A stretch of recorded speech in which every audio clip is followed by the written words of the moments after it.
夏至，又是一年夏至，就不能放过我吗？房门踹开，一名中年女人叉着腰站在门口，俯视着床上的林雨。废物，都几点了，还不给老娘起床，睡不死你！林雨猛地惊醒，脸色一变。妈，您别生气，我这就起来。林雨摸索着床边的衣服，动作迟缓笨拙。妈，谁是你妈？一个没用的瞎子，有什么资格叫我妈？你说你入赘3年为家里做了什么？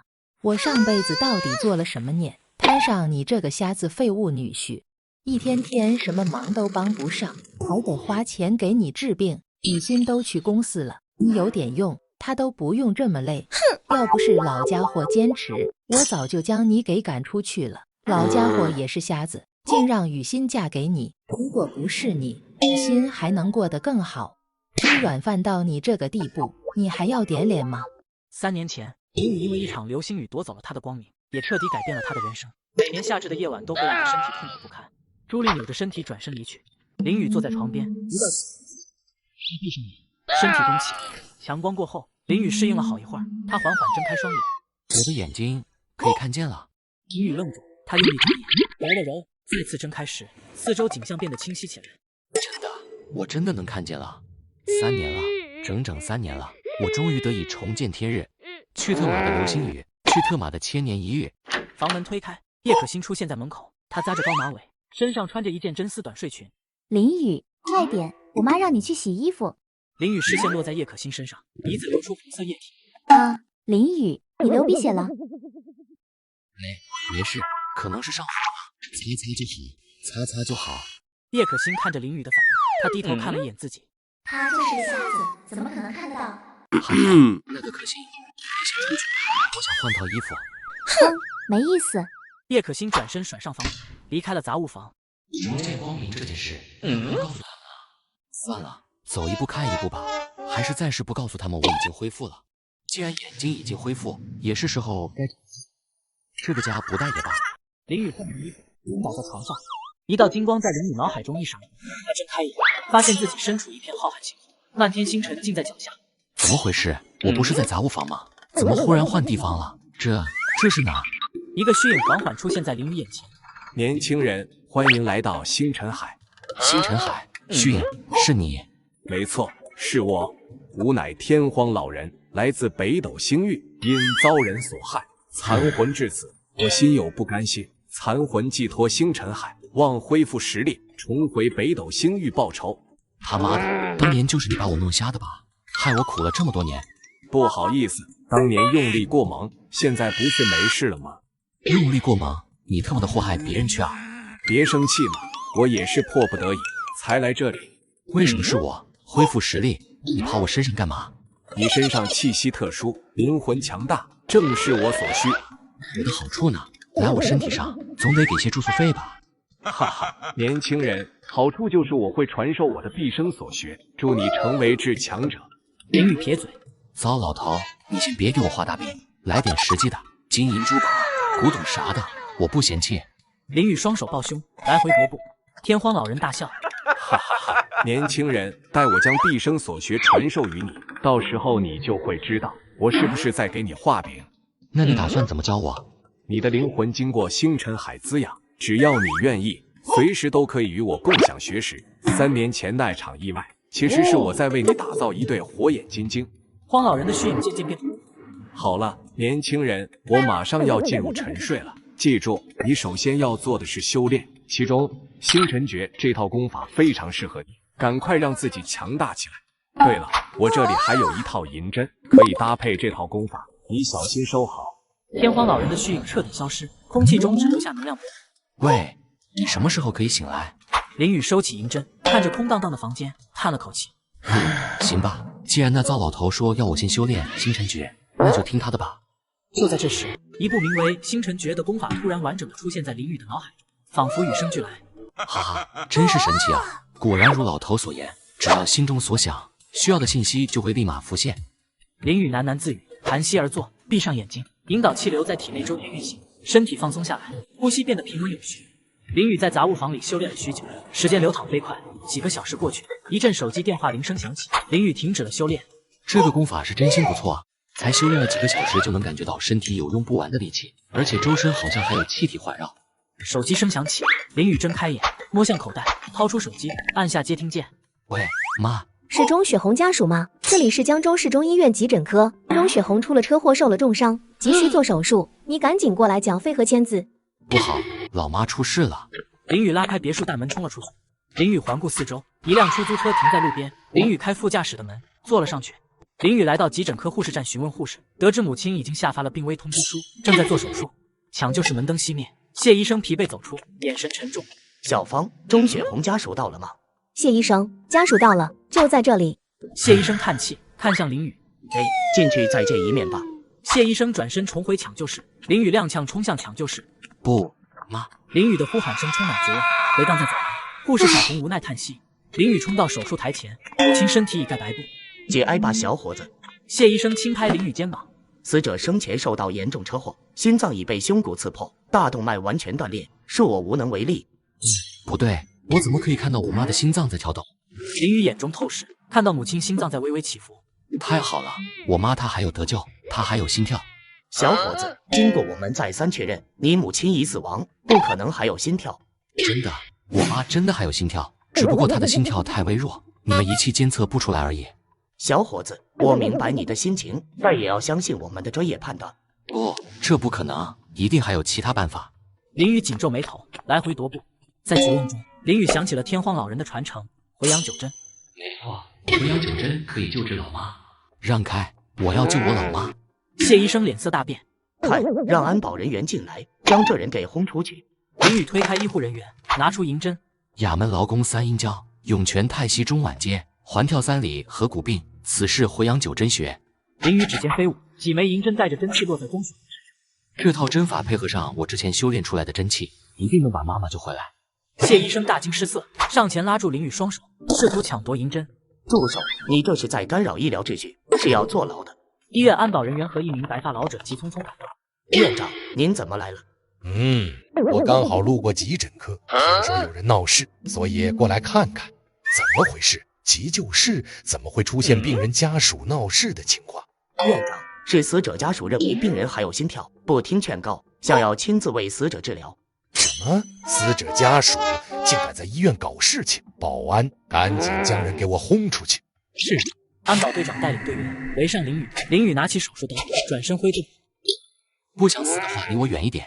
安保人员身形一致，不敢上前。谢医生摇头叹气：“要是几根破银针就能救人，那还要我们这些医生做什么？我劝你还是尊重你的母亲，让她体面一点离去吧。”人群外的孙明星院长双眼微微眯起，若有所思。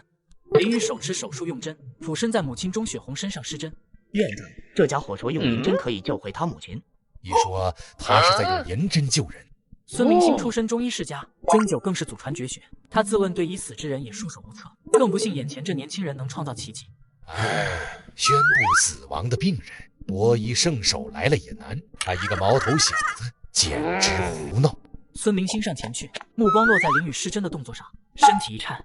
林雨此时正在通过针法，配合着星辰诀把早上修炼出来的真气过渡到母亲体内。这是鬼门13针。看看我刚刚说什么来着？这小子就是在胡闹，简直是在侮辱病人的遗体。孙明星转头看向谢医生，谢医生，你懂什么？所有人都给我滚出去，别在这里影响小医生救人。孙明星将现场医护人员全都赶出抢救室。你们在门口守着，没有我的允许，任何人不得进入。片刻后，偌大的抢救室只剩下林雨、钟雪红和孙明星3人。林雨全神贯注，捻动银针，真气缓缓渡入母亲体内。孙明星盯着林雨的每一个动作。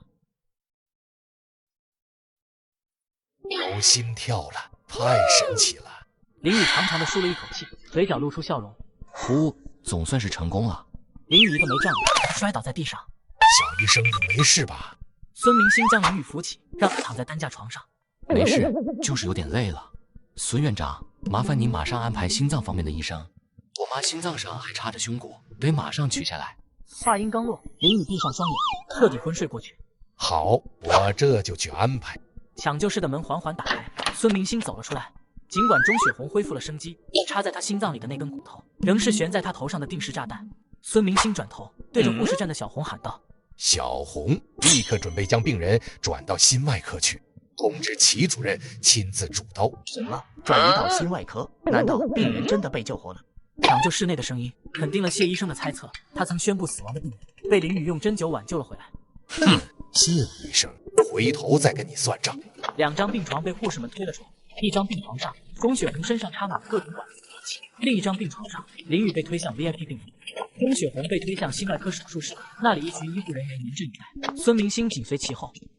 叶氏集团总裁办公室，叶雨欣身着黑色紧身短裙，黑丝包裹大长腿，红色高跟鞋，眺望远方。叶雨欣拿起手机，看到来电显示微蹙眉。妈，怎么这个时候打电话来呢？雨欣，那瞎子不见了。妈，你说什么？什么不见了？我说林宇那个瞎子，他失踪了。这怎么可能？林宇从来不会独自外出，你有没有四处找找？整个别墅上上下下我都找几遍了，根本不见人影，打电话也不接。妈，你是不是又打麻将去了？不然林宇那么大一个人怎么会不见呢？今天不是几个姐妹冤着，没忍住就出去玩了几把。你把林宇搞丢了，爷爷知道怎么交代。叶雨欣，你说的是什么话？搞得我是瞎子的保姆一样，连出个门都不行了。要这样，我还不如从这个别墅搬出去。妈，我不是这个意思，你去管理处查一下监控，我马上回家。叶雨欣挂断电话，翻找手机，找到林宇的号码，按下通话键。您拨打的号码无人接听，请稍后再拨。唉，算了，回去看看吧。朱莉推开管理处大门，一屁股坐到沙发上。死瞎子，废物，不好好待在家里，干脆给我死在外面，那样我也不用每天照顾你。我那么好的女儿，就嫁给了你这么个废物，真是天不长眼。朱莉对着工作人员大喊，工作人员被吓了一跳。你们看到我家那个瞎子了吗？他不在家，不知道跑哪去了。你们查监控看一下。叶太太，您稍安勿躁，我们这就帮您查。赶紧查，查到了马上通知我。你们怎么这么不负责任？一个瞎子走出门都看不见，万一他遇到危险怎么办？他要有个3长2短，我绝不放过你们。朱莉说完离开，钟雪红被推出手术室，转送 ICU。孙明星回到林宇所在的 VIP 病房，他看着床上熟睡的林宇，叹了口气，坐在沙发上。还没醒来吗？护士聊了聊天。没有，一直睡着。要不是有监测仪器，我都以为他有什么问题了。孙明星上前给林宇把脉，随后摆手示意护士把监测仪器撤了吧。小医生他没事的，劳累过度，休息好了自然会醒来。护士点头，撤走仪器。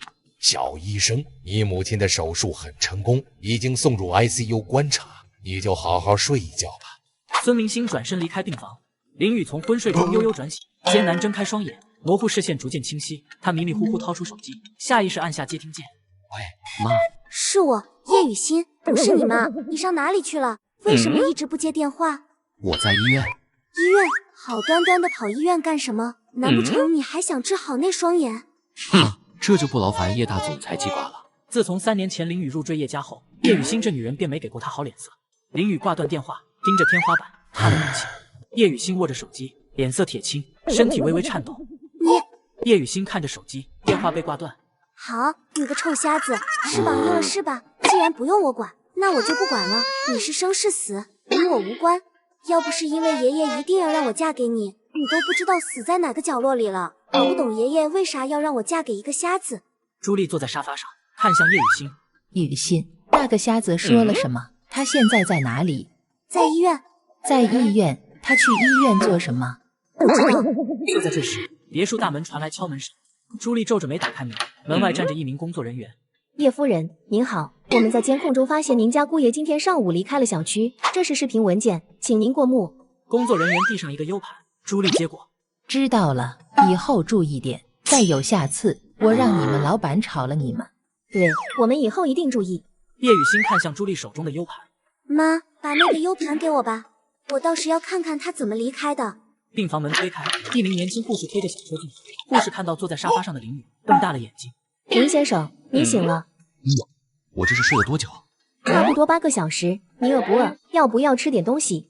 不用了，谢谢。对了，我妈她怎么样了？林先生，您别着急，阿姨手术很成功，现在在 ICU 观察，没大碍的话，明天就能转普通病房。林宇长舒一口气，身体放松，跌坐回沙发。哦，那就好。林先生，我这就通知孙院长，他交代过您醒了马上通知他。好。孙明心门而入，脸上洋溢着喜悦。哈哈哈！小神医，您终于醒了。孙明星走到林雨面前，伸出手，紧紧握住林雨的手。真是太好了，看到你醒来，我终于可以松口气了。林雨尴尬地笑了笑。谢谢你，孙院长。小神医，自我介绍一下，我叫孙明星，是这家医院的院长。孙院长，我叫林雨，我就是个普通人，可不是什么医生，更不是什么神医。林神医，您太谦虚了，能从死神手中抢人，这不是一般人能做到的。放眼整个龙国，大国一圣手也没这个能力吧？我只是尽力而为。对了，孙院长，我妈她现在情况怎么样？老妇人手术非常成功，为安全起见，我安排她在 ICU 观察，确定一切正常后，会转到普通病房。我都不知道该怎么感谢您了，孙院长。虽然我救活了母亲，但没有您后续的精心手术，我母亲也没办法真正活下来。这都是我们应该做的，救死扶伤是我们医生的天职。要是林神医一定要感谢的话，那就留在我们医院任职吧。林雨微怔，看着孙明星狡黠的笑容，若有所思。医院走廊，林雨和孙明星并肩而行。林神医，如果我们医院以后碰到难题，还望您能出手相助。孙院长，这个万万使不得，我压根不是医生啊，刚刚我也只是试一试。好，那我们相互留下联系方式吧。孙明星从桌上拿来纸笔，两人互相写下号码。哦，对了，我母亲大概什么时候能够醒来呢？估计要到明天早上吧，醒过来就能转到普通病房了。孙院长，我母亲这边能不能麻烦您安排人照看一下？我明天一早再过来。孙明星连忙点头。没问题，林神医有事先去忙，老夫人这边您放心，我安排人照顾她。那就拜托孙院长了。林雨转身，独自走出医院大门。林雨站在叶家别墅门前，深吸一口气。别墅灯火通明，为了母亲的医药费，林雨不得不回到这个毫无温暖的家。他决定暂时隐瞒自己恢复视力的事实。林雨敲门：“谁呀？这么晚了还来敲门？”妈，是我。别墅大门被拉开，朱莉叉着腰，怒目而视。废物，你终于舍得回来了，怎么没死在外面？林雨摸索着走进客厅，脚步略显踉跄。林雨，你来我房间，我问你点事。朱莉闻言，脸色骤变，转身看向2楼。雨欣，怎么能让这个瞎子去你的房间呢？有什么事不能在大厅里说呀？要不你来我房间吧，我眼睛看不见，上楼也挺麻烦的。去你房间也不行，谁知道你会不会在房间里对雨欣做些什么？你等一下，我一会儿下来。叶雨欣说完，转身回房。好啊，叶雨欣，你长本事了是吧？我的话都不听了。哎呀，我这就给你爸打电话，这个家我不管了。朱莉歇斯底里地喊着，拿起手机，一边用力拍打桌面，一边哭天喊地。老公一天到晚在外面，女儿又不听话，还要我照顾个瞎子。好了吗？我只是想跟林雨了解点事情，你至于吗？再说了，我爸为什么不回家，你心里没个数吗？我怎么了？你爸他不回家跟我有什么关系？他一定是在外面有人了，要不然怎么会宁愿待在项目上而不想回来？行，那你给他打电话，看他回不回来。叶雨欣径直走向林雨的房间。都是这个死瞎子，自从他来到我们家，我就没过过一天好日子。朱莉站在杂物房门口，手伸向门把，却又缩回。她双眼喷火，死死盯着房门。杂物房内，林雨正静静坐在床边，脸庞古井无波。哼，我一定要想办法将这个死瞎子赶出我们家。叶雨欣走进房间，关上门。她走到床边，手机屏幕亮着，播放一段视频。说吧，这是怎么回事？啊什么啊？你看不见吗？林雨摇摇头，脸上露出一丝苦笑。我也想看得见啊，可是那可能吗？叶雨欣嘟了嘟嘴，另一只手在林雨眼前晃了晃。哼，视频中你今早是跑着出门的，完全看不出双眼有问题，是不是应该解释一下？林雨脸色一沉。解释？这有什么好解释的？你是在监视我吗？没有，我妈说找不到你，这是我让管理处调出的监控视频。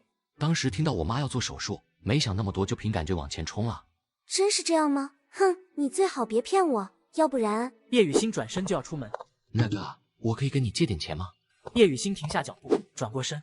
借钱？无缘无故你借什么钱？都3年了，花在你身上的钱还少吗？你还指望那双眼睛能恢复过来吗？我妈要做手术，具体需要多少我也不太清楚，不过现在人还在重症监护室，估计花费也不会少。叶雨欣点点头。他虽然是入赘过来的，但是这几年他也一直在做着下人的工作，这些钱就当做是补偿吧。知道了，我一会给你转10万过去，这钱你不用还了。朱莉推开门闯进来。不行，我不同意。这些年倒贴给他的钱还少吗？凭什么他们住院要我们家给钱？叶雨欣生气看向朱莉。妈，你进来做什么？我的事情我自己会处理好，你就别掺和了。什么叫你的事情？从你手上拿出去的可是我们家的钱，我能不管吗？一个瞎子每天要管吃管喝不算，还得养他全家。妈，朱莉脸上露出狡黠的神情。要不这样，我们给你20万，不过你要答应我们一个条件。林雨内心一喜，他知道没免费的午餐，朱莉肯定憋着坏主意，但他顾不了那么多，母亲的身体最重要。什么条件？明天一早你去找老爷子提出跟雨欣离婚，如果你同意这个条件，拿了20万后滚出我们叶家，从此你和我们叶家再无瓜葛。妈，你这是做什么？朱莉笑起来。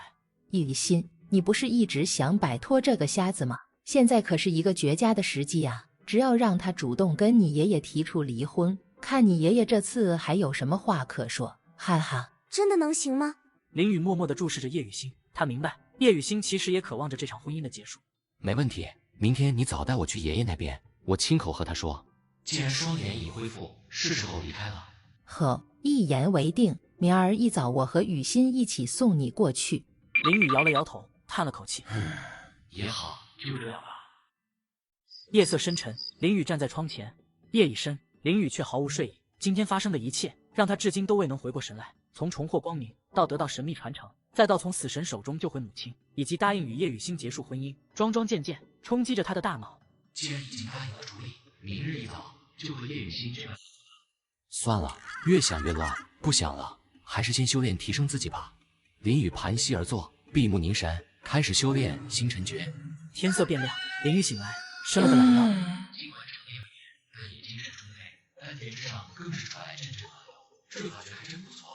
林雨把行李装在一个破旧布袋里，林雨提着布袋走出房门，客厅传来朱莉嘹亮的歌声，她心情愉悦。哈哈，东西都收拾好了，知道有钱赚，肯定高兴的一晚上都睡不着觉吧。叶雨欣身穿真丝套裙，站在2楼楼梯口，面带哀怨。妈，你这么着急干什么？现在才刚刚天亮，我们这个点去爷爷那里，他都还没睡醒呢。既然不着急去爷爷那边，要不先转我几万块，我去医院把费用交一下。你想得美，到时候拿了钱又不同意离婚怎么办？朱莉上前把林雨行李抢走。你先把东西都给我留在这里，不然我们可不会把离婚的费用给你。算了，妈，别为难他了，我一会给你卡里转2万，暂时先用着吧。妈，我昨晚大半夜才睡，你一大早又将我吵醒，困死了。10点之前千万不要来叫我。叶雨欣回到房间，关上门。但行吧，记得中午之前到你爷爷那边将事情给说清楚了，免得夜长梦多。朱莉边说着边走向2楼，最终消失在楼梯口。原本嘈杂的大厅瞬间安静下来，只剩下林雨一人站在那里。还是先去医院看看吧。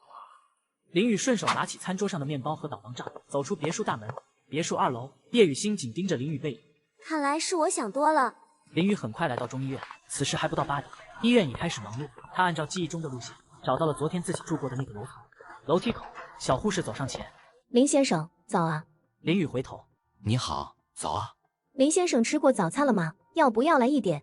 谢谢你，我已经吃过了。对了，我想问一下，我母亲现在在哪里？我可以去看看她吗？当然可以了，阿姨就在隔壁的楼层，我带你过去吧。林雨探望母亲后，让母亲得知自己已经重获光明，让母亲不用再担心自己。随后与叶雨欣等人前往爷爷家中。客厅内，叶剑锋坐在主位，神情威严；叶雨欣坐在一旁，气质清冷。林雨站在2人面前，低垂着头。那个，我可以说话了吗？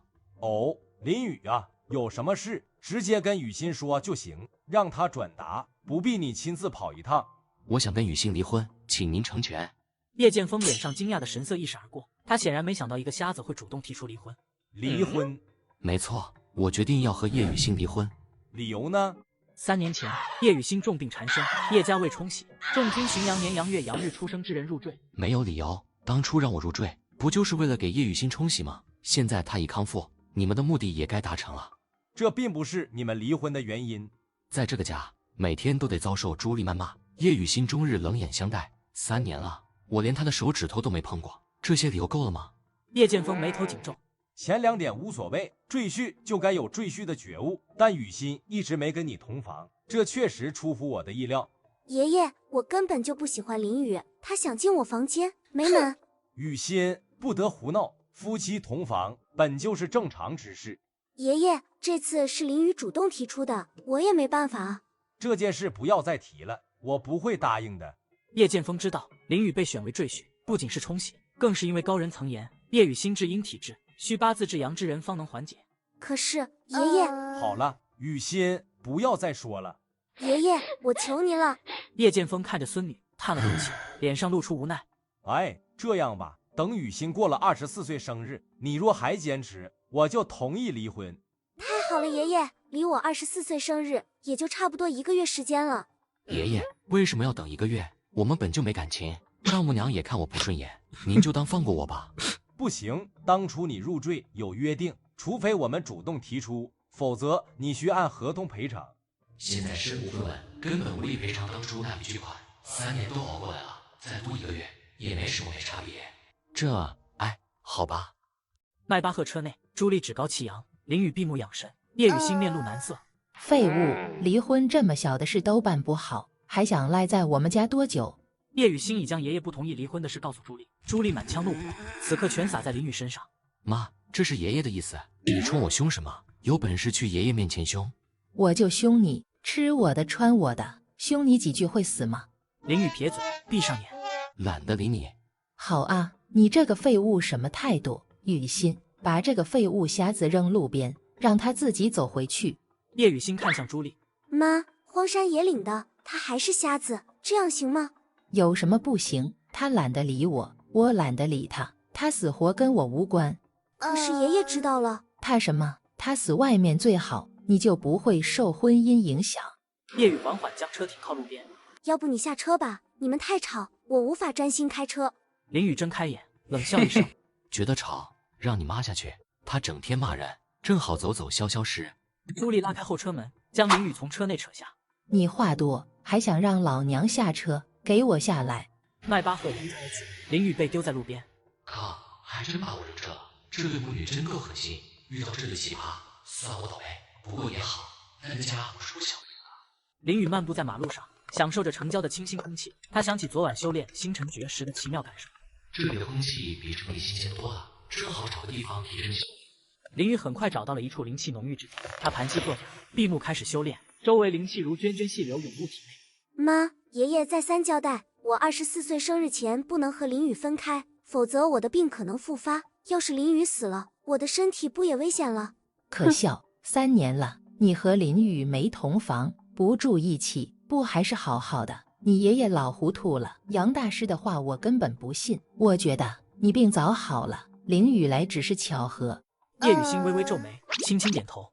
妈，你这么一说，还真有可能。这3年，我每天和林雨接触不到半小时，说他影响我的病，似乎牵强。对，所以林雨在不在你身边都无所谓了。今天他死不了，我们最多再等1个月，到时候我直接把他轰出家门。妈，我要办一个隆重的宴会庆祝24岁生日，到时候我要在宴会上宣布休了林雨这个死瞎子，好好羞辱他一番。江城中医院急诊科门口，医护人员们来回踱步。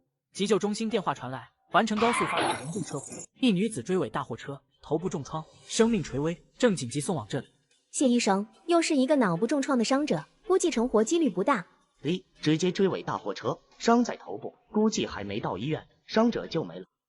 一辆救护车停在急诊室门口，担架推下，伤者浑身是血，刺耳的警笛声划破医院的宁静。一场突如其来的车祸，将一名重伤者送进了这间没有硝烟的战场。快，伤者头部重创，肋骨断裂，肺部受损严重。谢医生接过病历，神情凝重。好，接下来交给我们吧。院长办公室内，孙明星刚坐下，手机铃声响起，他按下接听键。喂，你好，请问是哪位？孙院长，我是杜金明。孙明星脸色骤变。您好，杜金明，杜爷。我女儿刚送到你们医院，车祸重伤，麻烦安排最好的医生，务必保住她的命。好，杜爷，我这就安排，全力以赴。拜托了，我20分钟就到。孙明星挂断电话，走到办公桌前，打开电脑，调出抢救室的视频。谢医生，伤者现在什么情况？视频中，谢医生让助手擦了擦额头汗水，看向屏幕。院长，伤者情况危急，头部重创，失血性休克，难度极大，恐怕不惜一切代价给我抢回来。孙明星从抽屉里取出一个针盒，紧紧握着。他冲进电梯，神色焦急。孙明星知道常规手段可能不足以应对，他想起了一个人，一个能创造奇迹的人。电梯里，孙明星掏出手机拨通电话：“李老弟啊，江湖救急，你此刻在哪里？”江城郊外，林雨盘腿而坐，手机铃声响起，打断了他的修炼。他叹了口气，接起电话：“喂，孙老哥，你有何事？我在江城郊外呢，这么紧急，发生了什么事？”医院送来一名车祸伤者，情况跟夫人当时非常相似，西医怕是解决不了，你能来帮忙吗？我回去至少30分钟，还没车，等我到，伤者怕是凉了。那可如何是好？你不是也懂针灸？我远程指导，先保住一口气。那太好了，你稍等，我马上到急救室。有这位小神医出手，江州一霸的女儿有希望救回来。别挂电话。林雨抬头望向城区方向，迈开双腿向前奔跑。孙明星冲进抢救室，谢医生从手术台旁走下，向孙明星摇头：“抱歉，孙院长，我已经尽力了。”没关系，你已经尽力了。现在把伤者交给我吧。孙明星走到伤者身旁，紧握针盒：“可以开始了，林老弟。”你用细针分别刺入人中、劳宫等穴位。孙明星按照指示将银针刺入穴位，他额头渗出汗珠。抢救室气氛紧张到凝滞，所有人都屏住呼吸，目不转睛地盯着孙明星的每一个动作。心脏检测仪器发出了声音，心电图线条开始跳动，所有人脸上写满了震惊与不可置信。女护士与谢医生瞪大双眼看着屏幕：“不可能，明明已经没有了任何生命迹象，怎么会突然又活过来了？”孙明星拿起电话：“林老弟，伤者恢复心跳了，接下来应该怎么做？”先这样吧，有什么情况你再给我电话，我正在赶过去。孙明星放下电话，只听见屏幕里传来无声声：“孙院长，这就好了。”哪有那么容易？先原地休息，等林老弟到来，再进行下一步的治疗。哦，对了，你在这里看着，有什么问题立马通知我，我出去跟家属说明伤者的情况。对了，千万别去碰那些银针。一群人快步走进急诊科，走在最前方的是一位老者。你们孙院长在哪里？孙明星感受到杜金明气场，额头冒汗。杜爷，我在这里，我就是孙明星。我女儿的情况怎么样？杜爷，小姐真是福大命大，目前情况已经稳定下来了。杜金明神情放松了一些，眉头舒展开来。好，辛苦你们了，那我现在可以去看看她吗？杜爷，恐怕不行，我只是暂时稳住了小姐的气息，接下来还需要进行更深入的治疗。行，那我就在这里等着。杜金明大手一挥，黑衣大汉迅速分为2排，靠墙站立。山下，林雨出现在马路上，他四处张望，却不见一辆车。靠，这是什么鬼地方？连个人影都见不到。不行，再晚一点过去，伤者的性命不保。林雨在马路上飞速掠过。20分钟后，林雨出现在中医院急诊室门口，完全没有奔跑几十公里的样子。林雨捋了捋头发，踏入急诊科。林老弟，终于等到你了。走，进去看看。林雨径直走向急救室。杜金明出声叫住了林雨：“慢着，这位是？”杜爷，这位是林神医，我特意请他过来帮小姐做接下来的治疗。杜金明目露疑惑，上下打量着林雨。神医？没错，杜爷，林神医医术通天，小姐现在的情况只有林神医才有办法。一名大汉撇了撇嘴：“就凭他，看他的年纪才20出头吧。”林雨看向那名大汉：“没错，我今年21岁，这跟你有关系吗？”孙院长，我女儿急救那么大的事情，你找一个毛头小子过来治疗，是否应该给我一个解释？林雨走到椅子旁坐下，嘴角露出笑容。行，既然看不上我的医术，那我也落个清净。10分钟后等着给你女儿收尸吧。杜金明脸色变得难看。年轻人，你的意思是，除了你，我女儿的命就无法保住了？没错，而且只有10分钟的机会，你自己看着办。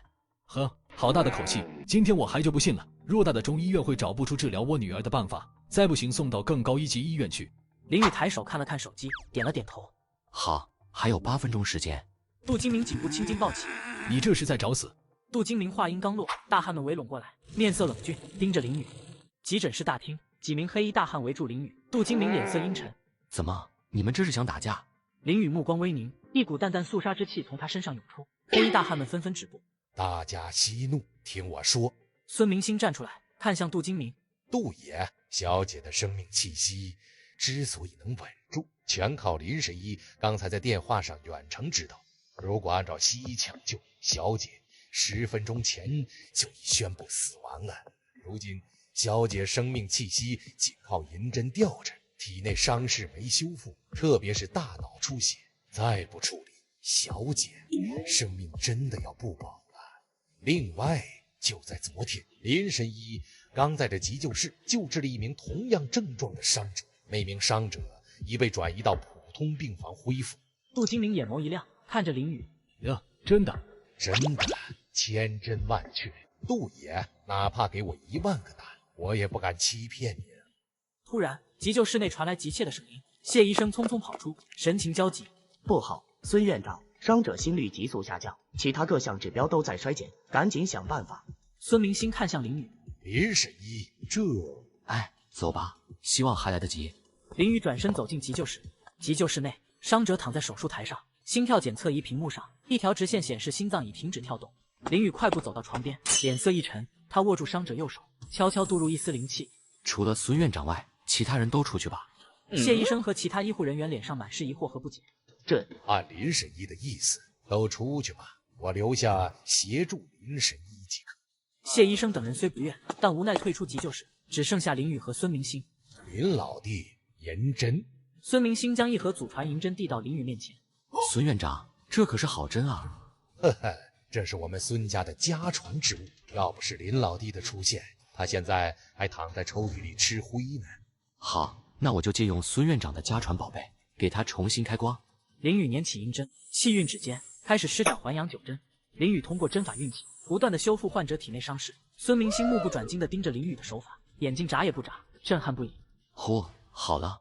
林雨最后一针落下，他后退2步。孙院长，观察一下，如果没有问题的话，可以直接将患者送到普通病房。林老弟，你的意思是说，其他部位的问题也被解决了？都处理了。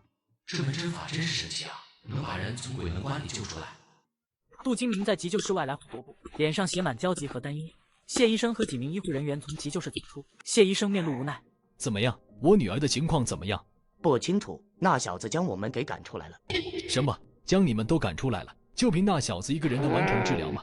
怎么可能？我估计那小子完全不懂医术，故意将我们赶出来，一会出来就说他尽力了。不会的，孙院长还在里面呢。呵呵，那小子可是孙院长请来的，到时候人没救回来，你想孙院长会怎么说？来人，把急救室的门给我打开，我要看看他们在里面做什么。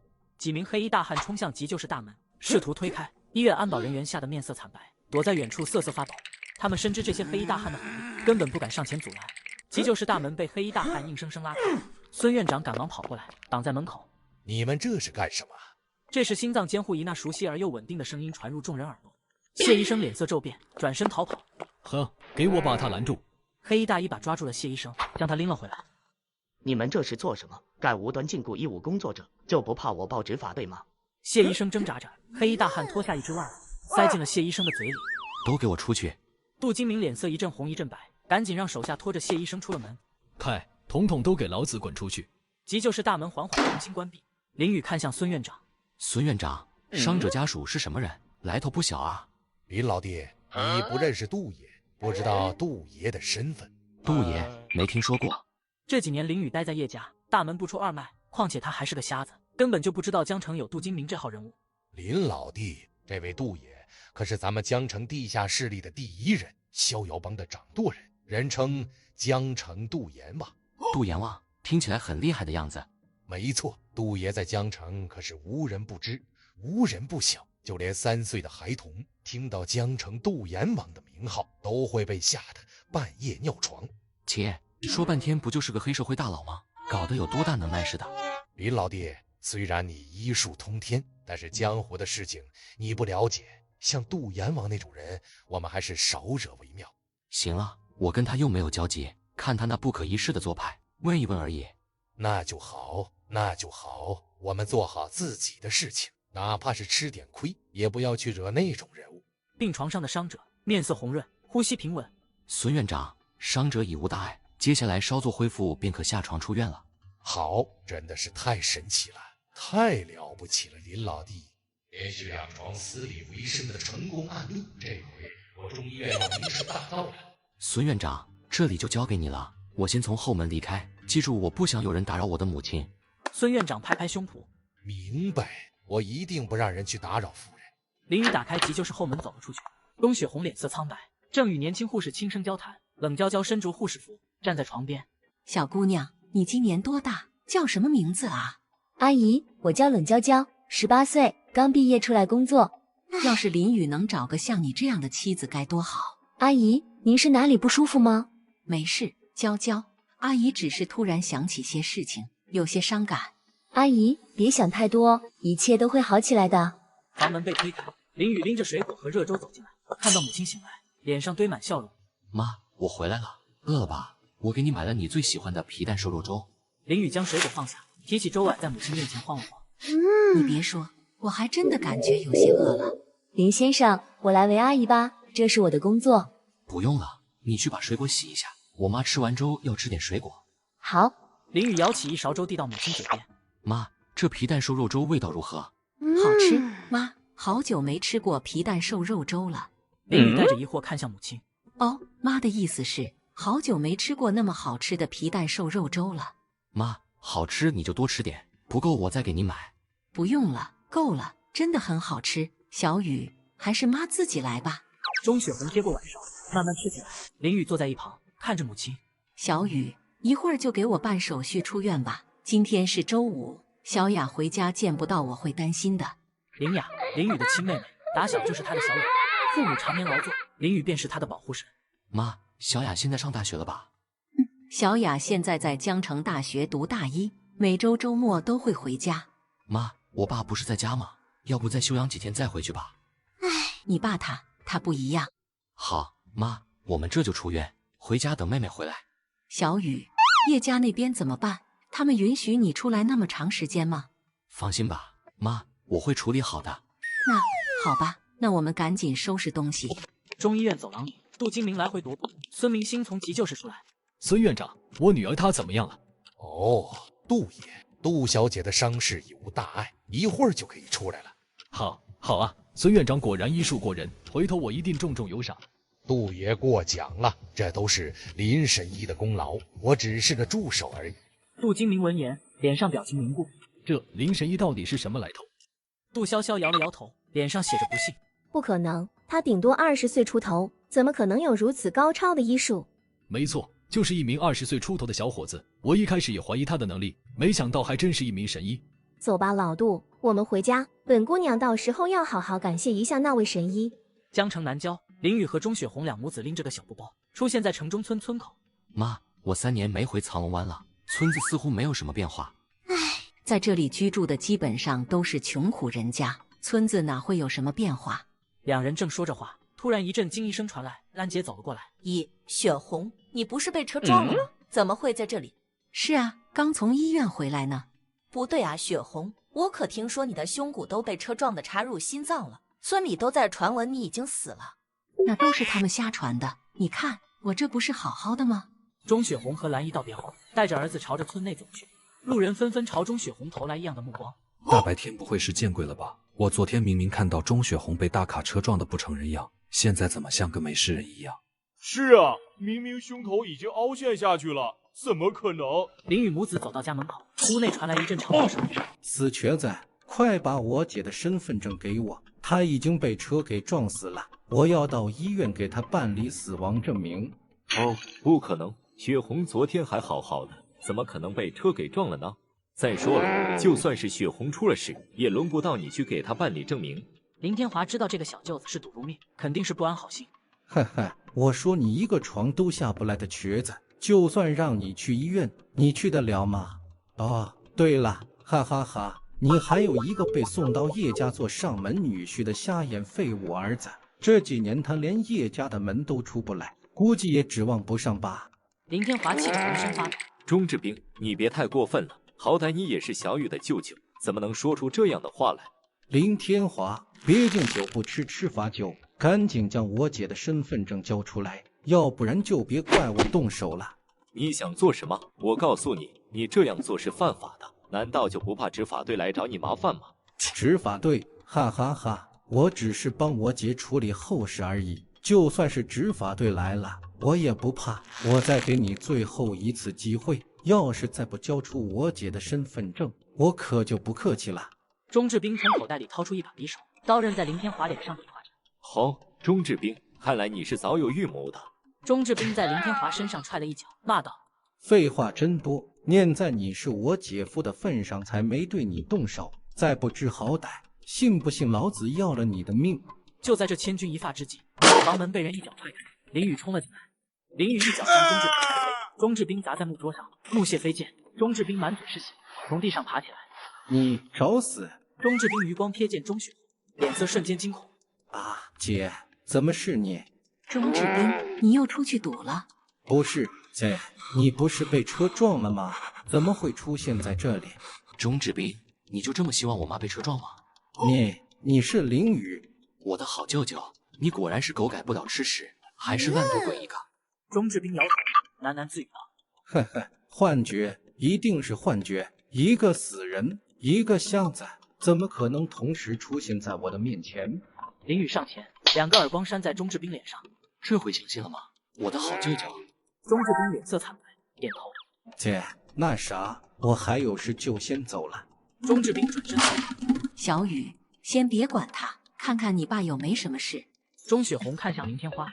雪红，我没事，哈哈，我就知道他们忽悠我呢。你咋可能被车撞嘛？肯定是有啥事儿回娘家了是不？林天花疑惑看向林宇。多对，雪红，小雨他怎么和你一起回来了？而且我发觉他的眼睛好像是能看见了。爸，没错，我的眼睛真的能看见了。林宇快步上前，轻轻扶起林天花。太好了，太好了，我的儿子终于重见光明了。爸，您的腿是怎么回事？是谁弄的？都是老林，难得今天我儿子康复回家，就不要提那些不开心的事了。小雨的双眼康复了，我们应该好好庆祝一下。对了，雪红，你去市场买些点小孩喜欢吃的菜，晚上咱们一家人好好聚一聚。好，我这就去市场，你们两父子好好聊聊。妈，我陪你去吧。不用了，小雨，陪你爸聊聊天，我顺便买瓶酒，今晚你们爷俩好好喝一个。林宇回到沙发上与父亲相对。那个，小雨，叶家那边允许你出来了。爸，叶家那边您不用担心，他们还不知道我回家了，我会处理好的。查，小雨，你是从叶家逃出来的？没有，只不过我跟他们说到医院看我妈，没有说要回家这件事情。那一会早点吃饭，吃完饭你赶紧回去叶家，要不然被叶家发现你回家了，那就麻烦了。爸，这3年来叶家为什么不让我出门，也不让我和家人见面？林天花拿出一根烟，抽了一口。小雨啊，是爸对不起你。当时为了让叶家帮你治疗眼睛，叶家在合同中增加了不能与你见面的条件。难怪。不过，爸，您不需要自责，当时您不也是为了我好吗？林天花沉默不语，香烟抽得更猛了。林宇坐在沙发边，给林天华把脉。林天华叼着烟，一脸疑惑。爸，来，我给你看看腿伤。这3年来，我一直在自学中医，我的双眼就是自己给治疗好的。林天华瞪大了眼睛，笑了起来，伸手揉了揉林宇的额头。哈哈哈，你小子逗我乐是不？林天华觉得儿子是在逗他开心，毕竟失明3年，自学中医简直天方夜谭。爸，您的双腿我能治，等一会你就知道是不是在安慰你了。林宇从口袋里掏出一个针盒，他拿起银针刺入林天华的双腿。林天华瞪大了眼睛，嘴里叼着的烟头掉落。就在这时，林天华突然感到小腿处传来一阵强烈的刺痛，如同被火灼烧一般，这是多年坏死的神经开始复苏的信号。林天华伸手去抓腿部，别动，再忍忍，马上就好。林宇将林天华小腿上的烟头弹开。小雨，刚刚不对，那烟头不是，我的小腿有感觉了。再忍忍就好了。林宇动作未停，捻动针尾，输入真气。林天华只感觉一股股热流从银针扎入的部位流入体内，双腿渐渐有了酥麻的感觉。这种感觉就像被万千只蚂蚁啃咬一般，他想去抓挠，但又强行忍住，将手压在身后。林宇将银针同时拔起，收好银针，擦了擦额头汗水。爸，您下来走几步试试。小雨，这就好了。来，相信我，您可以站起来的，别怕，我扶着您。林雨将林天华的身体挪到沙发边沿，双脚着地。好，我相信我儿子。林天华双手撑住沙发扶手，缓缓站了起来。哈哈，儿子，我真的可以站起来了！哈哈，我林天华又可以站起来了。林天华客厅里来回动，脸上都是笑容。爸，您的腿部肌肉坏死时间有点长了，要想完全恢复，还需要配合我的按摩治疗，不出3天就可以恢复如初了。好啊！没想到我家小雨因祸得福，竟然学会了如此神奇的医术，不仅治好了自己的双眼，就连我这双断腿也给治好了。钟雪红打开门，手上的东西掉落在地上。老林，你这是？林天华慢慢走到钟雪红面前，将她拥入怀里。雪红，我的腿好了，是咱儿子治好了我的腿。哎呀，老林，你这是做什么？儿子在旁边呢。嘿，我这不是太激动了，一时没忍住嘛。林雨摸了摸鼻子，憨笑。好，一定是菩萨显灵了，要不然这2天我们家怎么会接二连三出现好事？钟雪红来到佛像前，磕头就拜。起来吧，雪红，别磕了，再磕下去膝盖该疼了。老林，咱们得好好谢谢菩萨，以后一定要多做善事，报答菩萨的恩情。老爸的双腿到底是怎么断的？这件事我一定查清楚。林雨治好老爸的双腿后，询问妹妹林雅，得知老爸双腿是被恶霸刀疤强打断的。回想起3年来经历的种种，林雨心里只有变强才能守护家人。林雨盘膝坐下，闭眼进入修炼状态，周围灵气渐渐汇聚。我一定要尽快变强，守护好我家人。叶雨欣身穿真丝吊带睡衣走下楼，楼下朱莉手持红酒，哼着小曲看电视。妈，这么晚了还不睡？雨欣，来跟妈喝一个。叶雨欣微微皱眉，看着朱莉。妈，你怎么一个人喝上酒了？哈哈，今天妈高兴。你不觉得瞎子不在了，整个人心情都好了吗？叶雨欣闻言，心中涌起一丝不忍和后悔。哎，不知道瞎子现在怎么样了，要不要打个电话问问？打什么电话？他死在外面最好，到时候爷爷问起，我们就说他自己要离开的，跟我们没关系。妈，爷爷又不傻，万一林雨真出事，爷爷怪罪下来就麻烦了。你又不是不知道爷爷对你一直不待见。朱莉内心开始打鼓，担忧起叶老爷子的态度。一个大男人应该不会出什么问题吧？我哪知道，要不现在给他打电话试试？叶雨欣拿起手机拨打林雨的号码，电话打不通，关机了，不会真出事了吧？打不通，再打几个试试，会不会是没信号？一定是死瞎子生我们的气，故意关机的。他妈不是在住院吗？他一定在医院陪他吗？希望他没事吧。妈，我先睡了，明天还要上班，你要早点休息。叶雨欣起身上楼，朱莉也兴致全无，回房休息。这一夜，叶雨欣睡得极不安稳，迷糊中只觉自己被扔进冰窟，那种折磨了她20多年的熟悉感觉又回来了。叶雨欣在梦中挣扎，全身被汗水打湿。叶雨欣惊醒，脸色苍白。我的病又犯了。房门外传来敲门声。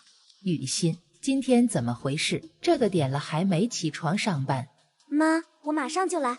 叶雨欣迅速收拾好自己，脸色苍白的出门。她没有去公司，而是将车驶向了叶家庄园。叶家庄园内，叶剑锋在找捕花草，叶雨欣急匆匆下车，跑到叶剑锋跟前。爷爷，雨欣着急忙慌的，有什么急事吗？爷爷，昨天晚上我的怪病又犯了。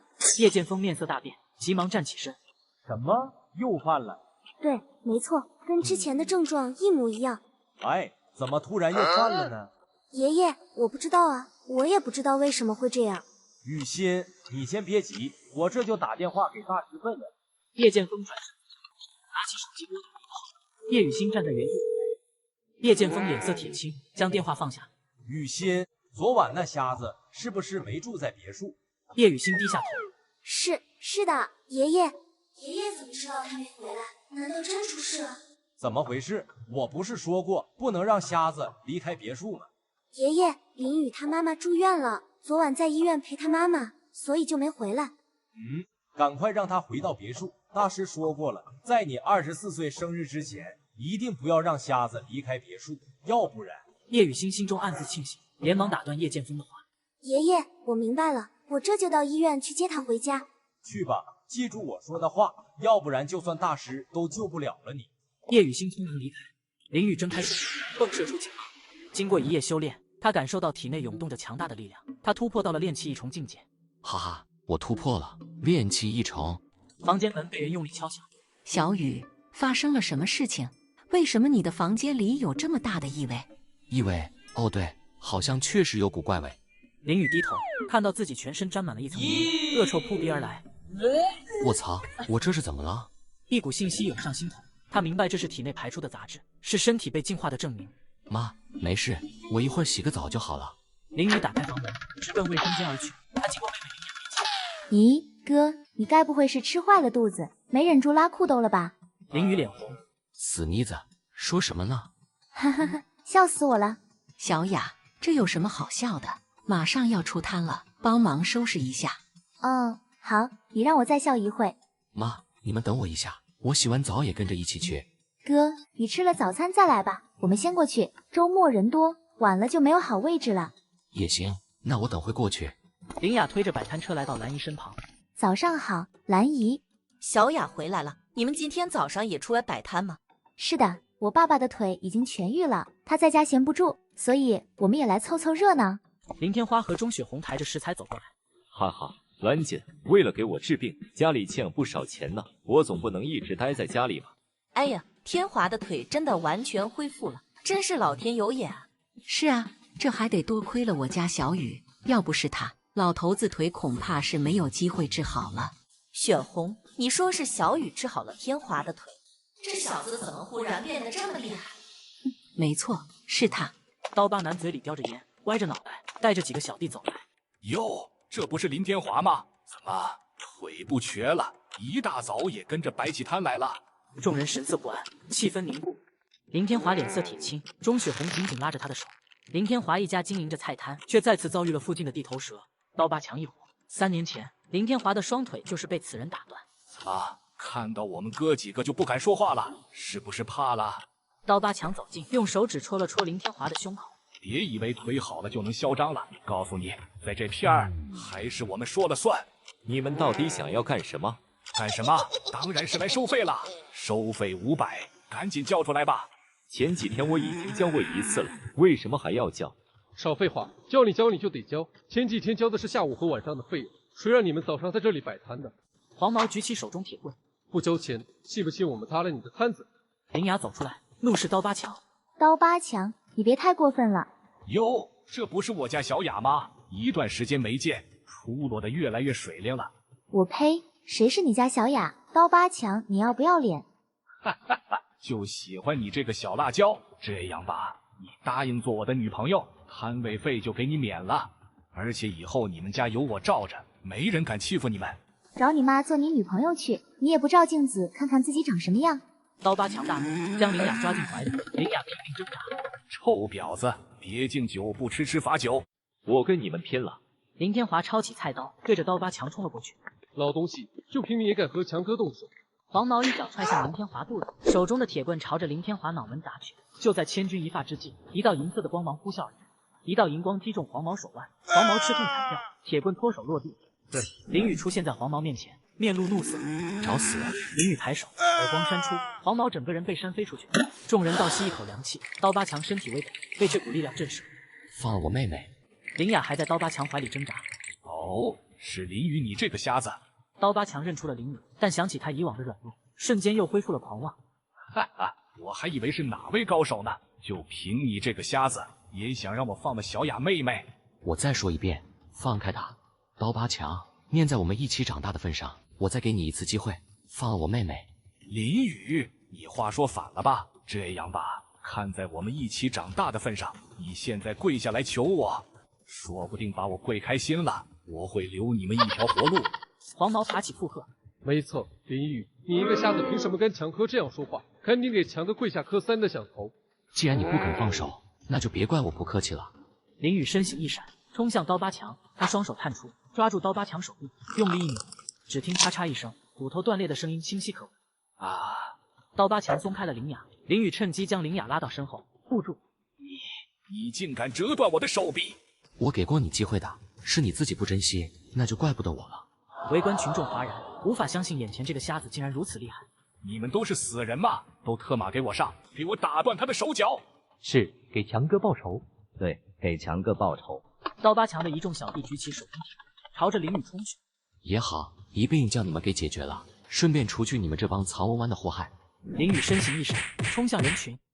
激烈的打斗声刚刚平息，林雨身手惊人，刀疤强带来的小弟们已全部倒地，如同死狗一般动弹不得。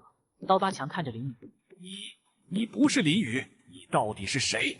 林雨走到刀疤强身前，一巴掌扇在他的脸上。看清楚了，我是你大爷！刀疤强脸上留下鲜红掌印，额头冒汗。可，对不起，雨爷，没错，您就是我大爷，是我强子有眼不识泰山，求您看在从小一起长大的份上，饶我这一回吧。听说我爸的腿是你打断的？误会，那都是误会。误会？那好，今天我也把你的双腿打断，看看是不是误会。你那只手就算是利息了。林雨，你别太过分了。你知道我上面的人是谁吗？哦，是谁？说来听听。哼，杜阎王杜爷，你听说过吗？杜阎王？林雨故作惊讶，心中却早已知晓。没错，杜爷可是如今江州地下世界的霸主。你认识杜阎王？那倒不是，我何德何能可以认识杜爷？杜爷座下有4大高手，我就是南豺狼狼哥的手下。那就让你的狼哥过来，我倒想看看你口中的狼哥是不是真的像豺狼一样凶残。好，林雨，这可是你说的，你硬是要把事情闹大，那我也只能请狼哥出马了。兄弟一场，我跟你哪门子兄弟？你觉得你在藏龙湾有兄弟吗？林天花走到林雨身边，小雨，要不还是算了，杜阎王的人是我们招惹不起的。是啊，小雨，既然强子不再计较，那就放过他吧，咱们惹不起。哎，惹上刀疤强，估计这一家子以后的日子没法过了。一个瞎子不知道哪里来的勇气，敢跟刀疤强这些混子作对。没事，这件事情我可以解决。小雨，你眼睛刚刚恢复，千万别逞能。既然强子不计较，那就算了吧。算了，欺负小雅，打断我爸双腿，就这么算了，那也太便宜他了。谁叫我们是平头百姓呢？今天我就要让他们知道厉害，日后在藏龙湾再也没人敢欺负我的家人。刀疤强掏出手机，拨通电话。我老大10分钟左右就到，林雨你就等死吧！哈哈，还敢威胁我？那我就先断你双腿，看看你老大来了能奈我何？你敢！林雨出手，清脆的骨裂生疼。刀疤强双腿瞬间以不自然的角度弯曲，剧痛让他面容扭曲变形。周围人群发出阵阵惊呼。天啊，林雨竟然真的打断了刀疤强的双腿！这小子也太狠了！一会儿狼哥来了，肯定不会放过他的。小雨，你快跑！林雨回头看着满脸惊恐的母亲，妈，别担心，没事的。好不容易一家人团聚，我怎么可能一个人跑呢？而且我还得找他们收点利息呢。林雨一家人摆放摊位，林雨搬了张椅子，坐在刀疤强面前。爸，我们开始摆摊吧。这么多人等着看好戏，我想今天的生意应该会不错。没错，好不容易一家人团聚，就算那什么狼哥来了，我们也要一起面对。林雅也加入了帮忙的行列，一家人齐心协力。10分钟后，摩托车的轰鸣声由远及近，人群自动分开，让出一条通道。一名彪形大汉在小弟簇拥下走了进来。是哪个不长眼的东西敢在我的地盘闹事？豹哥看到跪在地上的刀疤强，瞪大了眼睛。卧槽！我说刀疤强，你怎么还跪下？难道你没有提我的名号？宝哥，我连咱们杜爷的名号都提了，可这个小子说杜爷算什么东西？就算是杜爷他老人家亲自到来，他也照样对他不客气。尼玛，这些小子，好大的口气！你知道我们杜爷是什么人吗？你口中的杜爷应该就是杜阎王吧？他也不过是个混混头子罢了。有本事就让他过来，我敢保证他绝对不会动我半根汗毛。哈哈哈哈！一个毛头小子，竟然敢如此大言不惭，简直是不知道天高地厚啊！你以为自己住在藏龙湾，就真把自己当成一条龙了吗？别做梦了。差不多吧。林雨语气中透露出强烈的自信，经过修炼，他相信对付这些小混混完全不是问题。哦，对了，你是一只豹子，而不是那个什么狼。难道杜阎王是开动物园的吗？那他这个园长失职啊！什么阿猫阿狗都放出来乱喊乱叫。围观群众爆发出一阵哄笑。哈哈哈，这家伙还真是个奇葩，竟然把这些人比作动物园里的动物。是啊，这家伙也太嚣张了，居然连杜阎王都敢拿来开玩笑。好，很好，杜爷你都敢拿来开玩笑。既然你这么嚣张，那就说说看，你想怎么个死法？我不想死，也死不了。兄弟们，给我上，好好教训这个不知天高地厚的家伙。几十名壮汉面目围拢过来。哈哈，小豹的手下就是不同。小强，你看见了吗？人家这才叫混江湖，哪像你那些手下，头发花黄瘦不拉几的，饭都吃不饱，还学人混什么江湖？林雨心中盘算着如何在这些人手上练练身手。一个身穿皮衣皮裤、扎着马尾辫的女子拨开人群走了进来。咦，这是在拍电影吗？林雨看清来人，一脸惊讶。是你？你怎么来了？花花，终于找到你了，找你找的好辛苦。杜潇潇无视大汉，径直走到林雨身边。怎么回事？又来一个不怕死的？你找我干嘛？当然是报答你的救命之恩了。我在别墅区打听了个遍，硬是没有找到你的消息，还好在孙院长那里问到你的电话，我就让我爸找了人定位了你的位置。你是不是演员啊？难道这里正在拍戏？我能不能加入呢？姑娘，这可不是在拍戏，黑社会在办事呢，快点离开这里，以免伤到自己。原来不是拍戏啊，不过没关系，既然是打架，那我更感兴趣了，我也要参加。靠，哪里走出来的神经病，滚一边去，要不然我连你一起揍。杜潇潇转过头，瞪着豹哥，神色愤怒。你是谁？熊什么熊？没看见我和救命恩人在说话吗？杜潇潇一改之前的蠢萌形象，大小姐的气势陡然升级。你们不是想打架吗？来，本小姐跟你们玩玩。杜潇潇活动了一下手腕关节，林雨眼神微动，他看出杜潇潇是一名武者，体内力量强大。咦，这小妞还是个武者，这回有好戏了。豹哥，人家找你比试呢，上啊，咱别怂，你不会连个女的都打不过吧？我呸！你这小子真不要脸，有种自己出来跟老子单挑。周围群众开始议论，猜测杜潇潇的身份。这女孩不会是叶家大小姐吧？难怪林雨在豹哥面前有恃无恐。钟雪红看向林雨，神色担忧。小雨，这女孩该不会是雨欣吧？妈，雨欣可是叶家大小姐，哪会像她那样喊打喊杀的？杜潇潇柳眉一竖，喂，林雨，你什么意思？你是不是看不起本小姐？没有，我没有这个意思，你继续。哼，一会再找你算账。小子，原来你就是叶家那个瞎了眼的上门女婿，以为有叶家人撑腰，你就可以不将杜爷放在眼里吗？杜潇潇眉头微皱，你们是老杜的人？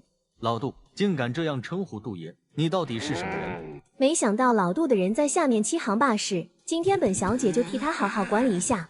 杜潇潇手中多了一根皮鞭，皮鞭朝豹哥甩了出去，豹哥完全没反应过来，被结结实实的抽了一鞭子，顿时惨叫起来。好好好，本小姐倒是要看看你们这些垃圾能把我怎样。话音未落，连续几声清脆的皮鞭声响起，豹哥带来的壮汉们一个个捂着脸，疼得嗷嗷直叫，没人敢再往前靠近一步。废物，叫什么叫？一群大老爷们儿连个女人都搞不定，真是丢尽了脸。行，那就别怪老子心狠手辣了。豹哥手中忽然多出一把长刀。小豹，你这是要来真的？我可提醒你一句，千万别伤了这位姑奶奶，要不然你会活不过今晚了。吼，躲在女人后面的废物，那老子就先把你给剁了。我倒要看看叶家会不会为了一个上门女婿跟我们逍遥帮作对。豹哥举着长刀，朝着林雨走了过来。今天林雨有我护着，我看还有谁敢动他。杜潇潇伸开双臂站在林雨面前。妈的，老子管你是谁，去死吧！豹哥高举长刀，朝着林雨刺了过来。豹哥的刀尖还没接近林雨，杜潇潇的皮鞭击中豹哥的手腕，大刀跌落到杜潇潇脚下。杜潇潇捡起大刀，架在了豹哥的脖子上。怎么样，还王马？豹哥脸色惨白，身体不停颤抖，额头冒出汗珠。姑奶奶，不，大侠饶命！豹哥被吓得魂飞魄散，一股热流从豹哥胯下涌出，他竟然被吓尿了裤子。豹哥的脚下流出了一趟黄色水渍。老杜手下都是些什么人啊？真是一群怂包！杜潇潇扔了长刀，转身往回跑。豹哥满脸谄媚，点头哈腰。是，我们都是怂包。姑奶奶，我不玩了，可以走了吗？杜潇潇双手叉腰。一大早上闹得人家没法做生意，你确定要这样就走？豹哥看向跪在地上的刀疤强。小强，这件事情是你弄出来的，今天的损失就由你负责吧。刀疤强低着头，冷汗直冒。是，宝哥，我负责。黄毛，快去林天华的档口扫码，给他们赔500。杜潇潇举起皮鞭，瞪着刀疤强。500？你打发叫花子啊？刀疤强吓得一哆嗦。不，5000，给他转5000。刀疤强浑身一抖，惊恐万分。5万，我给他转5万。杜潇潇点头，收起皮鞭。这还差不多。杜潇潇转过身，眨眼看着林雨。林雨，这个数你还满意吗？林雨笑了笑，没问题，你开心就好了。姑奶奶，现在我们可以走了吧？杜潇潇挥挥手，滚吧。豹哥如蒙大赦，带着手下灰溜溜的准备离开。对了，回去告诉你们杜爷一声，从今天起，藏龙湾这块地方由林雨说了算。杜潇潇扬了扬拳头，如果再有人胆敢在这里闹事，我非得让他吃不了兜着走不可。哼！人群散开，杜潇潇搬来椅子坐在林雨对面，伸出右手，隆重自我介绍一下，我叫杜潇潇，感谢你的救命之恩。林雨抬头看了一眼杜潇潇，伸手点了一下她的手。你这是什么表情？一个大美女在你面前，难道你就没点想法吗？没有，堂堂杜阎王的女儿，谁敢对你有想法？行，他是他，我是我，别把我跟他混为一谈。杜潇潇跪在地上，一码归一码，我今天是特意上门感谢你的，救命之恩无以回报，小女子愿以身相许。林雨瞪大了眼睛，你这是做什么？哥，你们这是要闹哪出啊？钟雪红上前扶起杜潇潇。小雨，你这是在做什么？怎么能让人家小姑娘给你下跪呢？快扶她起来！这不关我事啊，是她自己要跪的，我可没有强迫她，好不好？起来吧，姑娘。说起来，今天我们还得感谢你呢，要跪也是我们朝你下跪。阿姨，不是的，昨天林雨在医院救了我。杜潇潇将林雨救她的事情详细叙述了一遍。林雨口袋中的电话响起，来电显示是叶雨欣。林雨皱着眉头，这女人有毛病吧？不是不想我回去吗？老打电话给我做什么？林雨直接挂断电话，铃声再次响起，叶雨欣又打了过来。小雨，是叶家人的电话吧？赶紧接，你一晚没回去了，估计是他们担心你呢。是啊，小雨，如今他们允许你出来照顾你吗？你却连电话都不接，万一叶家计较起来，那可怎么办啊？哥，你还是回去吧，家里有我呢，我会照顾好爸妈的。林雨按下接听键。看看他怎么说。喂，你在哪里？叶雨欣拿着手机，朱莉在一旁探头。我在哪里？我也不知道自己在哪里，估计是掉水沟里了，周围湿漉漉的。林雨，你别急，我这就出动人员去找你。林雨的声音突然变了，语气带着嘲讽。叶雨欣，你就别再拿猫哭耗子假慈悲了，你这通电话是确认我是否还活着吧？朱莉那女人不是想要我死吗？只要我死了，你就可以去追求你的幸福，你又何必来找我？对不起，林雨，虽然我不喜欢你，但毕竟咱们是明面上的夫妻，我绝对没有想要你死的意思。叶雨欣，我不管你是出于什么目的，总之以后别再来找我。林雨，你别忘了，你们家和叶家可是有合约的，就算你死了，叶家也可以拿着合约找你的父母赔偿。昨天是我不对，不应该将你一个人放在荒郊野外，对不起。这还是叶大小姐吗？竟然跟我道歉。哼，总之一句话，如果今天不见你回来，那就等着收律师函吧。叶雨欣挂断了电话，林雨盯着被挂断的电话，若有所思。这女人肯定是有什么事情，要不然不会管她的生死，更不会道歉。朱莉快步走过来，看着叶雨欣。怎么样，女儿？那死瞎子在哪里？他好像是掉沟里了，不过听他的声音应该没什么事。朱莉咬牙切齿，面露很怒。死瞎子真是命大，怎么不淹死在水沟里？妈，要是林雨死了，我们是要负责任的。而且昨晚我的病又犯了，爷爷让我必须把林雨带回来，如果再犯的话，我可能就没机会了。为了活命，母女俩只能用尽手段寻找林雨。朱莉立刻拿出手机，拨打执法队的电话。喂，执法队吗？我要报案，我家有人失踪了，请你们尽快派人帮忙寻找。朱莉挂断电话，安慰叶雨欣。好了，雨欣，你也先别着急，执法队会帮我们找到林雨的。林雨站烧饼摊前，和杜潇潇有说有笑，她的父母在忙碌。林雨，你平日不会就和叔叔阿姨一起在这摆摊吧？刚才你没听到吗？我是叶家的上门女婿，平日里哪用干什么活？真搞不懂，你医术那么好，怎么会去给别人做上门女婿？嘿嘿，那是因为你不了解我。不过我还是喜欢一家子在一起摆摊的生活。对了，刚刚给我爸打电话了，和他说了一下这边的情况，以后应该没人敢来欺负叔叔阿姨了。另外，我爸想让你中午到我家吃饭，不知道你有没有空？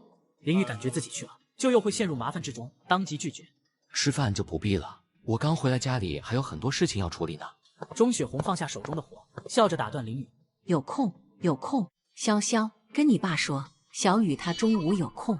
小雨，家里的事情我和你爸会安排好。难得潇潇爸请你吃饭，刚好你可以当面感谢一下人家。”林雨与杜潇潇一起来到杜家别墅，杜金明笑脸相迎，杜金明身后的保镖们面面相觑，脸上带着疑惑。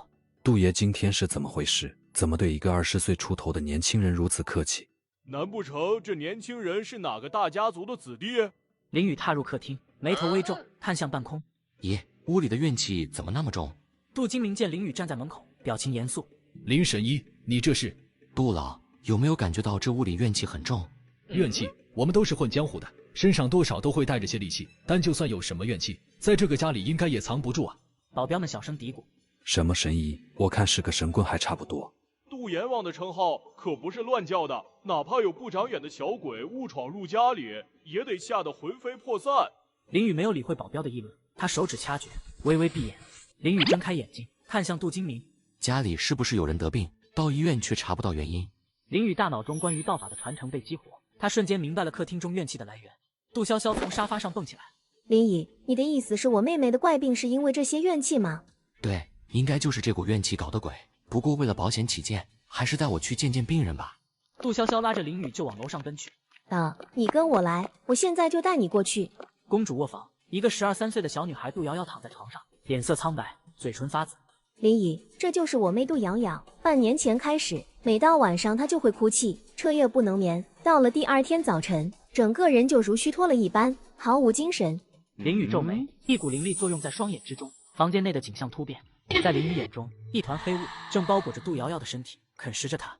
哎，可怜的孩子。林宇深吸一口气，转身对杜金明说道：“杜叔叔，马上让人去买狼毫笔、朱砂和黄纸，还有一只红冠大公鸡。潇潇，快将房间的窗户打开，让阳光能够照进来。”林神医，真有那么邪乎吗？你自己看吧。林宇知道杜金明不完全相信自己，他双手快速掐诀，口中念念有词，同时朝着杜金明的双眼轻轻一指。一道光芒闪过，杜金明看到了女儿被黑雾缠绕的景象，他脸上露出震惊和恐惧，身躯向后退了几步。杜金明迅速安排人去江城中心的古董文玩市场采购材料。10来分钟后，林宇所需的材料全部备齐，摆在了房间地上。把窗户都关上，然后你们都出去吧。众人将窗户关好，退出房间。杜金明有些紧张。林神医，我可以留在这里吗？不行，让潇潇留下吧，或许他还能帮上忙。林姨，我可以吗？别怕，有我在呢。不过我要提醒你，一会无论发生了什么，你都只能按照我所说的去做，要不然不但帮不上忙，反而可能会害了你的妹妹。我明白了。杜金明看了看女儿，退出了房间。林宇看着材料，深吸一口气，开始施法。房间内只剩下3人。林宇迅速用公鸡血画了几10张符纸。林宇将符纸递给杜潇潇，潇潇，帮忙把这些符纸贴在门窗上，一定要贴满，不能有遗漏的地方。杜潇潇接过符纸开始张贴。林宇拿着狼毫笔站在床边。怎么了，林宇？是不是出什么事了？潇潇，我要在瑶瑶身上刻画符文。这衣服……我明白了，我来帮她脱。杜潇潇走到床边，解开杜瑶瑶的衣衫。潇潇，你拿块布将我的双眼给蒙上。林姨，我明白你的意思，你别想太多，将我妹妹当做你的病人，你这是在为病人治病就行了。行。林宇闭上眼睛，拿起狼毫笔，蘸着朱砂鸡血，在杜瑶瑶的肌肤上勾勒复杂符文。符文即将完成。杜瑶瑶睁开双眼，眼中布满狰狞之色。潇潇，快将她给按住，还差一点就要刻完了。杜潇潇伸手将妹妹死死压在身下。姐姐，你别按着我啊，你弄疼我了。别管她，千万别松手。她现在已经不是瑶瑶了，这符文不会对瑶瑶造成任何伤害的。一道黑色气体从杜瑶瑶眉心飞出，直奔窗户。待在床上别动。林宇打出一股真元，在杜潇潇姐妹周围形成一个灵气防护罩。哪里逃？黑影停止撞击窗户，转头看向林宇，发出怪笑。姐。林宇迅速捡起地上的公鸡，挤出鲜血。给我捏。狼毫笔挥动，鲜血在空中凝聚成一个血色符印，直奔黑影。血印没入黑影体内，黑影发出痛苦嚎叫，片刻后消散。林宇松了口气，身子一晃，险些摔倒，防护罩失效。林姨，你没事吧？我没事，只是有些脱力而已。那东西已经被我消灭了。林宇和杜潇潇从房间走出，杜金明迎上去。怎么样了？爸，那凶煞之气已经被林宇给消灭了，只不过瑶瑶要晚一点才能醒来。那瑶瑶她没什么事吧？杜叔叔不用担心，瑶瑶就是身体太虚了，晚点我再给她施针，很快就可以恢复。好，太感谢林神医您了。潇潇，你带林神医去客厅休息，我要好好跟他喝2杯。杜金明转身走进房间看望女儿。杜金明握着手机。嘉兴，瑶瑶的病让一个高人治好了，你回家吧。电话那头没有任何声音，只有一阵寂静。杜金明的心渐渐沉了下去。杜金明看着手机，轻轻叹了口气。与此同时，在江城北边的一条高速公路上，一辆兰博基尼毒药向市中心疾驰而去，它的目的地是杜家所在的方向。一辆兰博基尼毒药停在别墅门口，车门打开，一名身着道姑服饰的女子走进客厅。潇潇，你妹妹现在什么情况？还在昏迷中，不过林神医说她已经没有什么大碍了。童嘉欣径直跑上楼。潇潇，刚刚那位是？她是我妈。你妈？林宇脸上露出古怪的表情。很奇怪，她一副道姑打扮是吗？确实是挺好奇的。就在两人交谈时，楼上传来一声怒喝。童嘉欣对着杜金明怒目而视。杜金明，我不知道你从哪里找了个毛头小子来给瑶瑶治病，年纪轻轻竟敢自称神医。嘉欣，别看林神医年纪不大，但他的医术确实是非常精湛。这不，经过他这么一处理，瑶瑶的脸色分明好了不少。瑶瑶的好转，一定是我这段时间在佛祖面前诚心为你赎罪的结果。一派胡言！虽然我杜金明不是什么好人，但我这辈子从来没做过违背良心的事情。那些死在我手下的人，都是罪有应得的。冥顽不灵，到现在都没意识到自己的问题，你就不配做孩子的父亲。杜金明脸色铁青，慢慢走下楼梯。抱歉了，林神医，让你看笑话了。无妨，可以理解贵夫人的心情，恰恰如此，体现了她对自己孩子的爱护。这样吧，我写个药方，你让人去抓药煎煮后，让瑶瑶服下。不出意外的话，她今天下午晚一点就会醒来。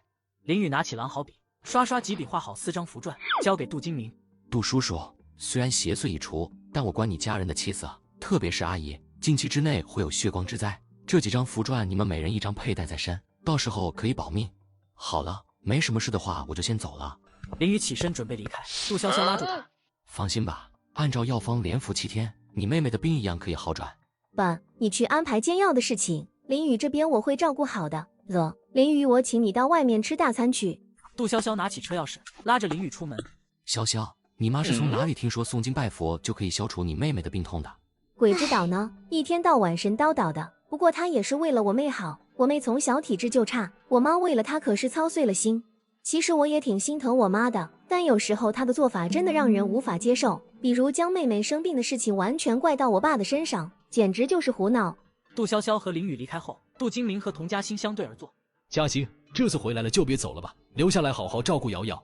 不行，一会儿我还得赶紧回去，让师傅再帮瑶瑶祈福一次。只有瑶瑶的身体完全康复了，我才会回到这个家里来。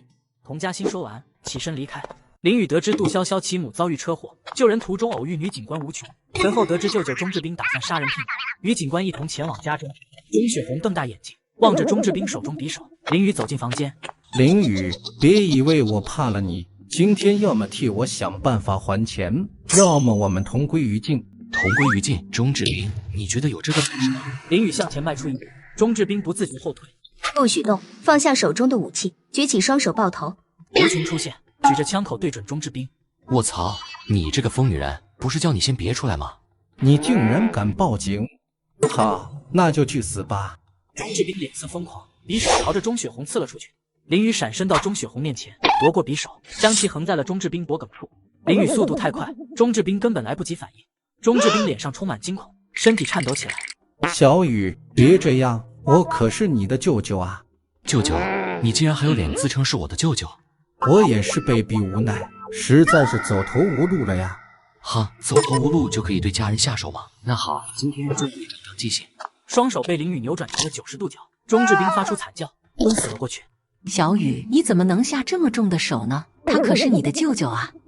要不是我舅舅，你觉得他还有活命的机会吗？一雨，你这样做可是犯法的。这叫正当防卫。林雨转身，快步走向母亲。妈，您没事吧？都什么时候了，你还在为他求情？可怜你外公外婆了。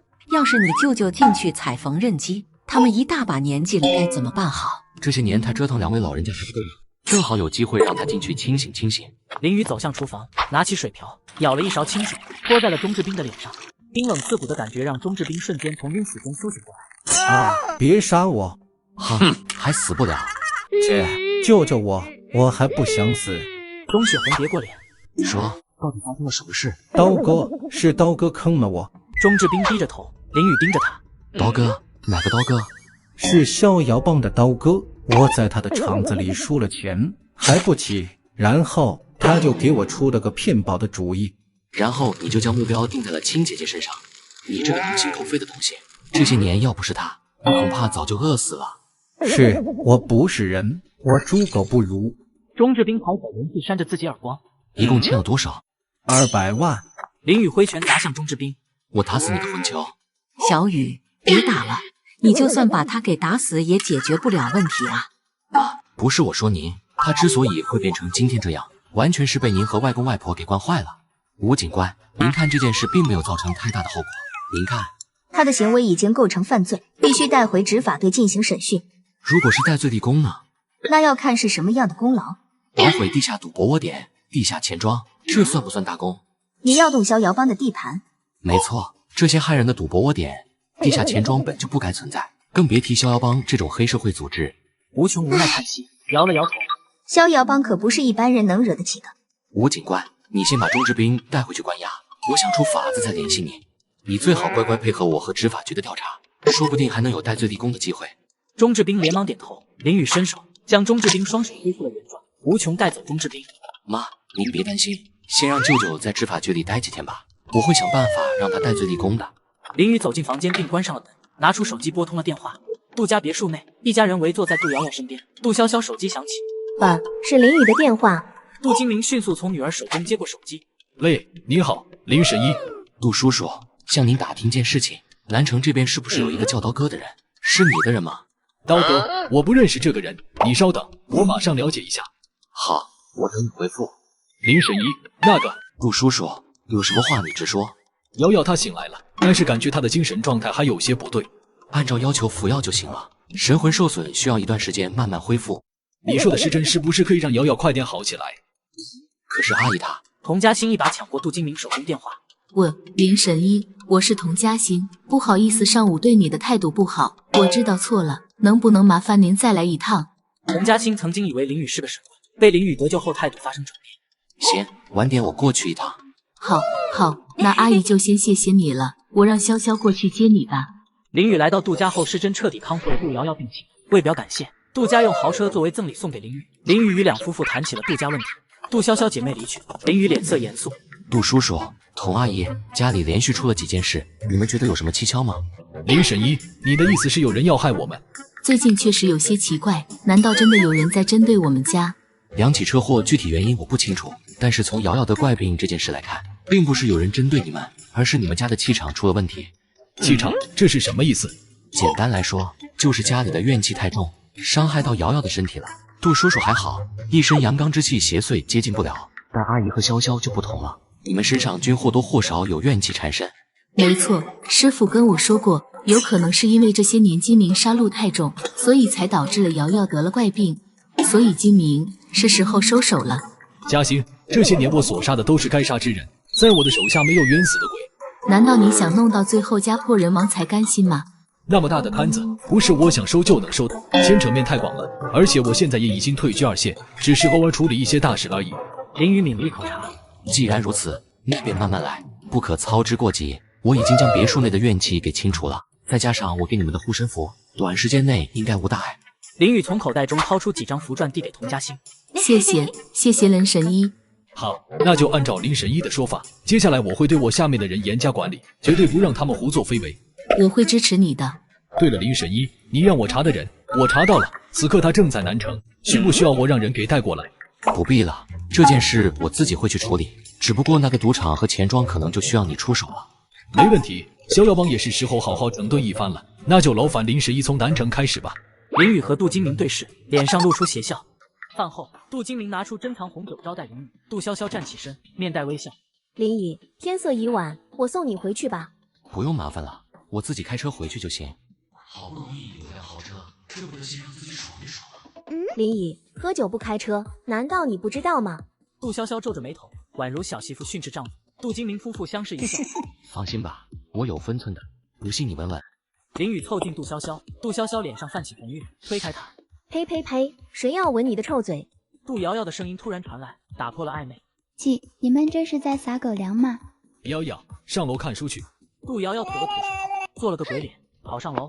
潇潇，林神医做事有分寸的，你就让他自己开车回去吧。不理你了，你爱咋地咋地。林雨笑着跟杜金明打了个招呼，离开了杜家别墅。童嘉欣看着林雨开着路虎揽胜远去。潇潇，你是不是喜欢人家？婉，你说啥呢？人家已经结婚了，好不好？唉，可惜了，不知是哪家的孩子好福气，能与林神医结成连理。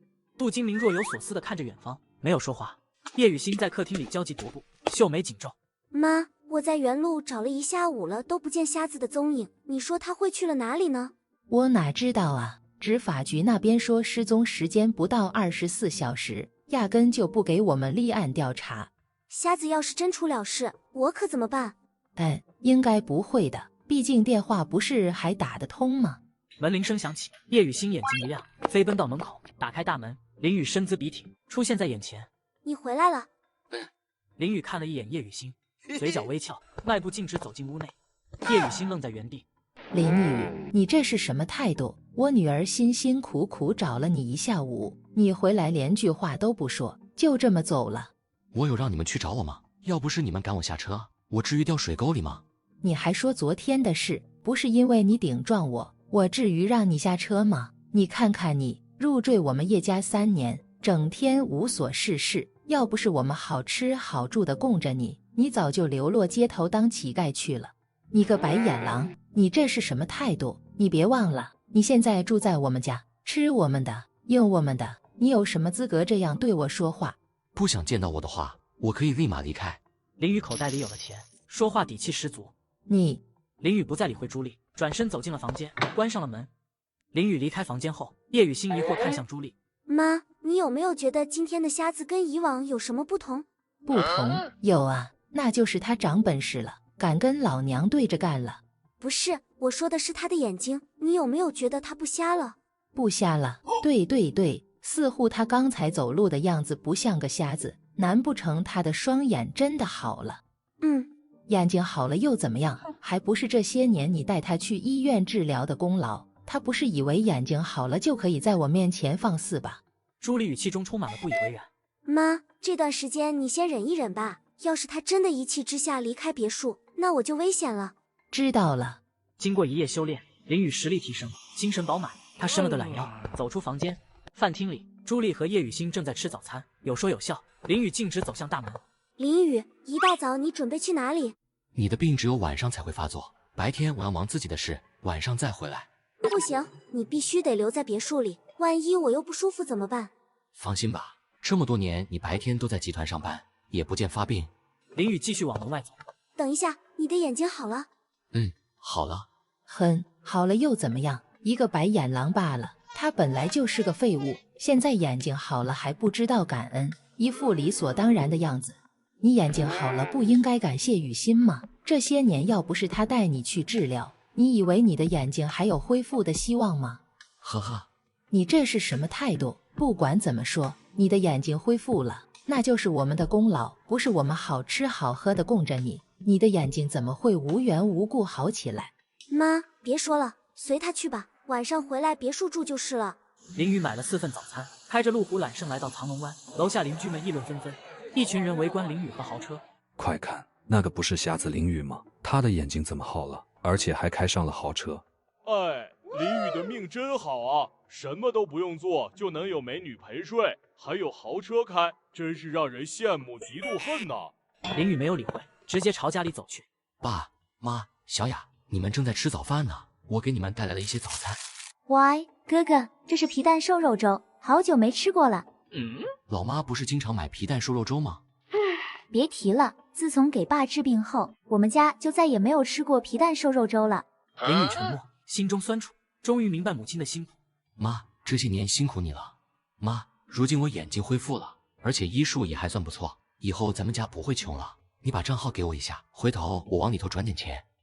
林雨开豪车送妹妹上学，偶遇先天性心脏病发作的女学生。林雨正蹲在地上，运体失真，一个戴眼镜中年医生匆匆拨开人群，脸上满是愤怒。人群中传来骚动，这位是医学院最年轻的教授唐磊。你做什么？救人啊！救人？我看你是想杀人吧？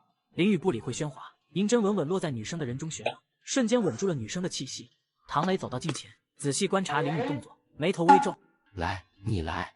林雨站起身，主动让开身位。唐磊俯身检查，心脏问题，幸亏不是太严重。就这？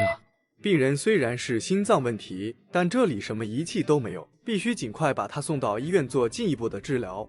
没有仪器就治不了病，还在这里瞎逼逼什么？林雨又蹲下身子，继续运起失真。住手！你这样会害死他的。林雨右手一挥，将唐磊震退数步。不想他死，就别妨碍我的治疗。几秒后，女生原本苍白的脸色逐渐恢复些许血色，呼吸变得平稳。女生的身体本身就没有太大的问题，你这是瞎猫碰上死耗子而已。好了，现在病人稳定下来了，只要送去医院接受后续的治疗就行了。对了，这个病人身上的银针在手术之前绝对不能拔出来，否则会给他带来生命危险。林雨站起身，准备离开。杜潇潇冒出头来，混混，林大神医，你又在这儿救死扶伤呢？哦，你来了，那正好，我们走吧。林雨与杜潇潇大步走出了人群。哼，装神弄鬼！急救车呼啸而来，医护人员将女生抬上车，唐磊跟着上车。老师，这些也真是。刚刚有个毛头小子自称是什么中医给扎的，都拔了吧，出了问题我负责。您是江大那个著名的心脏医学专家唐教授？没错，我就是唐磊，赶紧把银针拔掉，接上仪器进行监测。是。急救医生将银针拔下，接上监测仪器。我说过不会有事的吧？仪器数据显示平稳不到5分钟，原本平静的检测仪器突然发出急促而尖锐的警报声，心脏监测仪上的数据急剧下降。唐教授，这到底是怎么回事？嗨，立刻进行心肺复苏。病人被推进医院抢救时，唐磊亲自主刀，经过1个多小时的抢救，才惊险万分的将女生救了回来。林雨和杜潇潇坐在车内。林姨，今天陪我去买车吧。不行，我还得去一趟执法局，我舅舅还在里面关着呢。但你舅舅犯了什么事被关了？需要我找人把他捞出来吗？哎，一句两句说不清楚，先到南城执法局吧。林雨面带笑容与杜潇潇走进办公室。早啊，吴警官，我来了。都几点了还早上好，我都等你1个多小时了。这位是你女朋友？没错，认识一下，我叫杜潇潇。杜潇潇，别瞎说，我可是结了婚的人。你那算哪门子结婚？恐怕连人家的手指头都没碰过吧？还不如跟我在一起，只要你愿意，本姑娘随便你。杜潇潇，一个女孩子家的能不能矜持一点？杜潇潇笑了笑，低下头。吴琼神色古怪，吴琼心中暗骂：这个死渣男，竟然结了婚还在外面乱搞，真是可恶至极。吴警官，想跟我聊点什么？你舅舅的事情打算怎么办？再等下去的话，我们就要进入下一步了。带他出来吧，我跟他聊点事。钟志斌见到林雨，面色着急。小雨，小雨，你快想办法救我。坐下吧，接下来的话你好好给我听着，能不能戴罪立功，就看你自己的表现了。林雨简短的交代了任务，随后离开审讯室。夜幕降临，林雨和钟志斌站在南郊夜色酒吧门前。在这里面？没错，表面上看是普通酒吧，但实际上这里面藏着其他门道。走，进去看看。二人刚踏入大门，一名青年迎面走来。哟，这不是钟少吗？怎么还有胆子出现在这儿？钟志斌脸色一变，急忙将狗哥拉到一旁，压低声音：狗哥，别声张，我带了个老板过来。钟志斌朝林雨努了努嘴，哼，欠了鸡哥的钱还敢送上门来，原来是钓了一条大鱼啊！行，跟我来吧。谢谢狗哥，改天请你喝酒。林总，我们进去吧。行，咱们进去吧。狗哥带着林雨和钟志斌穿过狭窄蜿蜒的通道，经过几重验证，最终推开一扇紧闭的门。门后是一个地下赌场，烟雾弥漫。嘿嘿，藏得还挺深的嘛。林总，让钟少陪你好好玩。兄弟，我忙别的去了。林雨用火眼金睛环视一周，随后掏出银行卡递给钟志斌。小钟，去兑换筹码，你想玩什么尽管下注，赢了算你的，输了算我的。狗哥和鸡哥正透过玻璃紧盯着林雨二人。老大，你说钟志斌带来的林总真会是水鱼吗？看上去蛮有钱的样子。先看看吧，此人从进来到现在，我一直在关注他，没什么特别，先让他尝点甜头。好，我这就去安排。钟志斌抱着兑换来的筹码跑过来。开始吧。林雨将20万筹码一分为2，和钟志斌各自下场，两人很快就赢了不少钱。钟志斌大富贵人，加大投注。赌场内美女荷官嘴角挂着微笑，额头渗出汗珠。林雨早已看穿了荷官的作弊手段，但依然不动声色。好，买定离手。荷官手指轻轻揭开头中，5、2、5、3、6大。现场响起一阵惊叹声，荷官的耳麦中立刻传来低沉凶狠的男声：“怎么回事？不清楚，我明明已经把骰子变成小了。再出现这种错误，老子直接埋了你。”是。接下来的几局，无论荷官如何操作，林雨都马大，筹码堆积如山。好了，我们走吧。哦，哈，我这就去把这些筹码换成现金。慢着。鸡哥嘴里叼着雪茄与4名大人从2楼缓缓走下。呵呵，正主终于露面了，有事吗？林总是吧？有没兴趣再玩几把？你是？小雨，这位就是鸡哥。钟志斌，多错啊！看来你是找到靠山了。怎么样，林总有没兴趣再玩几把？鸡哥没理由让赢了钱的人毫发无伤走出赌场。有没有更刺激点的？我觉得这头子实在太无聊了。嗨，俄罗斯轮盘。有没有兴趣？鸡哥从腰间摸出一把左轮手枪，扔在赌桌之上，围观者纷纷倒吸一口凉气。什么是俄罗斯轮盘？周围的人哄堂大笑。钟志斌脸色苍白。小雨就是把子弹放进左轮手枪，对着自己头部轮流按扳机，直到有人中枪为止。不错，听起来很好玩的样子，那就玩俄罗斯轮盘吧。林宇认为这是一个扳倒正主的机会。小雨，这可不是开玩笑的，俄罗斯轮盘那是赌命啊！既然鸡哥想玩，我总不可能扫了他的心吧？那个老大，真要玩那么大吗？哈哈哈，要玩就玩大的，扣一次扳机1000万，就看林总敢不敢和我玩。小雨，悠着点，别上了他的当。放心了，你没发觉我今天运气爆棚吗？鸡哥脸上笑容，他拿起手枪，扫出所有子弹，随后装入一颗子弹。好，林总威武，每人1枪，赢了你可以带钱走人，要是输了，开，我替你收尸。鸡哥用力吸了一口雪茄，将转轮转动几圈，将手枪丢到了林宇面前。林宇嘴角上扬，自信盯着桌上的左轮手枪。玩命可以，但要再加上一个条件。说吧，什么条件？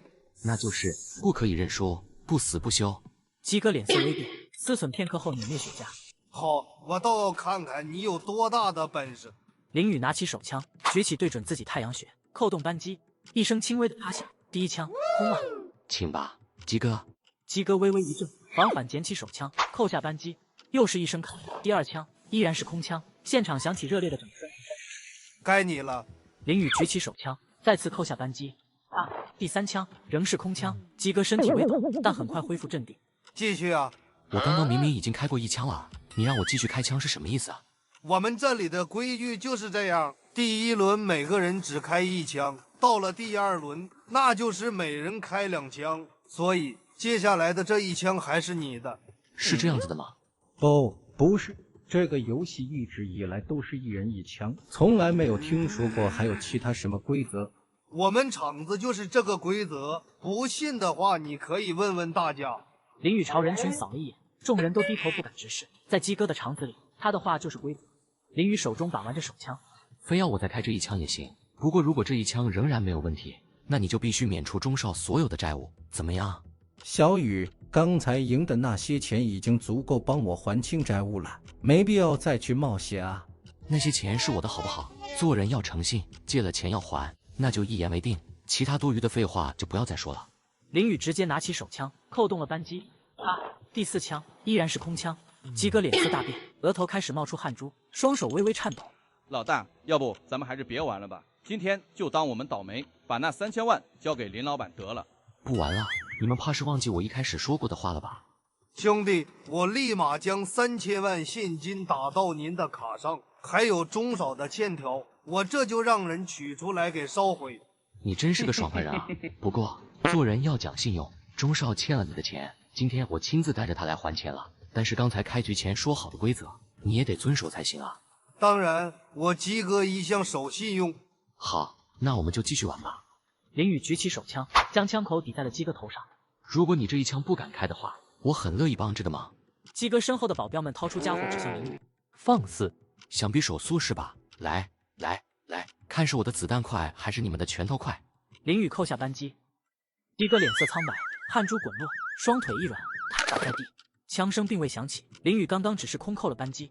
4名黑衣保镖拳头砸向林宇，林宇轻松躲过，保镖转用扫腿攻向林宇，4人配合紧密，封锁了林宇所有退路。就在众人以为林宇必被击中时，突然传来4声杀猪般的哀嚎。林宇抬腿踩在了每个保镖皮鞋头上，4名保镖抱着脚满地打滚，他们鞋头出现了凹陷。鸡哥回过神来，摸了摸自己的脑袋。我没事。真没想到堂堂逍遥帮的鸡哥竟然会是这样一个怂货。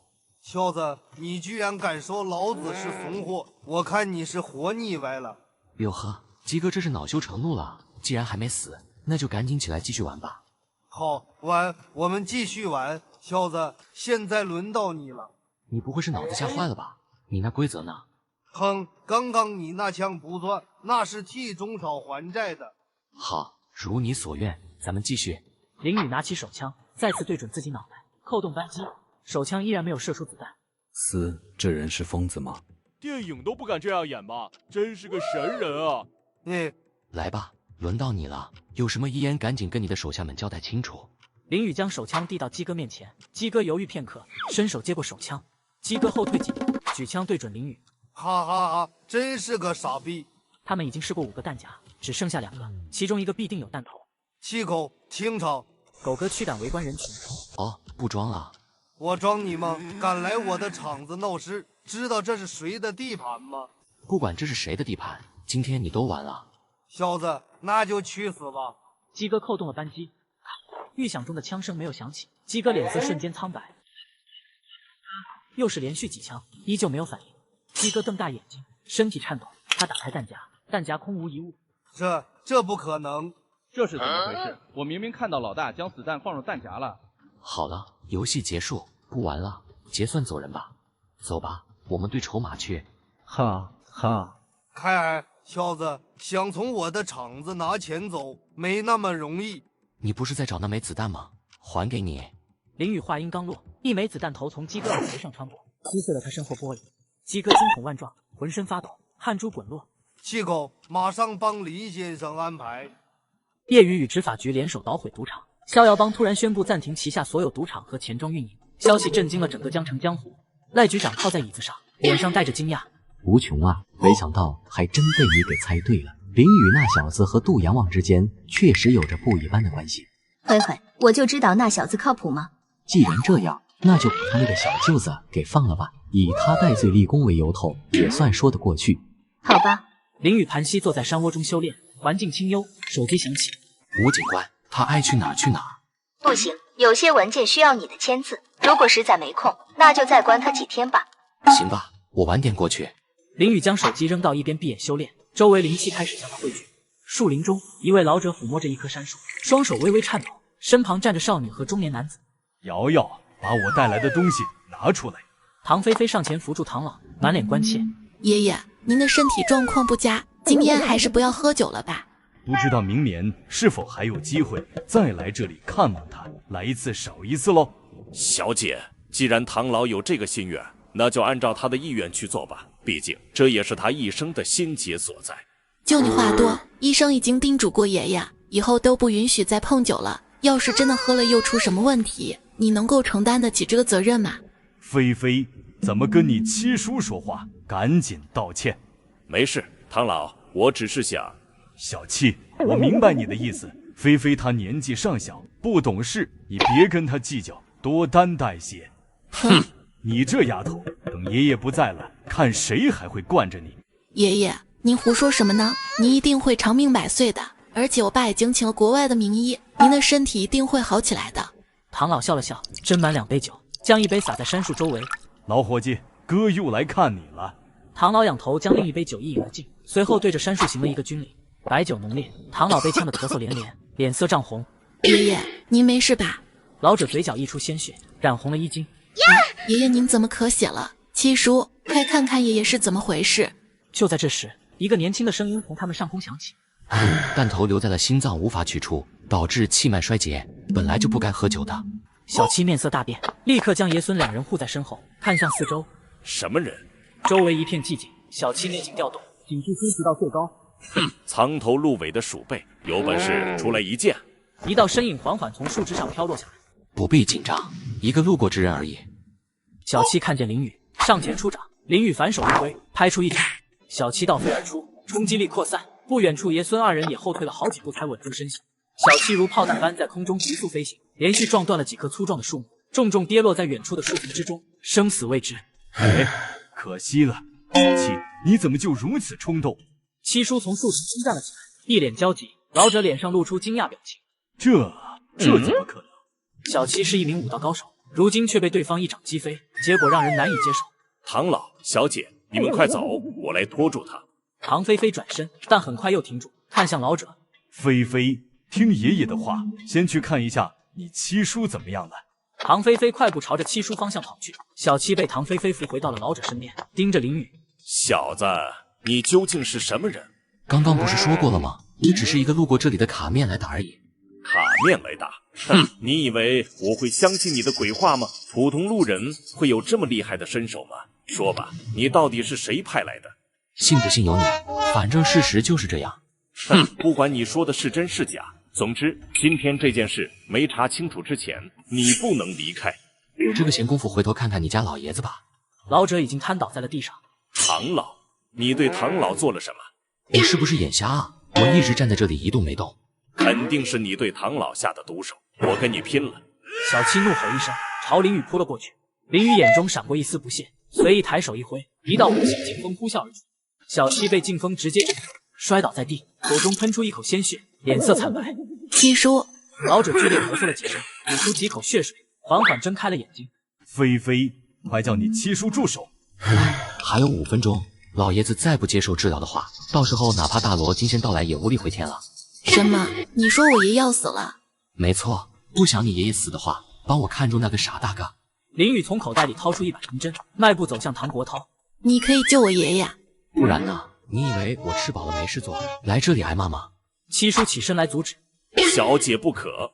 七叔，还有比这个更严重的后果吗？小七还欲要说些什么，一道破空声传来，一根银针飞了，扎在了小七的喉咙处。小七身体僵硬，无法再发出任何声音。唐菲菲和小七都瞪大了眼睛，脸上满是震惊之色。他们都是练武之人，深知飞针伤人需要强大的内力支撑。林雨的实力超乎想象。林雨没有再理会两人，直接撕开了老者的上衣。林雨施展回阳九针，银针如雨点般落下，维持住了老者的生机。10分钟后，唐国涛悠悠转醒。菲菲，爷爷这是活过来了。没错，爷爷，是他救了您。林雨上前扶起唐国涛。老夫唐国涛，感谢小友的救命之恩。刚才是小七鲁莽了，还请原谅。没关系，唐老，您不必放在心上。请问小友尊姓大名？林雨。原来是林小友，年纪轻轻，一武双修，未来不可限啊。唐老过奖了，晚辈只是略懂1、2罢了。不知林小友如何得知我体内有无法清除的弹头？啊，想必唐老是为老革命吧？在枪林弹雨中活下来的人，哪个不是一身伤呢？哈哈哈哈，好一个，哪个不是一身伤？唐国涛收敛笑容，神色认真。不知道林小友是否愿意和我这个老头子交朋友？没兴趣。喂，你说什么？我也想要跟你交朋友，你竟然敢说没兴趣？林雨没有理会，直接转身朝着山下走去。唐老，您体内弹头周围的伤已经被我压制，3到5年内是不会影响你的身体了，请务必多加保重，好好享受你们所打下的大好河山吧。唐国涛闻言心潮澎湃，他抬头望向天空，发出一声长啸。兄弟们，暂时不能下去跟你们团聚了，我唐国涛还能继续活下去，可惜我唐家无缘与那位小友结交。唐国涛向杉树方向敬礼，随后转身。走吧，我们下山。爷爷，那小子说伤被压制了，要不要我们直接回省城做个全面的检查呢？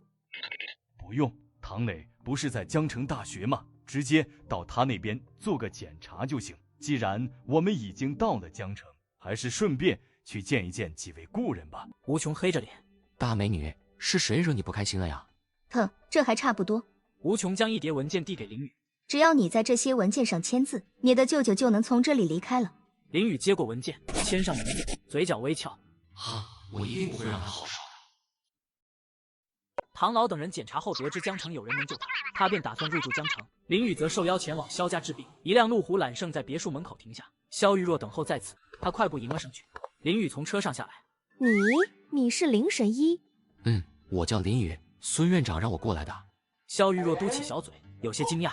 没想到林神医这般年轻，我还以为神医就该是满头白发呢。呵呵，其实我呀，已经有100来岁了。啊，100多岁，林神医真是老当益壮啊。萧玉若虽然知道林雨在开玩笑，但心中仍抱有希望，毕竟连孙院长都极力举荐，此人或许真有非凡医术。萧俊浩从后面走上前来。哟，萧玉若，这就是你给爷爷找来的神医？没错，萧俊浩，你有意见？萧俊浩是萧玉若同父异母的弟弟，从小到大两人就不对付。看到萧玉若在家族中越来越受重视，萧俊浩心中满是嫉妒。哈哈哈，笑话！一个乳臭未干的小子竟敢自称神医，萧玉若，这人怕不是你的舔狗吧？萧俊浩，给我注意点你的言辞，惹怒了林神医，耽误了爷爷的治疗，这个责任你担待得起吗？切，就他这个年纪，估计在医学院都还没毕业吧。不过呢，我可就不一样了。这次我托关系请来了咱们江城鼎鼎大名的李神医，相信有李神医出手，爷爷的病症肯定能迎刃而解。这位老者正是江城中医界货真价实的泰斗级人物李思珍。萧玉若激动万分，赶忙快步上前。李神医，前2日我托人去请您老，没想到您竟去了别处，今日您能来，可真是太好了，爷爷有救了。没错，老夫前2日的确身处京都，为京都的大人物看病，这不刚返回江城就被小萧托人给请过来了。李嗣珍凝视了一眼林雨，走吧，赶紧带我前去瞧瞧萧老。李老，这边请。萧俊浩领着李嗣珍匆匆离去，边走边回头冲着萧玉若大笑，哈哈，萧玉若，有李神医出马，必定能治好爷爷他老人家的病。这次家族对我应该会高看一眼了吧？萧俊浩和李嗣珍消失在别墅大门后，萧玉若站在原地看着林雨，神色复杂。萧玉若知道，此刻的林雨在李嗣珍面前，仿佛已经失去了被家族重视的机会。林雨只是看着大门方向，嘴角微微上扬。林雨和萧玉若走进别墅大厅，萧家人正围绕着一位声名远扬的神医。爸，你看我把谁请来了？小浩，是林神医到了吧？不，爸，是李神医。太好了，这次老爷子有救了。一群医生纷纷看向李嗣珍，李嗣珍微微点头，去看看吧。萧俊浩带着李嗣珍上楼，孙明星迎向林雨。林老弟，你终于到了。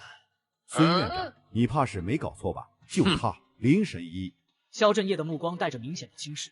没错，萧家主，这位便是前段时间在中医院救人命的林神医，我对他的信任那是杠杠的。那就有请林神医一同为老爷子诊治吧。走吧。林雨和孙明星进入房间，李嗣珍正在为萧老爷子诊脉。咦，房间里怎会有灵气？哦，原来是一株百年人参。林雨的目光扫过床头柜，火眼金睛发现了灵气来源。爸，你怎么把他们带进来了？他们是同行，这样恐怕不太妥当吧？无妨，让他们在远处旁观即可，免得干扰老夫的治疗。好，那就请2位在此稍后。林神医，您看，没事，我们就在此静观。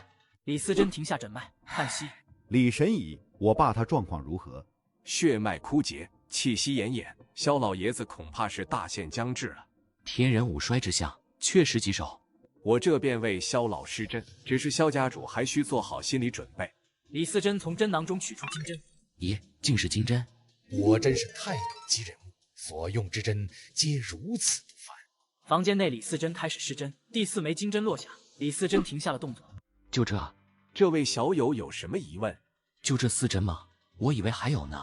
小子，你这不是废话吗？知道李神医为什么叫李嗣珍吗？林老弟，李嗣珍原名李怀远，因为他的一手4项针法出神入化，所以大家都称他为李嗣珍。不够，远远不够啊！林雨的声音虽小，但还是被在场的人听到。小友，难不成你对老夫的医术有怀疑？就是李神医救人无数，他的手段岂是你这个毛头小子看得懂的？你也说了，萧老爷子有天人五衰之象，此刻的老爷子就如同一辆汽车，发动机老化了，怎么踩油门都没有动力。你这样强行激发他体内的生机，这是治标不治本，你只会加速萧老爷子的死亡。萧家人因为林雨的出演，把林雨赶出萧家，却在李嗣珍口中得知老爷子活不过今天。萧振业脸色不大，随即转身，脚步匆匆朝楼下飞奔。爸，您这么匆忙是要去哪儿？快去把林神医请回来，你爷爷他出事了。啊，刚才不还好好的吗？别废话，快跟我来。萧振业拉着萧俊浩朝楼下奔去，萧玉若紧跟在后，满脸担忧。为了父亲的性命，萧振业顾不得任何脸面。他深知现在只有林雨能救萧家。林雨坐在路虎揽胜驾驶座，听着劲爆舞曲，车窗被急促敲起来。我操！我这车窗很贵的，敲坏了你赔啊！林雨降下车窗，白了一眼萧振业。林神医，老爷子他快不行了，求求您救救他吧。我说我这车窗很贵的，敲坏了你赔吗？赔，我赔，只要您能救救我父亲，我赔一辆更好的。不去。林雨的回答坚决，没有商量余地。萧俊浩愤怒上前：小子，你别太嚣张了，我爸是萧家家主，他都低头求你了，你还不赶紧进去给我爷爷看病？萧玉若赶紧上前制止了萧俊浩。林神医，求求您了，您就帮帮忙吧，我爷爷对我们来说真的很重要，他要是有个3长2短，我们萧家就麻烦了。刚刚赶我走，现在又求我回去，不要面子的。林神医，我求您救救我爷爷，只要您肯出手，我什么都能答应。萧玉若直接双膝跪在了地上。看在你这般孝顺的份上，我便答应帮你爷爷医治吧。好，太感谢林神医了。不过我还有一个条件，那就是萧俊浩必须在孙院长面前跪着。萧振业心里那个火，但为了父亲只能忍下。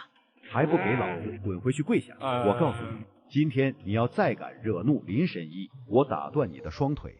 林宇从车上走下来，朝着别墅大门走去，萧俊浩跟在后面。走进别墅大厅，萧俊浩跪在孙明星面前。呵呵，好小子，真有你的。林宇直接来到床边，他伸出手指，在萧老爷子身上轻轻点了几下。原本不停咳嗽的萧老爷子，咳嗽声立刻止住。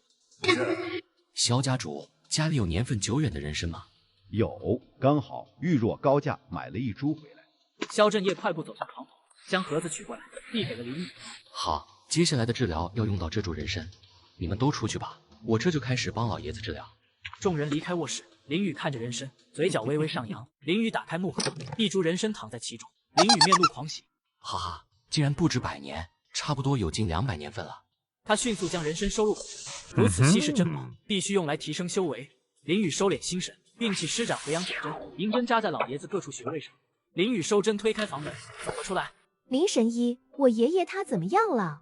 没什么大碍了，只是身体过于虚弱，等半个小时再叫醒他。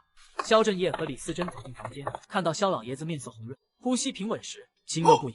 萧小姐，你加一下我的微信，稍后我会开个方子发给你。多谢。去看看他吧，我有要事，先行一步。林宇驾车离去。房间内，萧振业面色放松。刚刚李神医诊过脉了，你爷爷的身体已无大碍，只是有些虚弱。果然和林神医说的一样，爷爷果然没事了。林神医他人呢？你快出去好好招待他。林神医他有事先行回去了。哎，你怎么就让他给走了呢？我都还没有好好感谢他。就是，我还打算跟他讨教医术呢。他说有要事，我怎么好意思拦着他？李思珍突然转身，快步来到楼下，走到孙明星面前。你们跟林神医熟悉吗？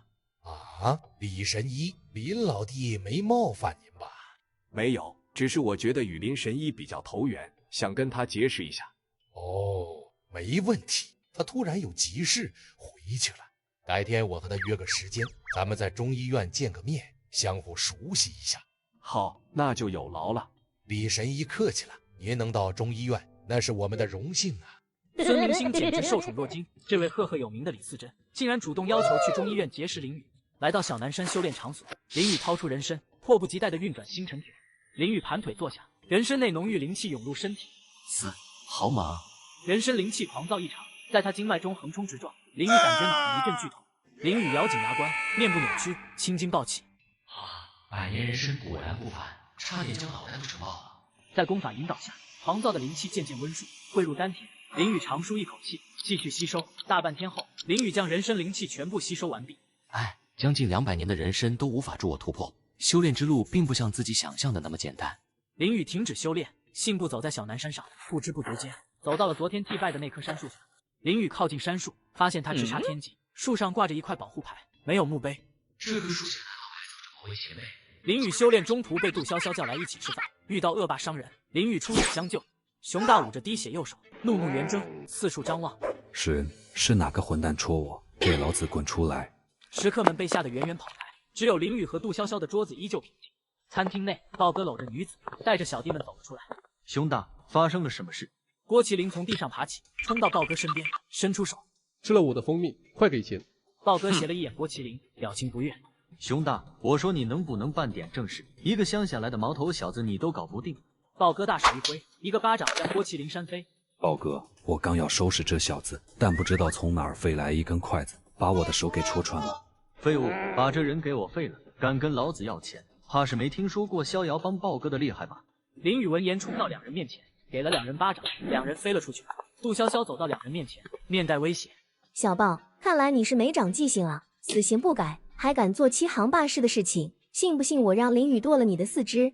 姑奶奶饶命，我再也不敢了。郭麒麟再次从地上爬起，冲到豹哥面前，伸手讨要。吃了我的蜂蜜，给钱！豹哥掏出一叠钞票，递给了郭麒麟。嘿嘿，给钱就好，我这人最缺的就是钱了。林宇注意到男子大白牙，箭步冲到男子面前，掀开了他头上鸭舌帽。你是兔子？鸭舌帽下是一张黑乎乎的脸庞和一颗光溜溜的脑袋。兔子，是你吗？郭麒麟身子微微一颤，恢复了憨憨模样。不好意思，你认错人了。郭麒麟拿回帽子，转身脚步匆匆离开了。林宇，我怎么感觉那人怪怪的？郭麒麟，会是你吗？郭麒麟，你说是江城2流家族那个郭家大少郭麒麟？你和他认识？那倒不是，只不过郭家在3年前一夜之间就破产了，当时闹得整个江城都沸沸扬扬的。紧接着就是郭家家主锒铛入狱，郭家女主人吃傻，然后郭家大嫂就不见了踪影。潇潇，你吃完自己回家，我要去处理点事。你小心点。林雨紧跟着男子离去方向追了上去。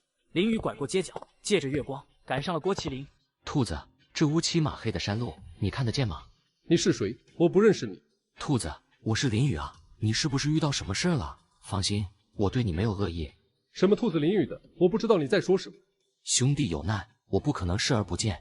没错，我是兔子。不过林雨，有些事不是你能掺和的，就当今天我俩没见过吧。哈哈哈，好小子，果真是你。林雨拍了拍郭麒麟肩膀，放心吧，我这个人最不怕麻烦了。林雨与兔子相认后，来到了兔子家中。林雨发现其母卧病在床时被人所害，郭麒麟站在床边，神色痛苦。郭母躺在床上，双眼空洞。林雨，自从家里出事后，我母亲她接受不了，现在除了我，其他人都不认得了。阿姨之所以这样，是有人在她身上下了蛊。林雨，你说我母亲变成这样，是被人害的？没错，我先稳定一下阿姨的病情。林雨手指点向郭母头顶，一股微灵气进入其体内，郭母身躯微颤，双眼有了亮光。3年来，郭麒麟第一次在母亲的眼神中看出了不一样的情感，那已经不是单纯的恐怖。你等我一会，我到车上取点东西。林雨快步出门，郭麒麟看着他的背影，脸上充满迷惑。林雨去而复返，手中多了一盒银针。我问你，阿姨每次犯病是否都会捂住心口，说一些极其抗拒的话？没错，这段时间犯病的频率愈发频繁了。阿姨体内被人下了控制心神的蛊虫，下蛊之人想从她口中获取信息。林雨解释，郭母内心坚韧，抵抗了蛊虫3年，才活到现在，但精神力已近乎枯竭。林雨，你有没有办法将那蛊虫取出？可以，我刚刚便是到车上取工具去了。兔子，快将阿姨的身子放平，我要为阿姨施针治疗了。郭麒麟让郭母平躺在床上。接下来，我要封闭阿姨心脏周围的穴位，期间无论发生什么事，你都不得出声。郭麒麟用力点头。林雨打开针盒，运起施针，一枚银针落在郭母心脏周围。郭母的脸色瞬间由红转白，最后变得毫无血色。大约3分钟后，林雨轻轻将郭母的嘴巴打开，一只黑色的虫子从郭母口中爬了出来。就是现在。林雨取走银针，一股灵气注入郭母体内，郭母的脸蛋恢复了血色。林雨手指轻捻银针，用力一刺，贯穿了那只黑色虫子身体。林雨，这就是我母亲体内的蛊虫吗？没错，就是这只蛊虫在作祟。现在好了，阿姨已经摆脱了蛊虫的控制。林雨，赶紧把这只可恶的虫子交给我，不能如此轻易的放过它。不行，你别小瞧了这只小虫子，万一稍有不慎，让它钻进你身体，到时候就麻烦大了。那好吧，还是由你来处理这只该死的虫子好了。郭麒麟往后退了几步，林雨调动灵力，汇聚于银针尾部，银针闪烁出光芒，灵力接触到黑色虫子，虫子凭空消失了。林雨，你这一手针法实在是太厉害了。走，我们出去聊聊，让阿姨休息一会。后山，一名蒙面老者盘坐在大石头上，老者身子猛地颤抖，面部扭曲。林雨在葵坑村烧毁了那只黑色蛊虫，远在后山的老者瞬间遭受反噬，老者喷出一口鲜血，血染嘴角。是谁敢坏老子好事？蛊虫与主人血脉相连，反噬来得又快又猛。胆敢杀了我儿，我一定要你死！老者不再盘坐，起身朝着葵坑村方向疾驰而去。林雨和郭麒麟坐在大厅里，气氛凝重。兔子，能详细跟我说说这些年你家里发生了什么吗？当年我们郭氏集团研发出了一款能令人体伤口快速愈合的神奇药物，但就在药物进入临床阶段时，却突然出事了。一定是有人觊觎这款产品的巨大商业价值，出黑手的一定有叶家一份。既然会有这样的事，既然有了线索，咱们就不能轻易放过他们。爹，等我母亲醒来，我再跟她好好聊聊，说不定她能知道更多内情。靠门口房间里传来一道苍老的声音：“麒麟，你妈妈怎么样？她没事吧？”老人从房间里走了出来，脸上写满了沧桑。爷爷，您怎么起来了？我妈她睡着了。老人摆摆手，示意郭麒麟坐下，随后看向林雨。麒麟，这位是？爷爷，他是我高中同学林雨，在卖蜂蜜时碰见的。刚刚林雨还帮我妈治疗身体呢。嚯，难得你还有这份心来看望麒麟母子俩，还帮宛如治病。麒麟，你要珍惜同学这份情。爷爷，时间不早了，你先回房睡下吧，我跟林雨聊一会。老人转身，缓缓走进房。林雨面色疑惑：“兔子，这是你爷爷，我怎么没见过？”当年我带着母亲逃难到此，是这位爷爷好心收留了我们。这位爷爷是一直居住在这个村子吗？村里人说，爷爷是好多年前被这家人从后山救回来的，当时他头部受了重创，醒来后就失忆了。怪不得，从爷爷的眼神中，我发觉他应该不是一个普通人。你为什么这么说？爷爷的眼神仿佛经历过许多世事。这些年我一直在外面奔波，反而对爷爷的事情知之甚少。两人正说话间，林雨的耳朵微微抖动了一下，他的眉头皱了起来，察觉到一股危险的气息正快速地向他们逼近。兔子，你在家里好好照顾爷爷和阿姨，我有急事必须赶回城里一趟，明天一早我会再过来看望他们。林雨说完转过身，大步走出了门口。好的，知道了，你开车路上一定要小心啊。林雨一跃而起，朝着那股危险气息传来的方向急速飞驰而去。深更半夜，后山松树下，月色拉长了林雨影子。一位老者正匆忙赶路。喂，深更半夜，老人家行色匆匆，这是要去哪里？老者停住脚步，看向林雨。你是何人？呵呵，你不正赶着找我吗？小子，是你杀害了我的儿子。你儿子把恶心虫子当亲生儿子的，我真是头一回听说。老者怒目圆睁，双手一挥，虫群出现。小子，竟敢取笑我，我就让你见识一下厉害。我去，你这是养了多少儿子啊？怕了吧，不想死就乖乖站着，为什么要坏我好事？我还想问你，为什么要害郭家之人？哈哈哈，想知道，等我这些宝贝饱餐一顿，说不定我开心了，在你死前告诉你真相。孩儿们，给我上！虫巢朝着林雨飞去，来得正好。林雨身形高高跃起，手中多了一把松针，他手臂轻握，松针射向虫巢，蛊虫纷纷坠落。问你究竟是什么人？我是你惹不起的人。林雨朝老者走去，老者不断后退，他掏出一枚黑色丹药吞了下去。老者身体膨胀，皮肤变成了绿色，双眼变得猩红。小子，给我受死吧！哼，嗑药嘛，不管你耍什么花招，结果都不会改变。老者举掌劈向林雨命门，林雨出掌迎击。就在双掌即将接触时，两道林雨身体左右两边呼啸而起。林雨急速后退，老者趁此间隙掉头朝着后山狂跑。想跑没那么容易。林雨手中银针闪现，朝着老者方向疾驰而去。银针击中老者，老者身形微微一滞，但因为嗑药的缘故，他逃跑速度奇快，眨眼间便消失在了茫茫月色之中。靠，居然让他跑了！不过他捉了我一阵，短时间内应该不敢再骚扰我家了。丹药一颗就能提升修为，我怎么没想到用丹药呢？天荒老人关于丹药的传承涌上林雨脑海。传承中有炼丹之法，能提升修为，还能治病。学会炼丹，岂不是要财源滚滚？林雨沉浸在幻想中时，手机响起。喂，有什么事？死瞎子，你什么态度？都几点了还不回来？是想害死雨欣吗？如果我说今晚不回去呢？你这废物，敢不回来？我们有合约，你今晚不回，明天我就把你们全家送去踩缝纫机。好。林雨直接挂断电话。林雨心中暗想，大不了按照合约赔偿，又不是赔不起。手机再次响起。要告就去告，大不了给你们叶家赔钱。林雨，是我，抱歉，我妈是担心我身体，你别跟她计较了。叶雨欣的声音带着难以忍受的痛苦和央求。行吧，我这就回去。林雨边走边思考，炼丹之法，既然老家伙能嗑药，我也要开始炼制丹药，提升实力了。林雨回到叶家睡了一晚，就前往药店购买调理身体的药材，随后前往郭麒麟家中彻底救醒西木，并得知是因为叶家人背叛江家才会变得如此凄惨。你体内的蛊虫应该是叶家赵人种下的，要不是那鬼东西，你也不至于吃傻了3年。没错，阿姨，他们在你的体内下了控制心神的蛊虫。林雨的话字字诛心，让苏婉如心里的恨意翻涌。若不是你的内心强大，恐怕早就被折磨得死去活来了。苏婉如面色扭曲，牙齿咬得咯吱作响。叶建国，你这个畜生，没想到你会如此不择手段。还好我和你爸在产品研发时留了个心眼，核心数据只有我们2个人知道。没错，叶家关于伤口修复的产品还处于临床试验阶段，暂时没有推向市场。林雨，你怎么会知道叶家的内部消息？不瞒你们说，叶氏集团的总裁叶雨欣是我的妻子。至于产品的事情，是兔子跟我说的。一来是想借助叶家的资源找到名医为我治眼，二来那笔费用也可以为我老爸治病。只不过你是叶家的女婿。阿姨，我对叶家没有任何感情。再说了，很快我就会和叶雨欣离婚。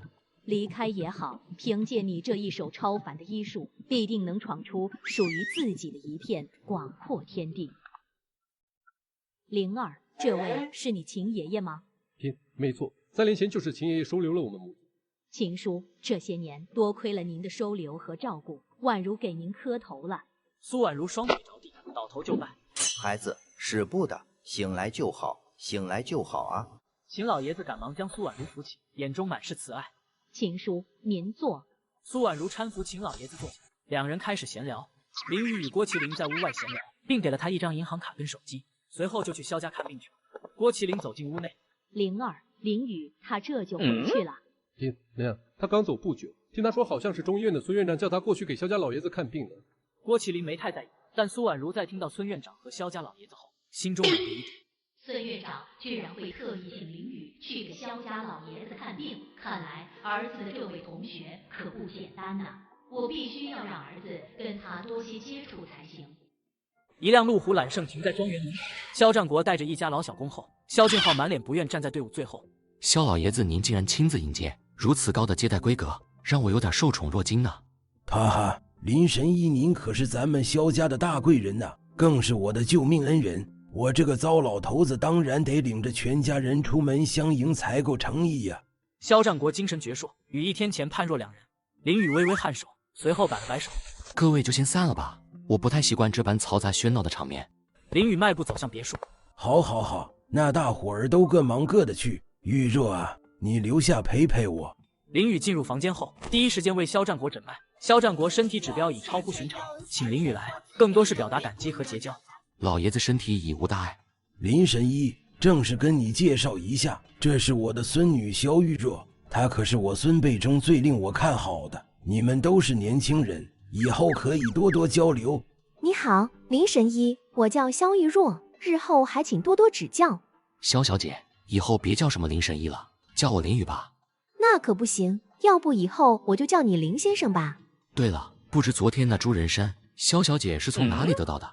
林雨惦记着人参，想要找到同等品质的药材突破修为。那株人参是我托人在一个地下拍卖会上竞拍到的。不知道萧小姐花了多少钱竞拍上的？1000万，况且这1000万还是其他买家看在爷爷病重的份上，才割爱让给我的。林先生对名贵药材很感兴趣，行医之人自然对名贵药材感兴趣，尤其是那种年份久远的珍稀药材。那日后玉若若是还能遇到类似的名贵药材，定会拍下送给先生，以报先生对爷爷的救命之恩。那就多谢了。萧战国走到林雨面前，将一把钥匙递了上前。林神医，为了表达谢意，这是我在中央一品的一套别墅，全当是感谢你的救命之恩。萧玉若一脸惊讶。湖心岛1号别墅，爷爷，你不是一直舍不得出售湖心岛1号别墅吗？傻丫头，还有什么比老头子我的命更重要的？况且这套别墅建成后一直未曾出售，不就是为了等待有缘人吗？我去，湖心岛1号别墅，那可是除了4大家族的私家庄园外最豪华的别墅了。林雨连连摆手推辞。不，老爷子，这礼物太贵重了，我绝对不能收啊。萧战国微微一笑，语气异常坚定，不容拒绝。中央一品本来就是由我们萧家负责开发的项目，这座湖心岛1号别墅，我压根儿就没想过要把它转手卖掉。今天能够有幸结识到林神医您这样的高人，这是我们萧家莫大的福气呢。只有这套别墅才能作为谢礼。林雨内心早已为家人能住进豪华别墅而乐开了花，他稀里糊涂的成了湖心岛1号别墅的主人。林雨驾驶着路虎，孙明星坐在副驾驶，眼神不停打量着林雨，带着羡慕。孙老哥，难不成我的脸上有花长？怎么老是这么盯着我看？孙明星苦笑，摇了摇头。我说老弟呀，我这辈子辛辛苦苦打拼，也只够在中央一品外面买套小别墅。你瞧瞧你，刚出手，人家二话不说就把湖心岛1号别墅拱手相送了。正当二人交谈时，一阵清脆悦耳的手机铃声突然响起。孙明星接起电话，脸色瞬间变得凝重。立刻停止所有非重症患者的诊疗工作，马上组织全院人员全力以赴，对这批伤者展开紧急救治行动。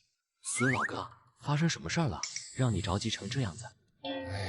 刚接到消息，市区一家幼儿园突然起了大火，目前有10几个伤势极为严重的孩子被紧急送往咱们医院接受治疗。这么严重？走，我们马上赶过去看看。林雨踩下油门，路虎揽胜朝着中医院疾驰而去。整个中医院人潮涌动，急诊室里呼吸声此起彼落。林雨心中犹如一团乱麻，焦急地寻找解决之法。他想到了天荒老人的传承，对，灵气拥有非常好的治愈能力，可以快速修复伤口。可是这里有这么多的伤者，以我炼气一重的地位修为，灵气很快就会消耗殆尽。林宇决定先用稀释后的灵气水暂时稳定住伤者们的病情。林宇将一缕灵气注入一瓶纯净水中，然后涂抹在一名伤者的伤口上，伤者安静了下来。孙老哥，赶紧让人把医院的水盆都集中过来。林老弟，你不会是想用水给伤者的伤口降温？汤局长走上前，厉声呵斥，满脸不悦。开什么玩笑？这么严重的烧伤，用水降温，你到底懂不懂医学常识？谁说水不能降温的？哼，看你这穿着，应该不是本院的医生吧？一个外人来我们医院捣什么乱？保安，快把这人控制起来，送到执法局去。孙明星脸色大变，连忙上前。唐局长，这位是林神医。早些时候，我院2例车祸伤者就是林神医给救回来的。哦，是吗？就算是，但是把重度烧伤的伤者放进水里浸泡，这种毫无常识的做法。孙老哥，别跟他废话，相信我的话就赶紧按我的说法去做。林宇又帮另外一名伤者涂抹灵气纯净水，孙明星额头上开始冒出汗珠。汤局长，看呀，这可如何是好啊？汤局长面色凝重，目光紧盯着林宇。哼，哪有这样的先例？要是真按照这种方法去做，万一出了问题，谁能担得起这个责任？急诊室走廊一片混乱，烧伤者痛苦哭喊声此起彼伏。就在林宇的治疗方案陷入僵局之时，李思珍神医身背药箱走了过来。李思珍面色严肃，走到众人面前，看向汤局长。汤局长，我同意林神医的做法，如果真出了什么问题，一切后果都由老夫一人承担。李神医，您也同意把伤者泡到水里？林神医，您辛苦了。这2个伤者病情已稳定，接下来由你来治疗。好，我这就着手治疗。孙院长，还不快按林神医的意思，准备些水盆过来，每个盆还要备一些纯净水。哼，小子，要是出了什么问题，你照样逃脱不了责任。很快，20来个装满纯净水的水盆整齐摆放。林宇将手中的纯净水变成了灵液，林宇将手中灵液递给孙明星。孙老哥，每个水盆滴入5滴药水，然后将伤者泡入水盆。好。孙明星虽然不解，但还是照做。紧接着，令人不可思议的一幕发生：身患烧伤的孩子被浸泡入水盆后，哭声停止，表情放松。这怎么可能？这林神医的医术果真不凡啊！林宇一屁股坐到了地板之上，他额头上渗出汗珠。刚刚那种毫不保留、全力以赴的灵气输出，使得林宇此刻感到周身乏力无比。孙明星赶忙凑上前去，满脸关切：“林神医，您没事吧？”“没事，休息一会就好了。”林宇深吸一口气，运转星辰诀恢复体力。李老，这边暂时就拜托给您，不过在我回来之前，尽量不要让伤者离开水盆，还要保证盆里的水温。孙老哥，咱们医院可有配置膏药的地方？当然有，我们医院有很多常用的膏药，都是由我们自家的药房配置的。好，那就麻烦带我去药房，我打算为这批伤者配置一批特效膏药来。林宇在天荒老人的传承中发现了一个名为紫花烧伤膏的珍贵配方。林宇满头大汗，在药炉前忙碌，他多次往药膏注入灵气，经过数次尝试，紫花烧伤膏终于成功熬制而出。林宇长长的呼出一口气，全身肌肉紧绷到极限，酸痛感汹涌而来。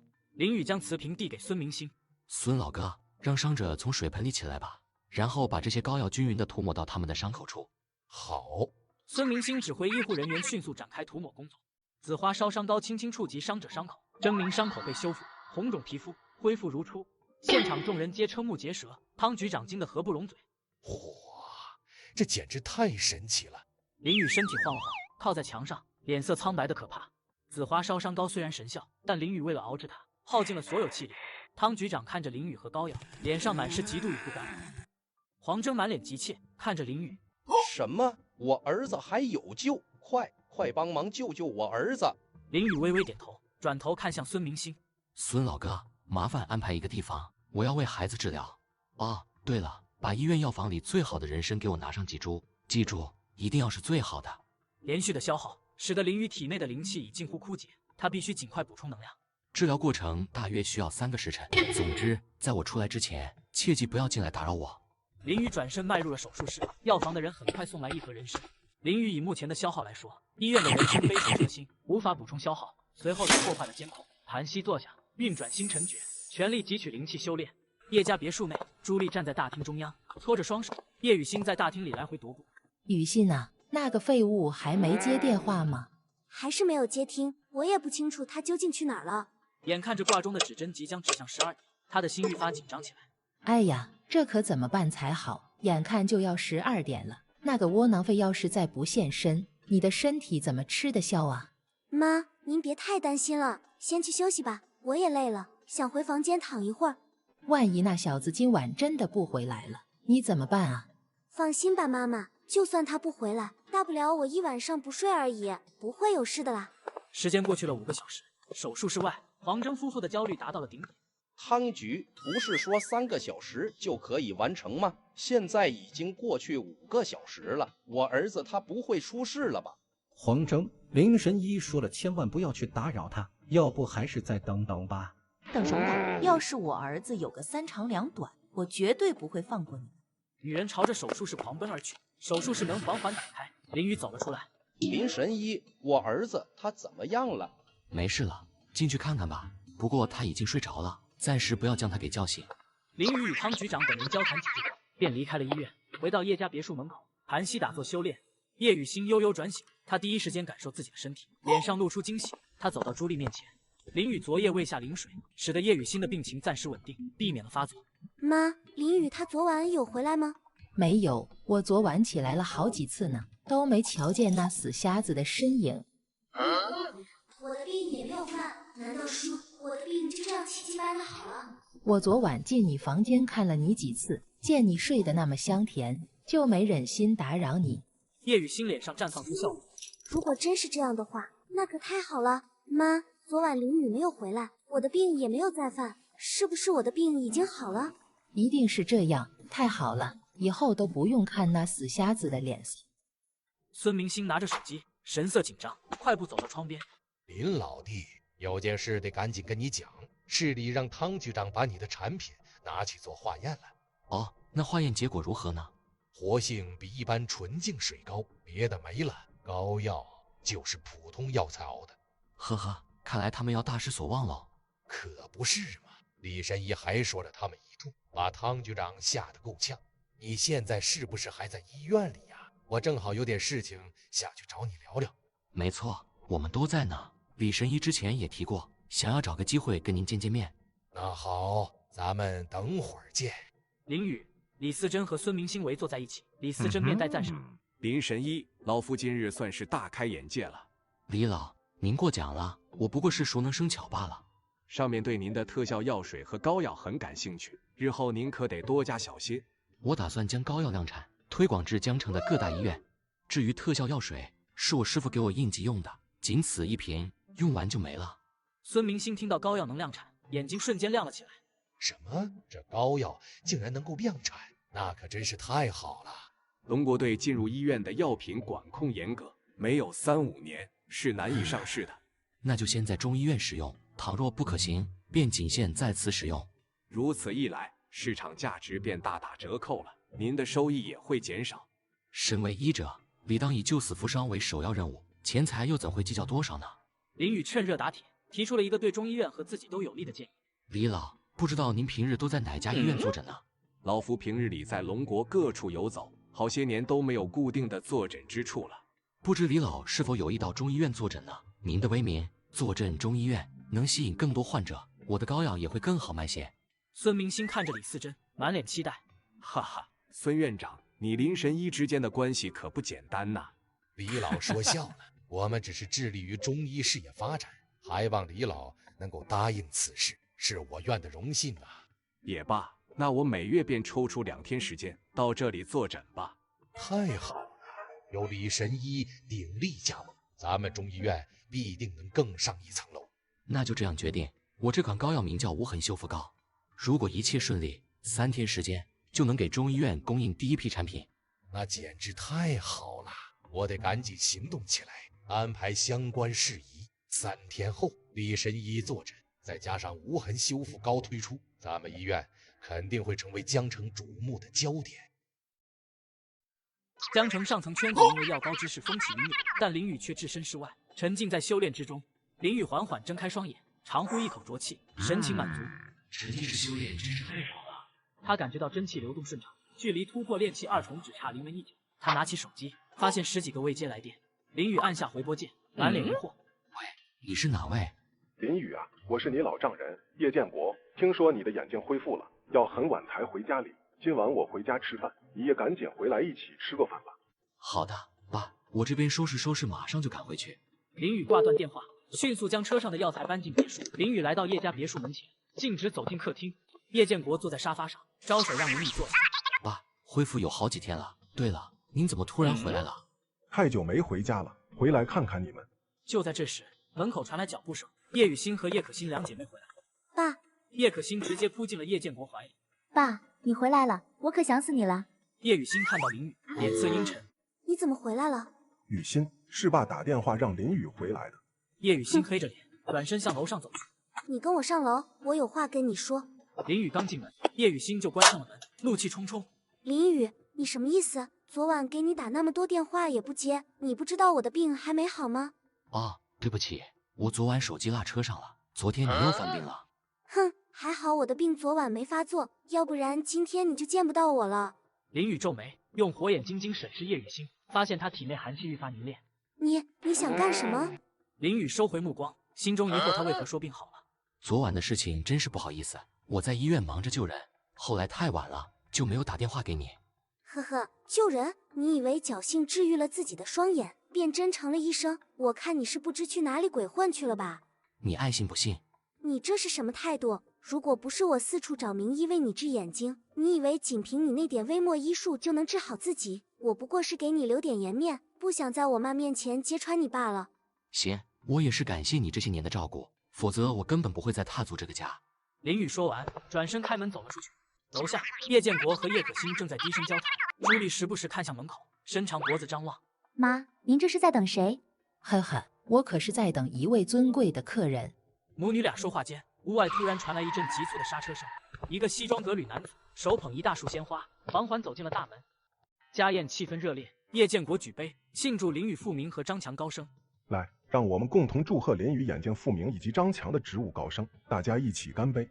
多谢叔叔您的夸赞呀！来，为了咱们这难得的重逢时刻，干杯！张强举杯回应，林宇微笑一同举杯，一饮而尽。张强开始滔滔不绝地讲述自己在安国如何从一线销售员杀出一条血路，随后话锋一转，将话题引向了叶建国的未来。叔叔，听说您从叶氏集团高层退了下来，不知您是否有意重返高层？那是当然，只不过要重回叶氏集团高层，实在是困难重重啊。叶氏集团的医药业务一直不尽人意，若您能促成与 X 医药集团的合作，叶老爷子一定会重新斟酌。X 医药集团对合作方的资质审核极其严苛，为了提升合作成功率，我提议星星能暂且作为我的秘书到我们集团。呵，这主意妙极了，建国重回叶氏高层指日可待了。这个主意不错。如果老爸能够回到叶氏集团高层，那我们是否就可以搬回叶家庄园了呢？叶雨欣也点了点头。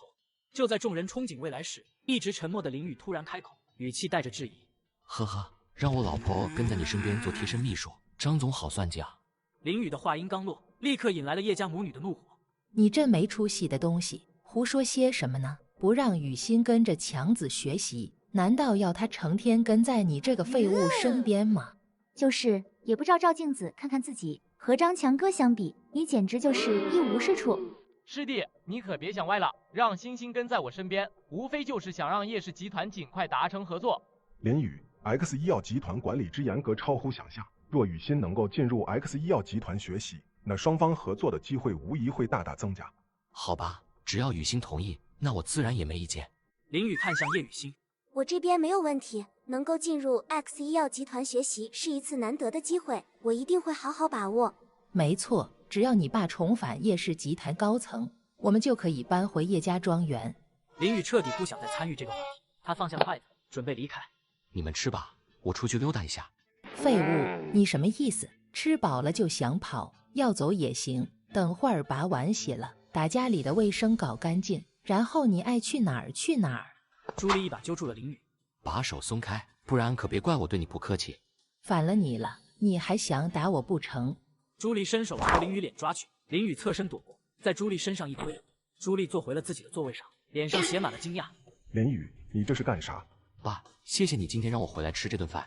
让他走，今天出了这个家门就不要再回来了。反正雨欣的病已经好了，他在不在这个家都没啥意义了。呵呵，好，我走了。林宇大步走出了叶家别墅。林宇泡完澡，心绪宁静，他关掉手机，盘膝坐在沙发上，再次进入修炼状态。体内星辰诀功法自行运转，冲击着炼气二重的壁垒。林雨眉头紧锁，脸色涨红，引导气息冲击瓶颈，但始终无法突破。小强，今晚喝了酒就别开车了，我让雨欣送你回去吧。那我们走吧。叶雨欣和张强出门，坐进车里。车上，张强迷迷糊糊，不知是真醉还是假醉。欣欣，只要你跟着我 ，X 集团的合作很快就会落实，到时候你们家一定能超越大伯，夺得叶家话语权。张强的大手放到了叶雨欣的大腿上。张强，你想干什么？叶雨欣身体一抖，方向盘一滑，车子险些冲进水沟。哎呀，对不起，欣欣，我真不是有意的。接下来的路途，叶雨欣全神贯注地开车，对张强保持着高度警惕。叶雨欣将张强送到酒店门口，叫来服务员协助，两人费力将张强抬进房间。酒店落地窗前，张强手中紧握红酒，嘴角挂着笑容。臭娘们儿，要不是从阿姨那里得知死瞎子没有跟你同过房，老子才瞧不上你这破鞋呢。叶雨欣回到叶家别墅，斜靠在床上，脑海中思绪翻涌，五味杂陈。别墅一楼大厅的时钟发出12点的报时声，一股寒气涌上叶雨欣身躯，叶雨欣身体蜷缩成一团，痛苦呻吟。啊，妈，我的病又犯了。朱莉闻声赶到房间，怎么会这样？昨天不是还好好的吗？怎么今天又犯病了？我也不知道啊，快打电话叫林雨回来。朱莉回到房间，拿起电话拨打林雨的号码。然而林雨在修炼前已经关机。雨欣，那个死瞎子关机了。叶建国也闻声赶来，接过电话尝试拨打，结果依然失望。直到天亮，叶雨欣体内的寒气才稍有收敛，沉沉睡去。林雨这边同样是满头大汗，多次冲击炼气二重无果后，他不得不停止了修炼。林雨站起身，吐出一口浊气。只是冲击炼气二重而已，为何会如此艰难呢？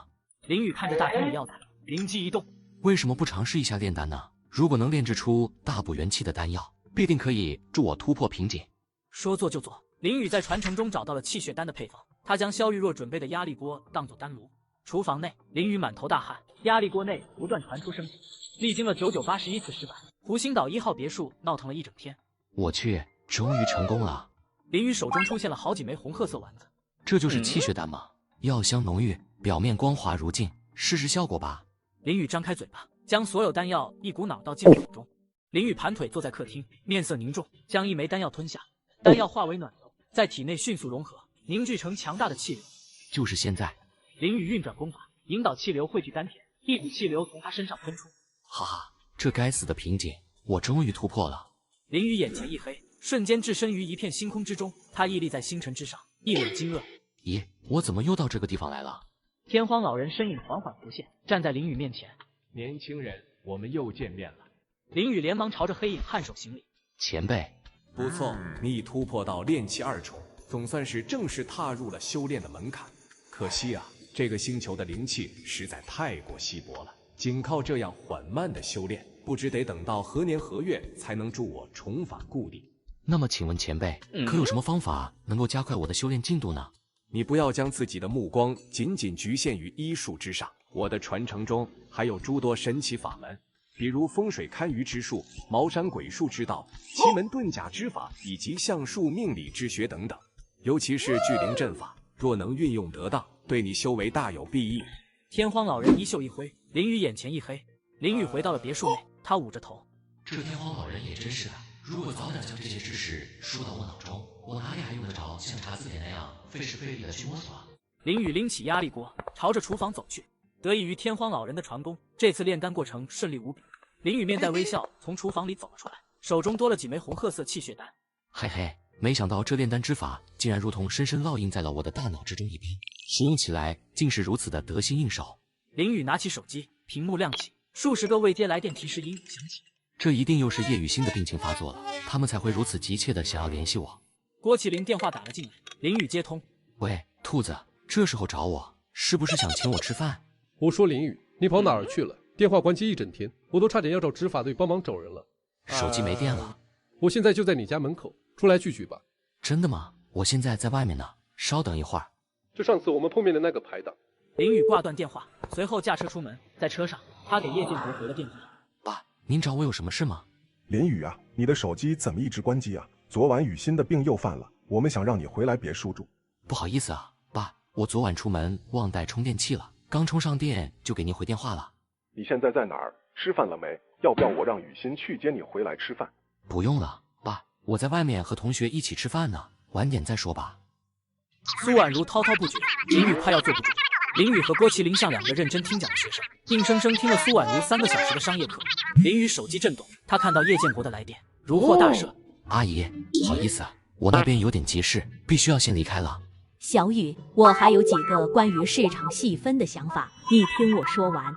林雨最终同意了合作方案，公司注册成立，由苏婉如全权负责运营，林雨提供技术支持和拉拢投资，做等分红。林雨被苏婉如母子送回村口，他从口袋里掏出一颗气血丹，递给苏婉如。阿姨，您身体虚弱，这是我亲自制作的药丸，您把它分成2半，每隔3天服用1次，能让您的身体得到极大的改善。小雨呀，真是太谢谢你了。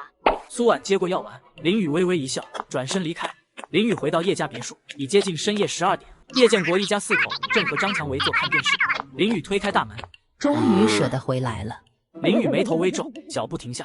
妈，你这是干什么？你给我闭嘴！林雨，你回来了，快过来坐。爸，不用了，你们聊吧，我回房间了。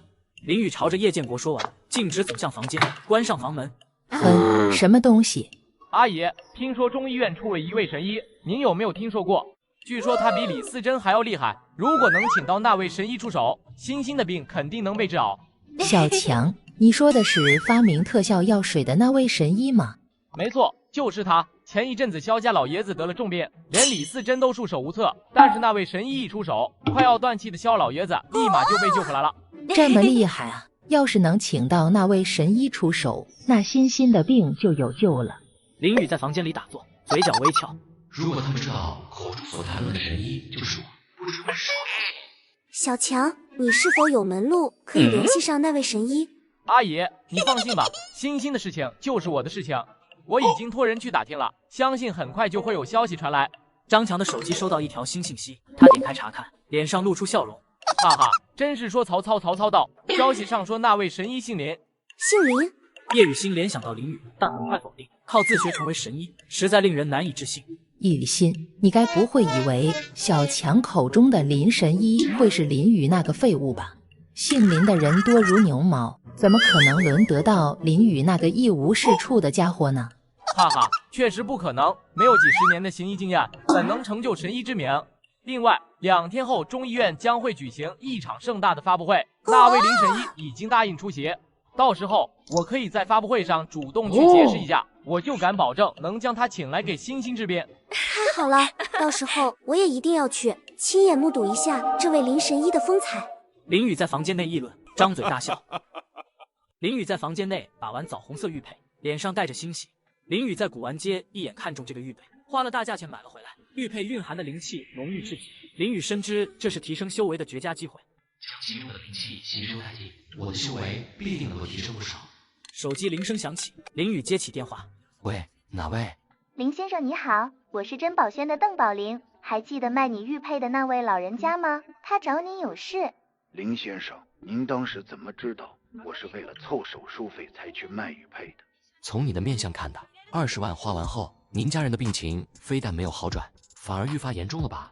林先生，您真是料事如神啊！求求您救救我家孙女一命吧。好，你家孙女现在在什么地方？我马上过去。好的，谢谢您。我家孙女在第一医院，刚才医生说手术失败，她最多还有3天的时间可活了。我这就过去。林雨挂断电话，披上衣服，走出房间。客厅里，朱莉看着他。这么晚了，你还要出去？出去一趟，有急事需要处理。这都快12点了，你出去了，雨欣怎么办？林雨看了看时间，从口袋里摸出一枚气血丹，放在桌上。如果我没赶在12点回来，你就把这个药丸吃了，它可以保证你的病近期不会再犯了。林雨大步出了别墅大门。你，这个废物还以为自己真的是神医了，就凭一颗破药丸也想治好雨欣20多年的病。朱莉拿起气血丹，朝着门口扔了出去。妈，你……叶雨欣和朱莉一样，对林雨的医术压根就不相信。在邓宝林的帮助下，老人比林雨先一步到达医院。10几分钟后，林雨驾车抵达了医院走廊。邓宝林和老人来回同。林先生，你可算来了，快去看看我孙女吧。林雨跟老人来到 ICU 病房门，病房里小女孩身上插满了管子。一名护士走了过来，护士，我们想进去看看云云，可以吗？不行，这可是 ICU 病房，是不允许家属进入的。唐磊走了过来，怎么回事？这么晚了，怎么还在病房门口吵闹？唐主任，下午做心脏手术那个小女孩的家属想进去看孩子。不行，里面的病人要是受到感染怎么办？如果再不治疗，估计孩子撑不过今晚12点。你是谁？凭什么说孩子过不了今晚12点？以我的经验，孩子至少还有3天可活。唐磊仔细打量林雨，突然结巴起来。你是？哦，你认识我？林神医，您不记得我了？那天在江城大学门口，您救治那名晕倒女生的时候，我就在现场。哦，想起来了，你就是那位江城大学最年轻的教授。唐磊站在林雨面前，老人和邓宝林护士站在一旁。嗨，跟林神医相比，我那点微末水平实在是不值一提啊。唐磊的谦卑让护士感到不可思议。平日里趾高气扬的主任，竟对一个年轻人如此示弱。果然没看走眼，林先生绝非等闲之辈。我就说嘛，林先生肯定有办法救我家云云的。说说吧，女孩现在的情况如何？全身脏器都有不同程度的损伤，情况非常危急。赶紧送到普通病房吧，再不治疗就来不及了。尽管转到普通病房有感染风险，但唐磊对林雨的话没有丝毫怀疑。你们都出去吧，我怕你们在这里会影响我的治疗。老人、邓宝林和护士离开。林神医，我能不能留下来观摩您的治疗？可以，那你就留下吧。不过我得提醒你，等会儿不管看到什么都不要出声，也别打扰我。林雨掏出银针，数枚银针落入女孩身上，她体内星辰诀运转，右手按在女孩头顶。林雨探查之下，发现女孩竟是第2个寒冰之体。更奇怪的是，她体内还藏着一股从未见过的邪气，这股邪气既保护着女孩，又在汲取她的气血。必须先截断这股气息与女孩的联系，稳住她的生机。林雨施展传承中的封印法门，将这股不明气息封印起来。此法消耗灵力巨大，耗费了1个多小时才完成。林雨神色疲惫，收回银针。好了，剩下的就交给你了。林雨刚踏出病房门，老人迎上来。林先生，云云的状况如何了？已经没事了，你们稍等一会儿，等唐医生处理完，明早就可以醒过来。太好了，我就知道林先生不是普通人，您就是一位活神仙。老人要下跪，林雨上前扶住他。使不得，使不得，老人家，我先回去了。你明天上午给我打电话，孩子的病要彻底根治，我需要去你家一趟。林雨摆了摆手，转身离去。林雨和邓宝林进了电梯，林雨面带疲态。林先生，您真的是一名医生吗？还有，我那件胭脂红釉瓶真的有问题吗？没错，我是一名中医。你那件胭脂红釉瓶是个仿品，不过做工确实很精细。哦，好的。邓宝林见林雨一脸疲态，只好作罢，决定下次有机会再探讨古玩问题。林雨此刻只想尽快赶回1号别墅，汲取灵气，恢复能量。叶雨欣坐在客厅里焦急等待，直到时针指向午夜12点，拖着脚步走向卧室。刚踏进房间，叶雨欣便感觉到体内那股令她恐惧的气息开始蠢蠢欲动。叶雨欣面色痛苦，身体内寒气爆发。林雨和郭云天站在一口古井旁，郭云天叹气，林雨暂时封印住邪气，为了搞清楚来源，来当郭家一探究竟。这口古井常年都是冷冰冰的，我们都不太敢靠近。不过云云那丫头倒是例外，她很喜欢一个人待在井口附近。林雨心中了然，她感受到这寒气非同寻常。我大概猜到是怎么回事了，你们都先出去吧。郭云天带着郭云云离开，林雨摸了摸口袋，发现玉佩有灵气产生。玉佩里的灵气不是已经被我吸收完了吗？怎么感觉里面又有灵气产生？林雨走到井口边，开启火眼金睛，目光穿透井水。那是什么宝贝？有一块物体在井底散发着寒光。小家伙，运气真好，这可是由万年冰晶形成的寒潭，想办法把那块万年冰晶给炼化，能让你的修为突破好几个层级呢。万年冰晶？没错，准确的说，这是一个来自域外寒冰星球穿越到地球后的残余物。那不就是陨石吗？不管它叫什么，总之对你来说是件好东西。一股无形拉扯力把林雨带入一片幽蓝闪烁、寒气刺骨的陌生空间。我操，这是怎么回事？我怎么会在这里？喂，前辈，到底发生了什么事？无人回应。一股彻骨的寒气如洪流般席卷，迅速将林雨紧紧包裹。寒气冲入林雨身躯。这不正是云云体内那股独特气息吗？林雨心头猛地一震，他察觉到这股奇异的气体在经脉中游走，直指丹田。我操，没想到你这家伙居然抢先一步对我下手了。林雨浑身冷汗淋漓，运转星辰诀功法，体内灵气与那股神秘气息展开对抗。林雨他口袋忽然闪起一道红光，冰晶被玉佩吞噬。我去，我的万年冰晶啊！你怎么就这样把它给吞掉了？林雨清晰地感觉到原本存在于体内的那股强大而纯净的冰晶气息，在一瞬间就莫名其妙地消失无踪了。这到底是什么玩意儿？居然还能自行吸取东西！郭瑞林满脸忧虑，来回踱步，时不时朝着屋子望去。爸，这都过去1个多小时了，灵神医怎么还没出来呀？别太担心，灵神医不是凡人，我相信他心里有数，肯定能把事情处理好的。尽管郭云天嘴上安慰着儿子，内心也同样忐忑不安。哎，但愿如此吧，咱们家云云的病还要指望灵神医呢。院子大门被推开，林雨面带微笑走了出来。灵神医，您没事吧？经历的情况怎么样？没事，事情已经解决了。林雅与叶可欣被苏峰下药，苏峰要对林雅下手。林雨与杜潇潇在酒店吃饭，得知妹妹身上符箓被激活，迅速赶来救援。林雨闪身出现在苏峰面前，右手探出，死死攥住了苏峰手掌。啊，疼疼疼！你他妈的到底是谁？赶紧松手！剧痛让苏峰措手不及。林雅看到林雨，心弦松弛，用尽最后一丝力气。哥，林雅双眼一闭，彻底晕厥过去。小雅，你怎么了？林雨将苏峰扶起，苏峰飞出，吐出一口鲜血，晕死过去。叶可欣脸色震惊，邓家旺一脸惊愕，充满警惕。林雨蹲下，扶起林雅，大麦片刻，怒火冲天：你们这群混蛋，居然敢对我妹妹下药！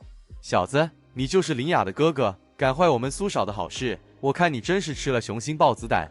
哦，苏少，他很了不起吗？林雨取出银针，插入林雅关元穴，林雅脸色瞬间好转。哼，告诉你吧，苏少可是江城4大家族苏家的嫡系子孙，身份尊贵无比。你今晚坏了苏少的好事，就等着承受苏家的怒火吧。原来如此，终于接触到苏家之人了。你难道真的一点都不害怕？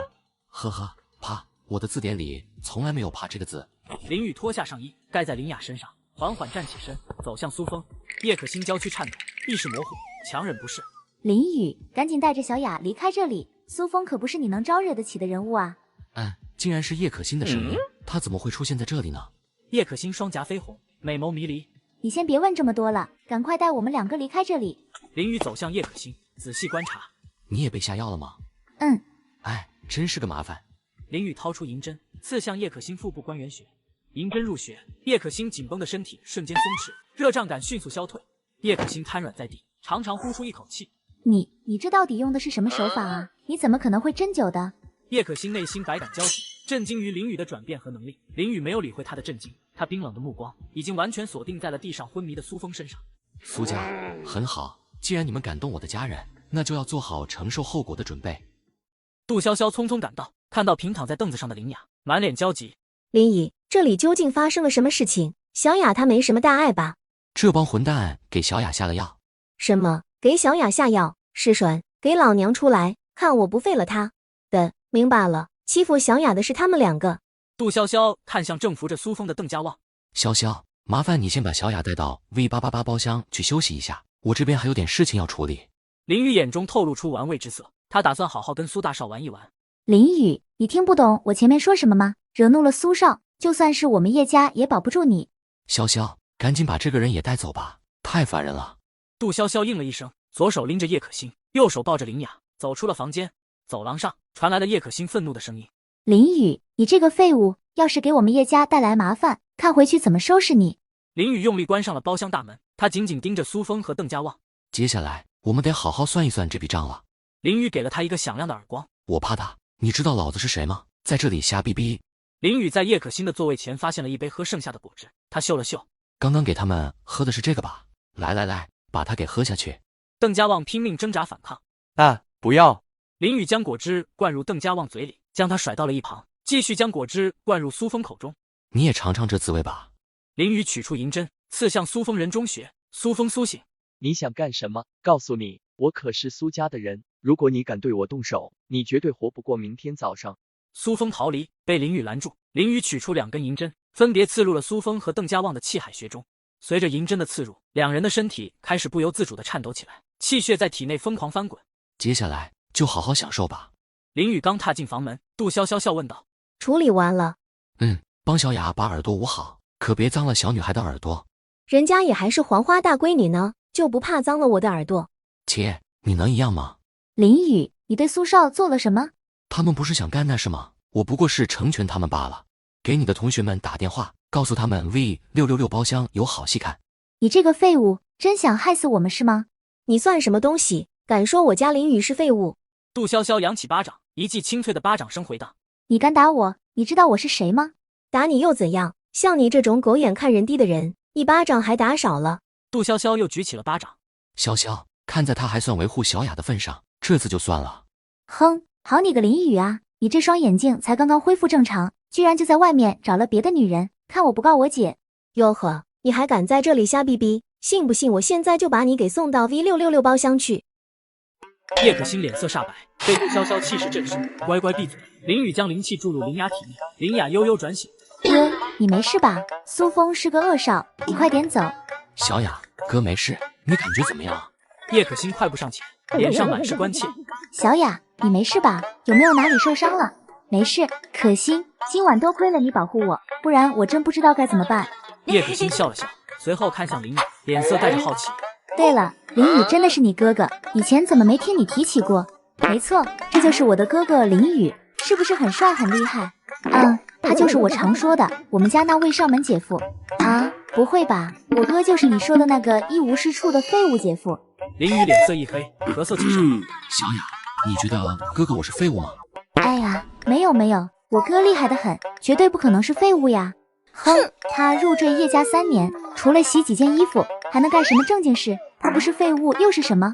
雨欣，你怎么能这样说我哥？他3年来双目失明，能做些什么呢？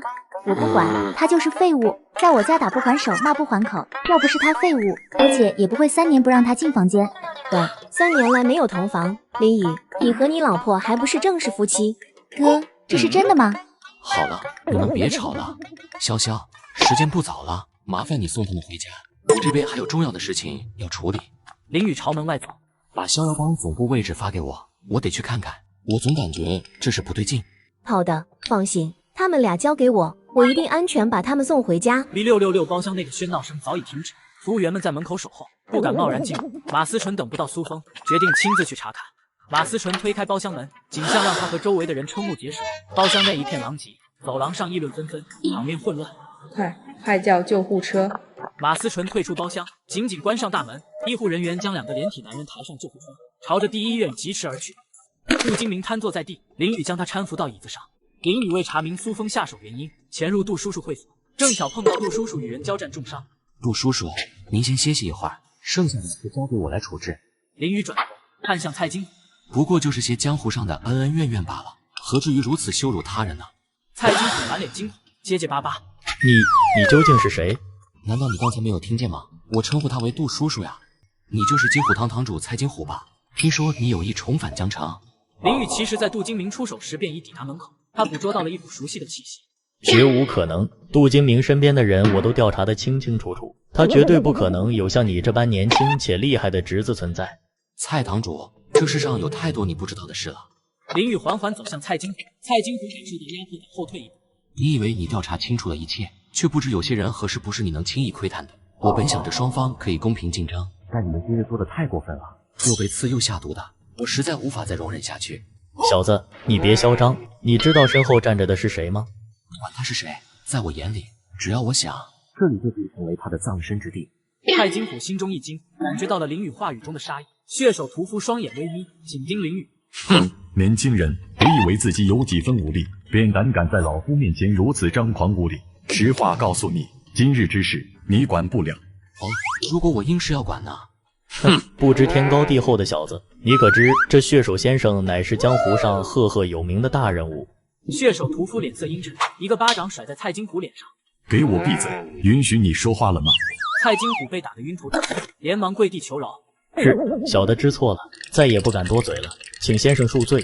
小子，你究竟是谁？为什么会知道我身上的秘密？今天如果不说清楚，那就休怪老夫心狠手辣。我是谁不重要，至于你的秘密，不过是些见不得人的勾当罢了。你这黄口小儿，心口雌黄。依靠他人的精血来饲养蛊虫，待其成熟后，再以蛊虫反哺自身，以此提升修为。如此邪恶阴毒的手段，难道不是令人不齿的卑劣行径吗？血手屠夫双眼瞪圆，心中骇然。他没想到自己的底细被对方完全知晓。说，你究竟是什么人？来这里的目的到底是什么？这句话应该是我来问你，告诉我你所在的门派，或许我还能网开一面，给你留一条生路。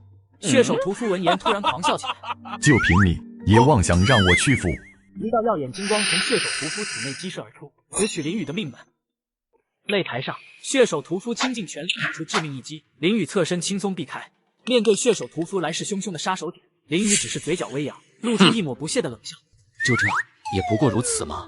不错，如果这等身手再加上我的特殊手段，不出3年，你的成就必定会在我之上。血手屠夫惜才之心不减，试图在最后时刻说服林宇。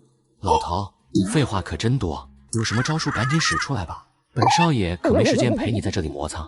血手屠夫摇了摇头，叹息一声：真是可惜了这么一块上好的璞玉啊！罢了罢了，既然你如此不知好歹，那就好好尝尝老夫的手段。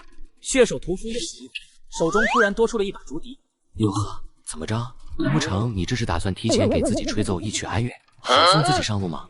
血手屠夫将竹笛凑近唇边，轻轻吹动，一阵怪异声音骤然响起。刹那间，擂台四周传来一阵阵嘶嘶嘶嘶的声响，让人毛骨悚然。蛇，好多蛇啊！大家快跑！怎么可能？这里可是8楼啊！一定是那个该死的声音制造出来的幻觉。啊！真的有蛇！刚刚有条蛇从我的脚上爬过去了。观众陷入极度恐慌，纷纷逃离。蛇群朝着林宇脚下聚集，林宇被蛇群包围。我靠，老家伙，你弄出这么一大堆蛇，是想要吓唬人不成？你瞧瞧，都把我杜叔叔的脸都给吓白了。都什么时候了，还有心思开玩笑？臭小子，好好享受一下吧。血手屠夫一声令下，蛇群朝着林宇汹涌突起。真是可怜了你们这群小家伙们了。林宇体内星辰诀运转，双掌向前一挥，无形气力呼啸而至，气劲所到之处，蛇群瞬间瘫软，失去生机，躺满了地面。这到底是什么手段？怎么可能有如此威力？啊，小子，是你逼我的，那就去死吧！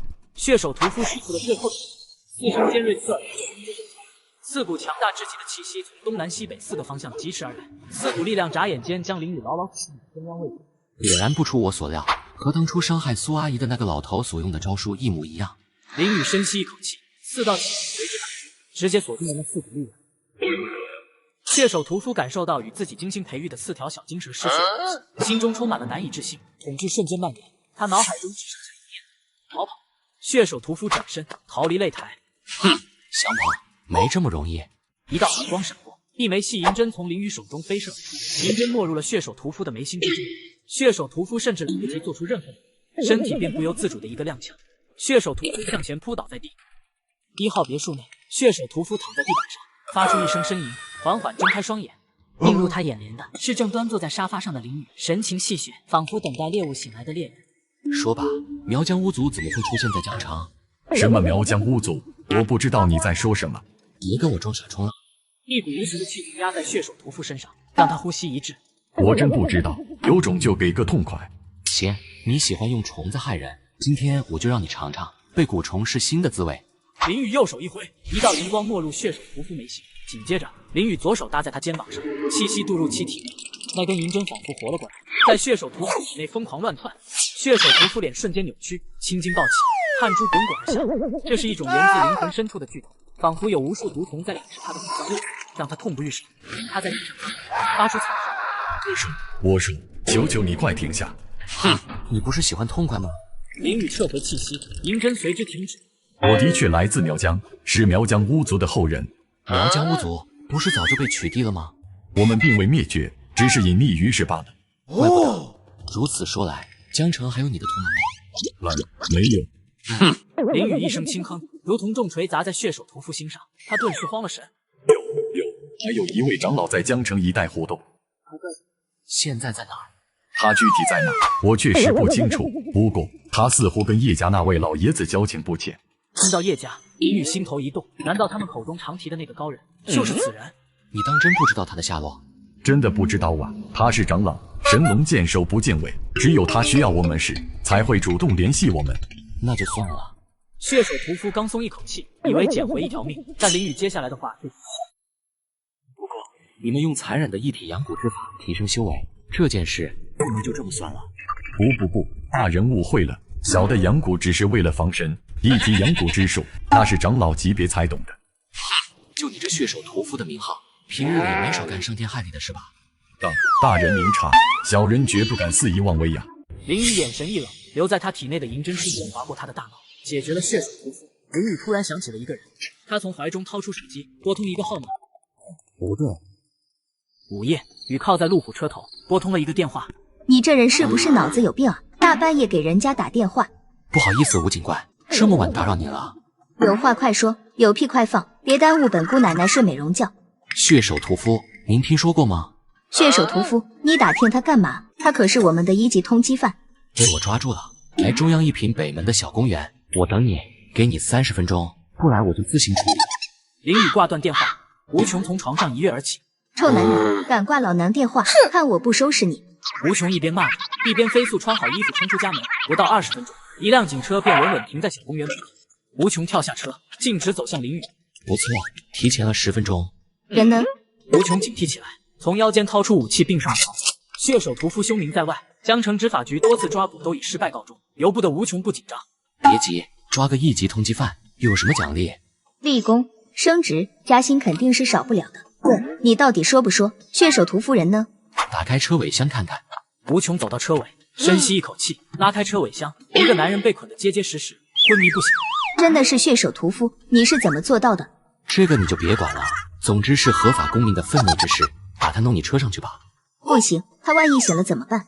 放心，我给他吃了药，明天早上才能醒。我还是给局里打电话，让他们派人来。行，那我先回去睡觉了，你慢慢等。林雨说着就换回来，准备离开。喂，你别走啊！看着空无一人的公园和车里昏迷的杀人狂，吴琼心里发毛。林雨没理他，一脚油门，路虎车疾驰而去。哼，臭男人，再等一会会死啊！不久，数辆警车呼啸而至，赖局长亲自带队赶到。赖局长看着血手屠夫，倒吸一口凉气，脸上写满了难以置信。这个让整个江城执法局头疼了好几年的1级通缉犯，竟然被吴琼一个人制服了。这个夜晚，整个江城执法局都沸腾了。医院 VIP 病房里，苏峰和邓家旺正趴在床上，屁股疼。林雅、叶可欣，还有那个该死的林雨，此仇不报非君子。没错，苏少，这口恶气我咽不下去，必须收拾他们。你有什么主意？苏少，林雅家不是在藏龙湾卖烧饼吗？我们现在就派人去，把他们的摊子砸个稀巴烂，替咱们出口恶气。不错，不过光砸摊子可不够解恨，我还要让人把林雅那个小贱人给抓回来。对，还有那个林雨，抓回来让他也尝尝被暴局的痛苦。林雨回家探望父母，看见有混混在欺负家人，并在混混口中得知是苏家派人前来。混混头目被处进医院，混混头目缓缓爬起，擦去嘴角鲜血。妈的，竟然敢打老子！你知道我是谁的人吗？兄弟们，给我上！把男人打残，女人带回去交给苏嫂发落。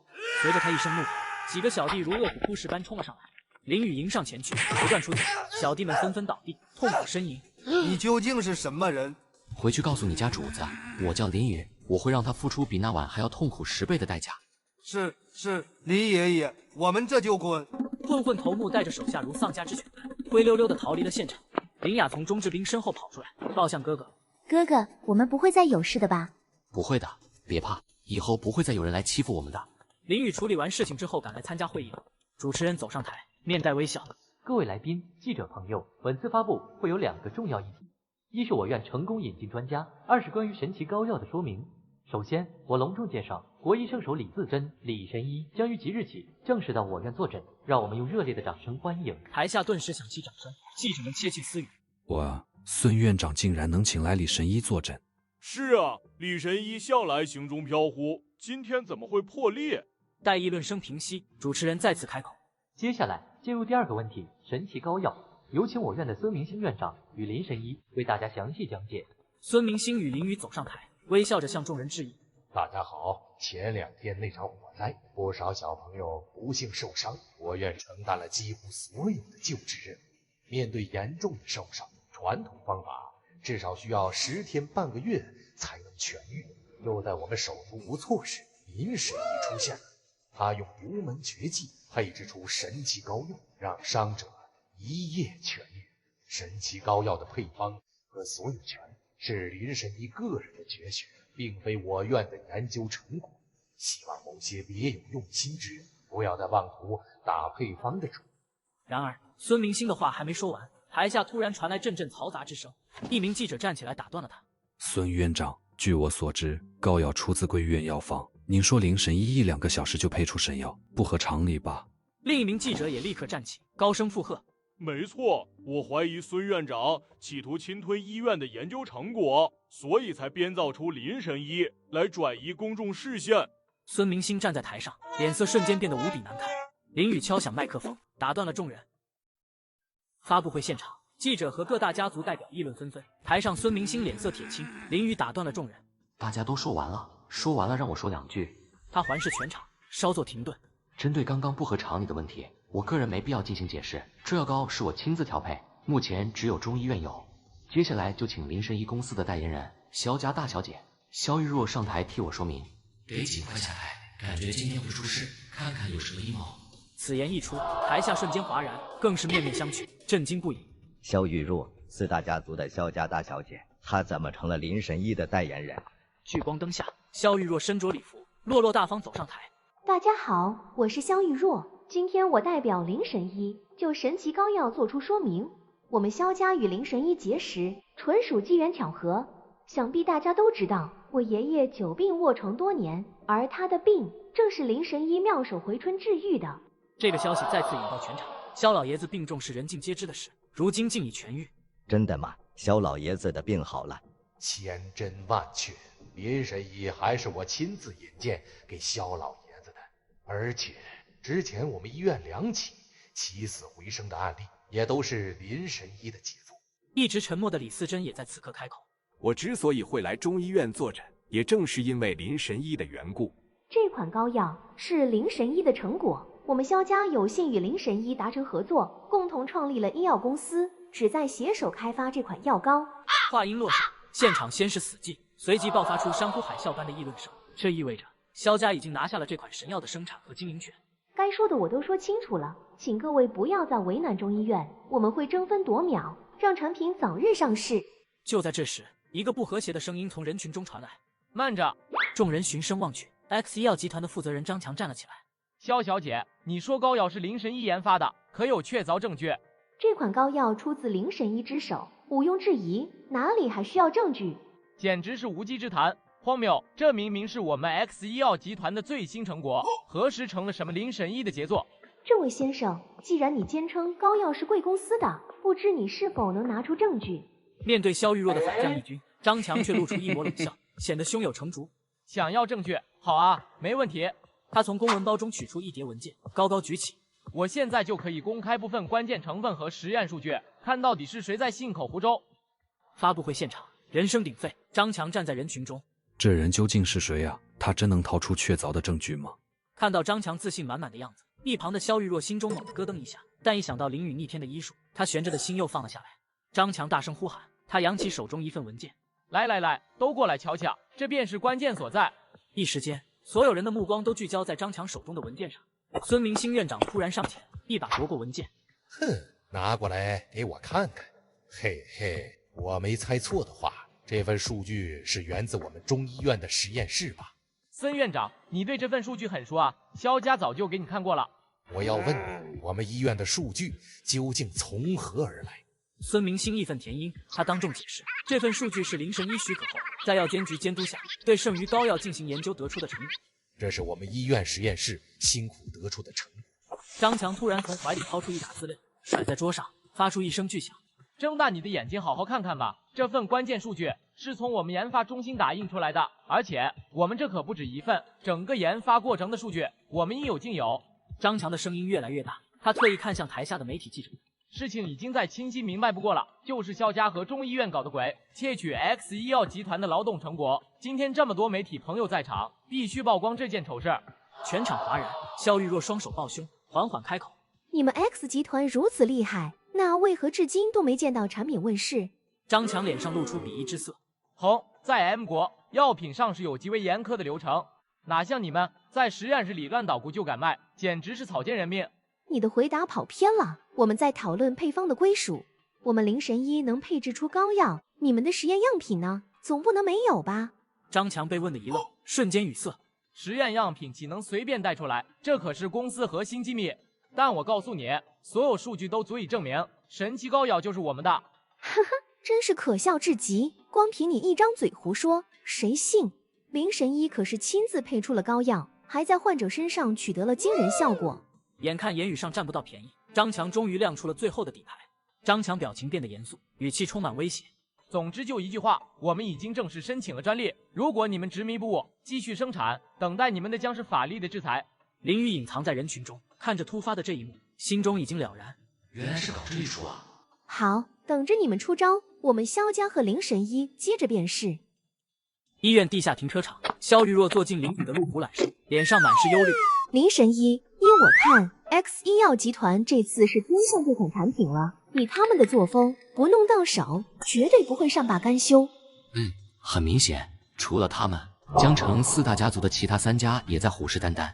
最麻烦的是，产品的详细数据已经泄露，他们肯定会第一时间去申请专利。这样一来，就算我们能生产，也会被指控侵权。面对萧玉若的忧心忡忡，林宇却显得一脸轻松，自信满满。呵呵，别担心，他们就算知道了详细数据又怎样？就算我把药方和配置过程都告诉他们，也绝对配置不出无痕修复膏。毕竟无痕修复膏有他体内灵气的加持，效果才会如此逆天。不过，就算他们无法配置，也一样不会让我们生产。没事，方子我可以随时改良，你们按原计划进行。你先去苏阿姨那里吧，和她好好商量一下。林宇发动车子，朝着葵坑村的方向驶去。叶家庄园别墅内，叶建军正向父亲叶剑锋汇报情况。爸，你说这个膏药真的是 X 医药集团研发的吗？哼，你觉得有可能吗？要是他们的研发成果，萧家那小丫头能那么轻易的离开？叶剑锋深知 X 医药集团的行事风格，没有一款好药能逃离他们的魔爪。那就是说 ，X 医药集团看上这个膏药了，想据为己有。没错，这个膏药要么落入他们手中，要么就会彻底空。你派人给我盯紧萧家，特别是那个小丫头。叶剑军立马出门办事。老爷啊，你家孙女到了没？快，赶紧让我瞧瞧。苗爷爷，我在这里呢。来，孩子，快靠近些，让爷爷好好看看。老者迅速伸出大手搭在叶雨欣手腕处，仅仅片刻，老者原本平和的面容突然微微一变，眉头也不自觉地皱起。老苗，怎么回事？是不是有哪里不对劲？老者没有立刻回应，视线牢牢锁定在叶雨欣身上，似乎在思索着什么。丫头，你老实告诉爷爷，最近是不是服用过什么药物？苗爷爷，2天前我的病突然发作，家里人慌乱之下给我吃了一颗药丸。药丸是什么药丸？是谁给你的？具体是什么药丸我也不清楚。那天晚上林雨有急事出门，匆忙给我留下了一颗药丸。他还说吃完后我的病就不会再犯了。林雨给的药丸。叶家客厅气氛凝重，叶剑锋满脸忧虑，双手紧攥。老苗，雨欣的身体状况究竟如何啊？表面平稳，实则更糟。那颗药丸让寒气加重，适得其反啊！老苗说着，目光锐利地看向叶雨欣，仿佛能看穿她的一切。你到现在还未与丈夫有过夫妻之实吧？听我建议，24岁生日前必须与你丈夫行房交合，否则性命堪忧。叶剑锋一听，情绪激动起来，急忙催促：雨欣，我早就跟你说过，要快些和林雨同房，你怎么就听不进去？爷爷，这件事情让我再考虑考虑吧。不能再拖了，来，先把这颗药丸服下。老苗递给叶雨欣一颗药丸，这能暂时缓解寒气，但记住，过了今晚就会复发，必须尽快同房，否则24岁生日就是你的陨落之时。葵坑村的院子里，萧玉若和苏婉如谈着发布会的事，气氛同样低迷。什么？被 X 医药集团盯上了？是啊，他们还拿出所谓的证据，说膏药是他们研发的。不过林神医的意思是可以改良配方。没用的 ，X 医药集团势力庞大，怎么改都无济于事。一直沉默的林雨突然开口：要不我们先暂停这个产品，改做面膜，你们觉得怎样？面膜不行，面膜不行。如今的面膜市场，除非效果特别出众，不然根本没机会。嘿嘿，我能拿出的面膜必定非同凡响。林雨提着一个大袋子回到客厅。兔子，去给我弄碗山泉水过来。好嘞。林雨将早已备好的药材粉末倒入水中，手法娴熟的搅拌着，口中念念有词。很快，一碗散发着奇异香气的糊糊就完成了。好了，试试看。这看着挺特别的，闻起来味道也不错。萧玉若直接伸手将糊糊往脸上贴去。哇，好清凉的感觉，我感觉毛孔一下子都打开了。苏婉如见状也将糊糊敷上。哇，真的好舒服啊！10几分钟后，林雨让他们洗掉面膜，郭麒麟也很有眼色的拿来了镜子，满心期待。萧玉若一把抢过镜子。哇，这也太不可思议了吧！镜子里，她因为劳累冒出的几颗痘痘竟然完全消失，连痘印都没留下，肌肤水嫩柔滑。快，让我也瞧瞧。苏婉如接过镜子，同样被镜中的自己惊呆了。太神奇了，你是怎么做到的？小雨，别做膏药了，我们就专心做面膜吧。夜色渐深，一辆车在路上疾驰，开车的正是叶雨欣。他脑中不断回想爷爷和姚医生，神情痛苦而挣扎。他将车停在路边，从包里拿出催情药丸。为了活命，对不起了，林雨。唐菲菲寻找到林雨住址，唐菲菲不断哀求林雨，林雨被唐菲菲的孝心打动，同意前往唐家治疗。林雨走上前，取出一颗药丸递给秦天明。秦爷爷，把这个药丸服下，我再来给您针灸治疗。放心吧，一切都会好起来的。请您先回房，到床上躺好。秦天明点头，缓缓走进房间，林雨紧随其后，关上了房门。房间外，唐国涛来回踱步，不时朝房内张望。为了缓解唐国涛的紧张情绪，苏婉如主动与他聊起了近期江城发生的事，特别是与林雨有关的。当话题聊到林雨的无痕修复膏遭到 X 医药集团恶意竞争时，唐国涛的脸色瞬间变得阴沉，他眼中燃起熊熊怒火，一拍桌子：“他娘的，那些 M 国的混蛋简直太过分了！还有咱们国内某些人为了私利，不顾国内企业生死。”唐菲菲一直静静听着，微微皱眉，似乎在思考着什么。爷爷，我有个主意。哦，菲菲，你有何良策？爷爷，您不是希望我能多与林神医接触吗？这件事可以由我们唐家牵头，首先与军方达成合作，这样一来，既能为前线的战士们提供良药，那 X 药集团也不敢轻易与我们作对。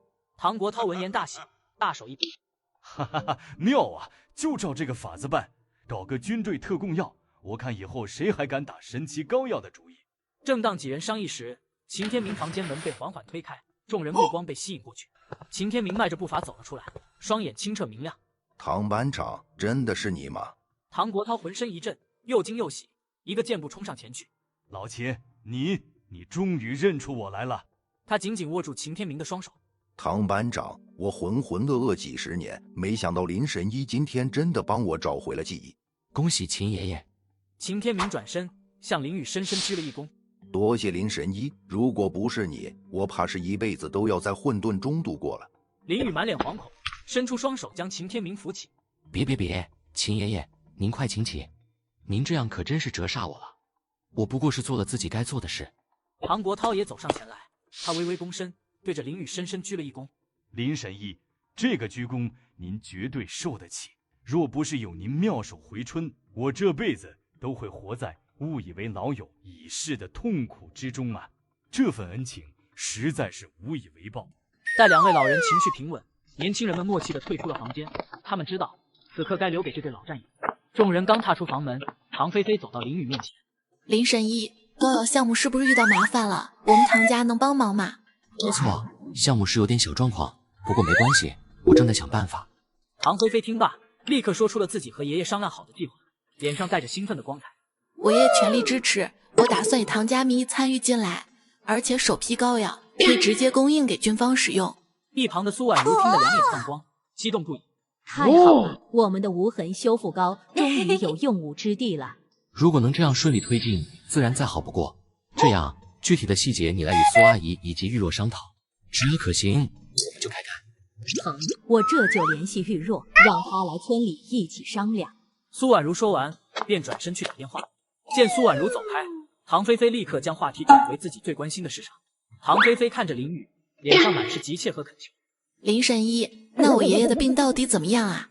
尤其是亲眼见过秦天明恢复神智后，他对爷爷康复的渴望已经达到了顶点，再也无法抑制。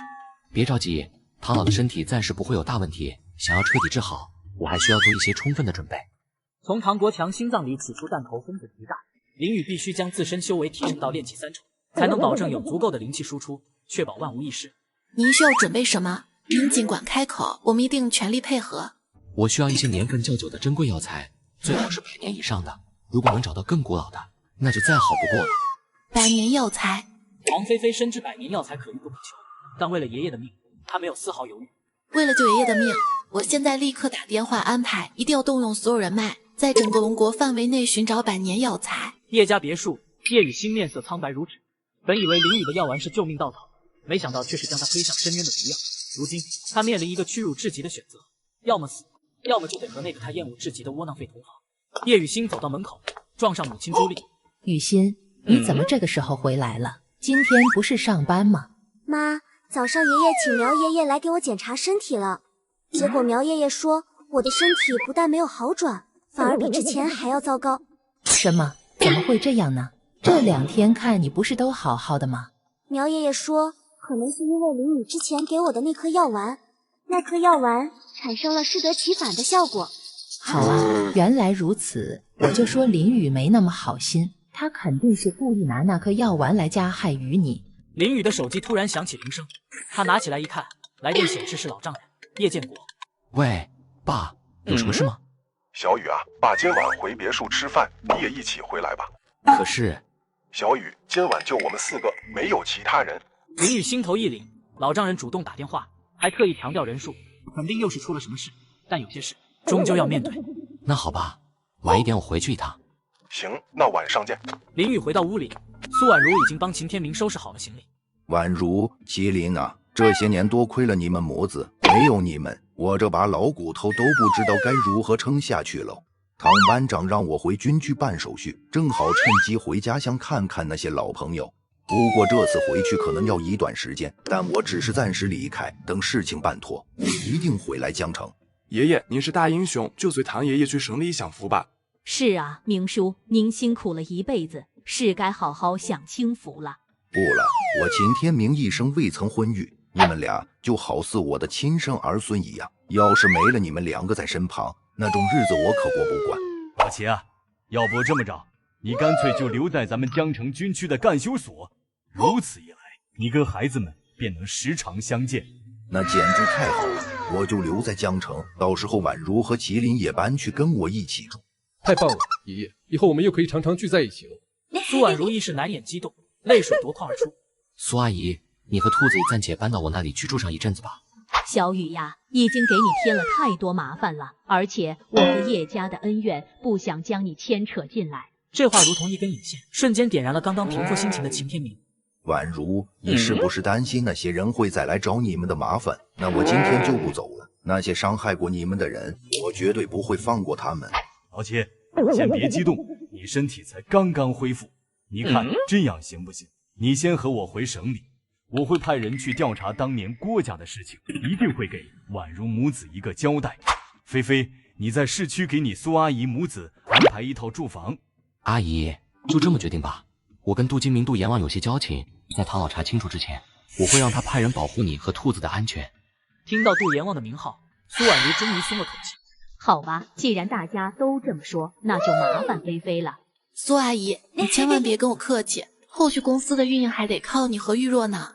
就这样，苏婉如母子收拾好行李，和秦天明一起离开了居住的安宁村。车队驶出村庄，尘土飞扬。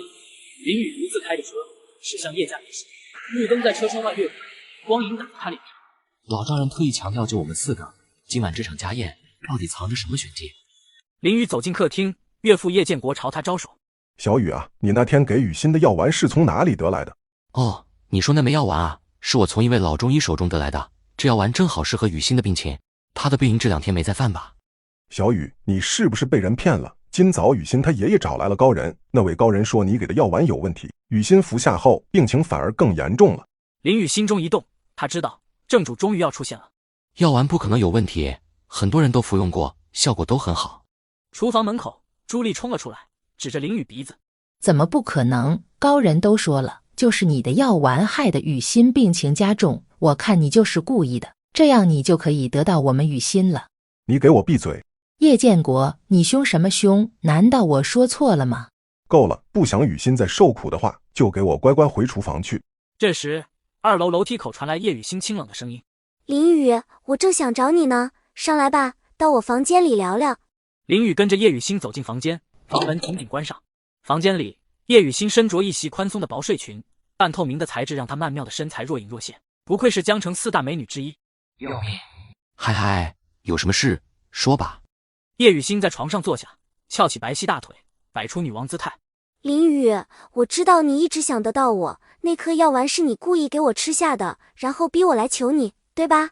林雨一听这话，像是被泼了一盆冷水，身体的燥热瞬间消失。这女人的公主病又犯了。我对你真的没有想法，那颗药丸是为了治疗你的体寒之症。得了吧，林雨，你就别再装模作样了。叶雨欣拿出一份合同，扔在床上。这是一份合同，你赶紧签了它。签完之后，今晚我可以同意跟你同房。过了今晚，咱们就去办离婚，从此大路朝天，各走一边。离婚没问题，随时都可以。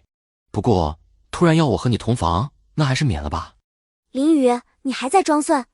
要不是你给的那颗药丸，我的病也不至于会恶化。大师更不会要求我们同房。病情真的加重了？这怎么可能？服下那颗药丸，至少3个月之内你的病也不会再犯。你让我看看。看什么看？你以为自己是神医啊？瞎猫碰到死耗子而已。我说，把手给我。林雨态度的突然转变，让叶雨欣心中猛地一颤。她竟觉得此刻的林雨充满了男人味，甚至还有点小帅。哎呀，叶雨欣，你在胡思乱想些什么呢？他可是个窝囊废啊！林雨心中一动，她感觉到一股熟悉的气息正在叶雨欣体内涌动。那位大师给你吃了什么东西？那是当然，大师给了我一颗药丸，将我体内积聚的寒气尽数逼出。要不是还会源源不断的产生寒气，我才不至于求助于你。林雨手指轻触叶雨欣手腕，她眉头瞬间皱起。竟能用药物化解我的丹药之力？不对，他体内有蛊虫，寒气是蛊虫散发的，这下不治，到底有何企图？你被人下蛊了？下蛊？林雨，这种荒诞的说法你也说得出口？那位高人是什么时候出现的？你的病又是何时开始发作的？见林雨如此笃定，叶雨欣不禁陷入回忆。我第一次发病后，爷爷四处求医无果，直到那位高人出现，提出了招婿的要求。那人是不是要求找一位八字至阳之人，而且晚上必须与你形影不离？啊，你怎么会知道？这是除了我和爷爷，叶家没有第3个人知晓。所以现在你总该相信我了吧？你还是之前的林雨吗？当然，不妨告诉你，我失明前就对风水堪舆、奇门遁甲有所涉猎。呵呵，还真没看出来，这些年是我小瞧你了。这是3年来两人首次如此心平气和的谈话。叶雨欣突然觉得，眼前的男人根本不是他想象中的窝囊废。你们那位高人是想通过你找到八字至阳之人，以达到他的目的，只可惜他想不到，咱俩一直没机会亲密接触。林雨不禁感慨，同时也暗自庆幸，要是3年前就被叶雨欣圆房了，估计现在我坟头的草都几米高了。那这么说，你有办法帮我治这个蛊毒？那是当然。那是不是就不用跟你那个了？自然不用，不过得需要你配合我。林刚出门，发现叶建国站在门口偷听。爸，你站门口干啥呢？没，刚好路过，叫你们下去吃饭，和雨欣聊得咋样？聊得挺不错的。吃完晚饭我们俩就开始行动。哈哈哈，那太好了，我很快就能抱上大孙子了。朱莉举着大锅铲从楼下冲了上来。抱啥大孙子？叶建国，你这个废物，我让你看住雨欣。在他听来，抱孙子就意味着林雨已经和女儿发生了关系。妈，你这是在干嘛呢？叶雨欣从楼梯口走来，换上了一套休闲装，脸上带着笑容。雨欣，你和林雨是不是已经那个了？妈，你别乱说，我们只是在房间里聊了会儿天。没有就好，没有就好。他可真担心自己宝贝女儿被林雨这个废物给糟蹋了。好了，咱们先吃饭吧。晚饭后，叶建国早早将朱莉拽回了房间。偌大的客厅只剩下林雨和叶雨欣两人，四目相对，气氛尴尬。时间不早了，我先回房间，明天一早我们按计划行事。你先去休息吧，我睡了一下午，现在还精神得很。林雨转身走进了他那间杂物房，叶雨欣看着他背影，脸色复杂。叶雨欣来到林雨房门前，林雨，你起来了吗？你等我一下。林雨打开房门，跟你爷爷联系了吗？情况怎么样？苗爷爷昨晚就住在那边，他听说我们办完事了，让我赶紧过去。呵呵，这老家伙还真信了。那接下来到底该怎么做？就按苗老头说的做，我挺想亲自会会那位神秘的老家伙。虽说林雨心里已有了猜测，但还未亲眼见到，他最终确定。迈巴赫停在叶家庄园别墅门口，叶雨欣准备下车。林雨从口袋里取出一枚银针，这场戏要演的逼真，还得给你扎上一针。哦，好吧。林雨小心翼翼地将银针扎入叶雨欣的某处穴位，他甚至毫无感觉。叶雨欣下车，嘴角露出怪异表情，步伐猛烈，脸上露出痛苦。不得不说，叶雨欣的演技堪称一绝。客厅里，苗老头盯着叶雨欣，眉头微微皱起。林雨则继续扮演的狼人，从车上下来。当看到苗老头时，林雨终于确定了自己的猜测，此人正是给苏婉如下蛊的老者。果真是这老小子。叶雨欣进入客厅，来，快让我瞧瞧。那就有劳苗爷爷了。苗老头两指按在叶雨欣手腕上，脸色激动。好，果然如我所料，只要老夫稍加巩固，你的病便可以痊愈。真的吗？太好了，3年的努力总算没有白费。快，找一个安静无人打扰的房间，我要为你孙女进行最后的治疗。记住，一会儿无论里面有什么动静，你们都不得入内，否则会前功尽弃。苗老头强调完，便要急着让叶雨欣进房间。叶雨欣面露慌张，看向林雨。嗨，那个雨欣是我的妻子，我可以陪她一起进房间吗？你就是那个瞎子。我保证不会出声影响您的治疗。雨欣刚刚和我圆房，现只想在她身边默默陪伴着。听到林雨这番话，一股暖流涌上叶雨欣的心头，如涟漪般荡漾开来。哎呀，难道我这是心动了吗？他脸颊微微泛红。苗老头看着眼前这对深情的夫妻，心中竟有些触动。行吧，看在你对这丫头一片深情的份上，你就在我旁边静静待着吧。不过，若是你胆敢发出任何声响，影响到我的治疗，我定会将你从房间里赶出去。三人走进房间，苗老头反手一推，把门紧紧锁住。他转过头，目光落在叶雨欣身上，脸上露出诡异笑容。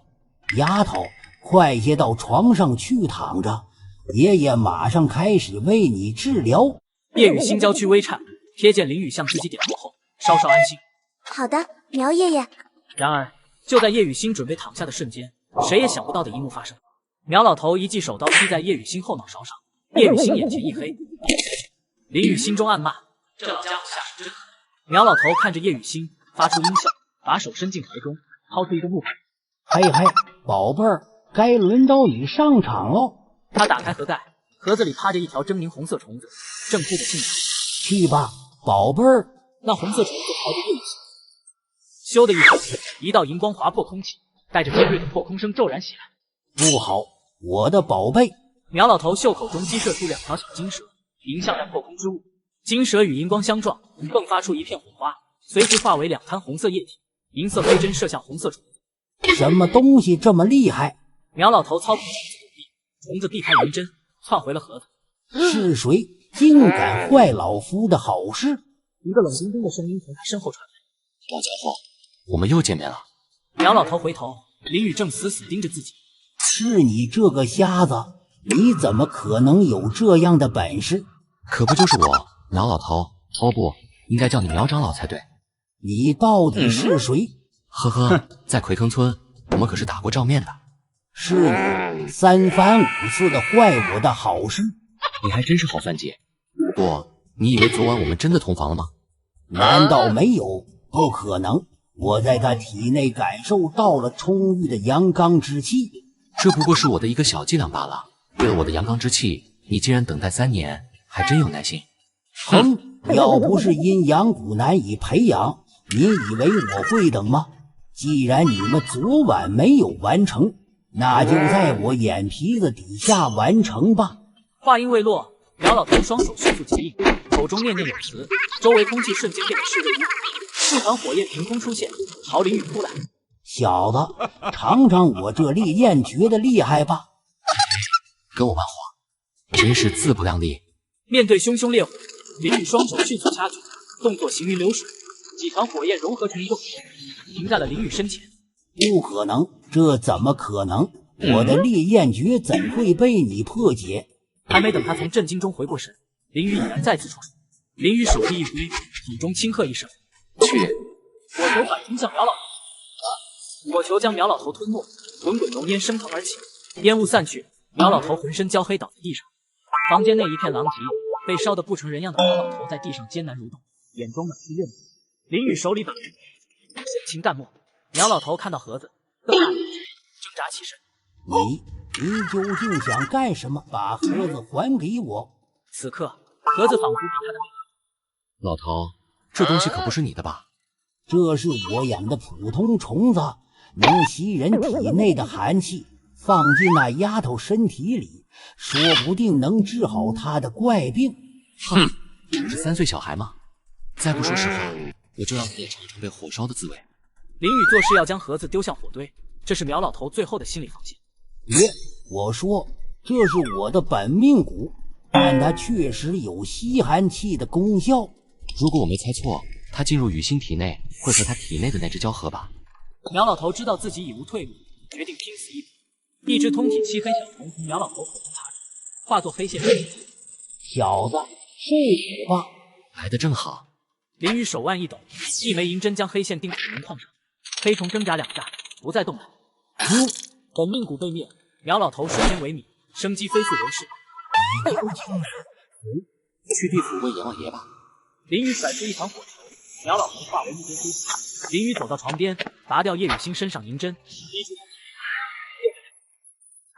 叶雨欣缓缓睁开眼。林宇，我怎么睡着了？那老家伙打晕了你。林宇他人呢？他已经消失了，不会再来找我们的麻烦，走吧。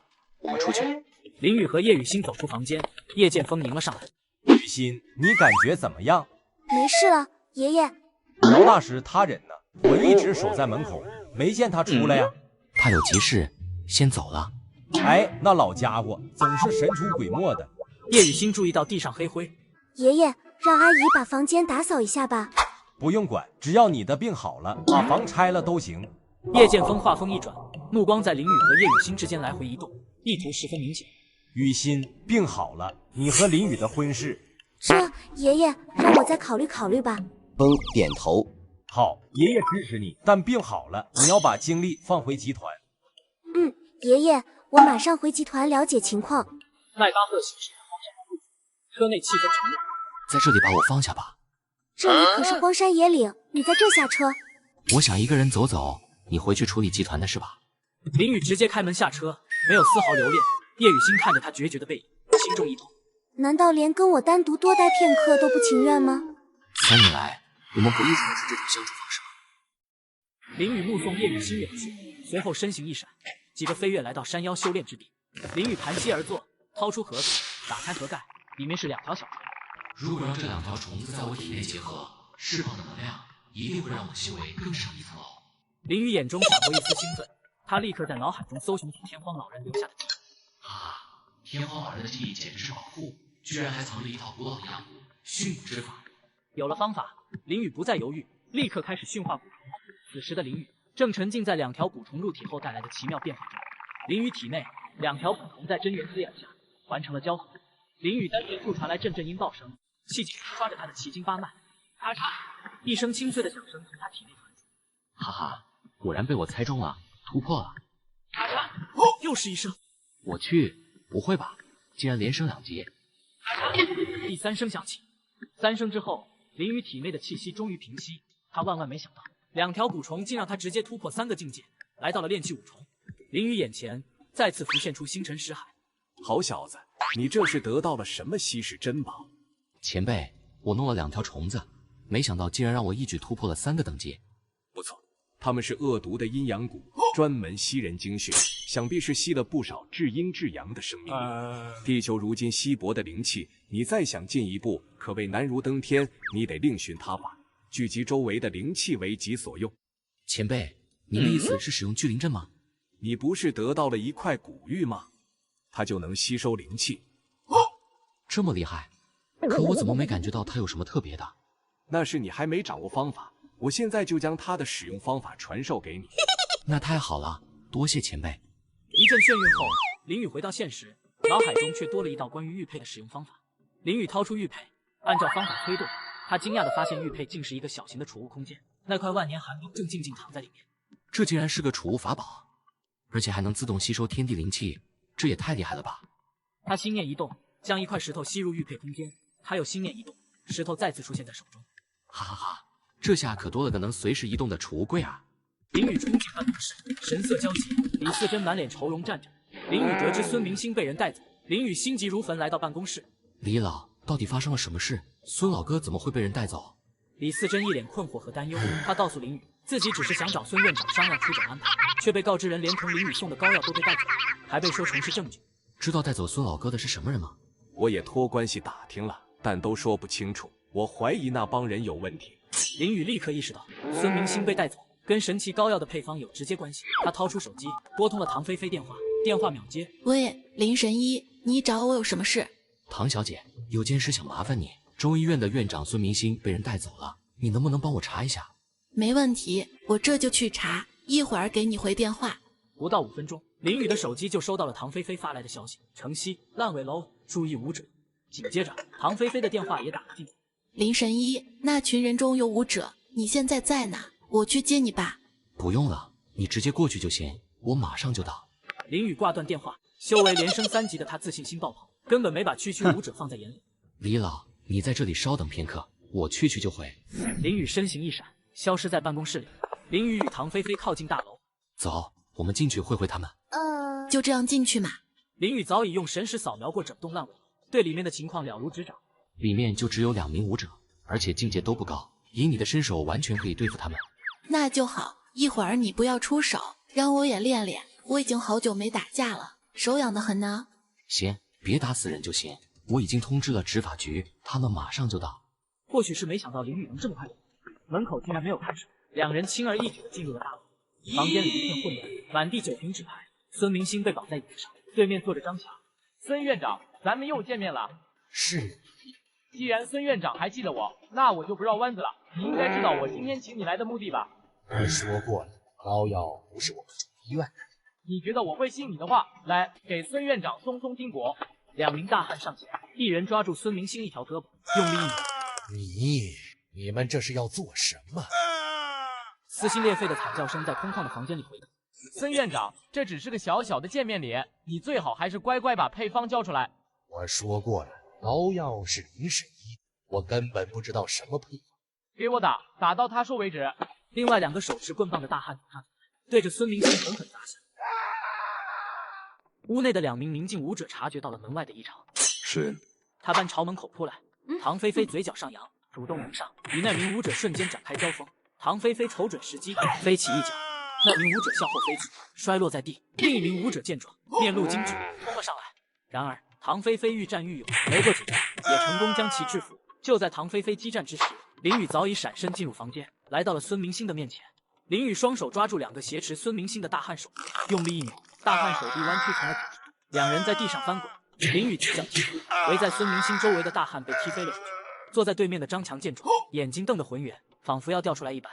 这不是叶家那个窝囊的上门女婿吗？什么时候变得如此厉害了？哼！张强，是谁给你的胆子，竟敢绑架孙院长？你这个废物，少在这里多管闲事。X 医药集团可不是你能惹得起的。林宇仰头大笑，朝张强走来。你敢动我 ，X 医药集团不会放过你的。林宇眨眼来到张强身前，他抬手捏住张强脖子，将他提了起来。你这种败类，以为靠着大集团就能为所欲为？张强脸色涨红，双脚乱蹬，呼吸困难。哈，就你这样的废物，还不至于弄脏我的手。他手臂一挥，把张强摔到一旁。恰在此刻，一阵刺耳的警笛声由远及近的传来。唐菲菲从门外走了进来。林神医，执法队已经到楼下了，咱们还是赶紧撤吧。也好，剩下的事就交给执法队吧。听到这话，原本瘫倒在地的张强突然瞪大了眼睛，仿佛听到了天底下最难以置信的事情。什么？你竟然就是传说中的林神医？唐菲菲心中暗叫不妙。爷爷，不好，林神医，您的身份这下暴露了，要不我干脆把这家伙给解决掉得了。张强脸色煞白，汗珠滚落，双腿哆嗦。不要杀我啊！我真的什么都没有听见呀。罢了，一个姑娘家的整天打打杀杀的不好，就让她无忧无虑的过完下半辈子吧。话音刚落，林宇微微抬起右手，食指朝着张强的方向轻轻一弹，一道银光的射中了张强眉心。张强嘴角刚刚露出的激动笑容还未来得及收敛，整个人就像是被抽走了灵魂一般，他直向前扑倒在地，脑袋磕在地面上，双眼紧闭，昏死过去。切，还以为你是什么好人呢。他这样和死人有什么区别？大约过了5分钟，一群身穿制服、手持武器的人冲了进来，为首的正是吴琼。地上躺着好几个昏迷歹徒，孙院长则躺在沙发上睡着了。吴琼瞪大眼睛望着房间内的一切。林雨，你这是又给我送大礼吗？林雨坐在副驾，看着窗外飞速倒退街景。真没想到你们唐家的信息网这么强，几分钟就找到了人。嘿嘿，小菜一碟。唐菲菲想起刚才的战斗，脸上流露出一丝骄傲。对了，我刚才表现怎么样？那2个武者已经被我废了，再也不能作恶了。还不错，对付那些小混混绰绰有余。你别小瞧人，本姑娘的实力岂是几个小混混能比的？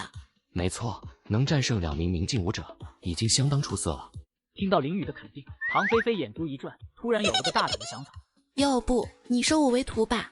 收徒？我暂时没有这个打算。别这么快拒绝嘛！只要你肯收我，我可以给你当专职司机。唐菲菲凑近林雨，语气娇柔，还能为你端茶倒水，甚至做你的暖床丫鬟也没问题，行不行嘛？看着眼前判若2人的唐菲菲，林雨浑身一震，鸡皮疙瘩瞬间布满全身。那我修的是仙法，凡人的武道，我真不知道该怎么教。唐菲菲眼中闪过一丝失落，但很快调整过来。不逗你了，还是先帮孙院长治好病要紧。此时，中医院的急诊室内，医生正小心翼翼地为孙明星处理伤口。林雨快步走进急诊室。我来吧。医生和护士们看到林雨，停下手中的活，退到一旁。林老弟，你来了。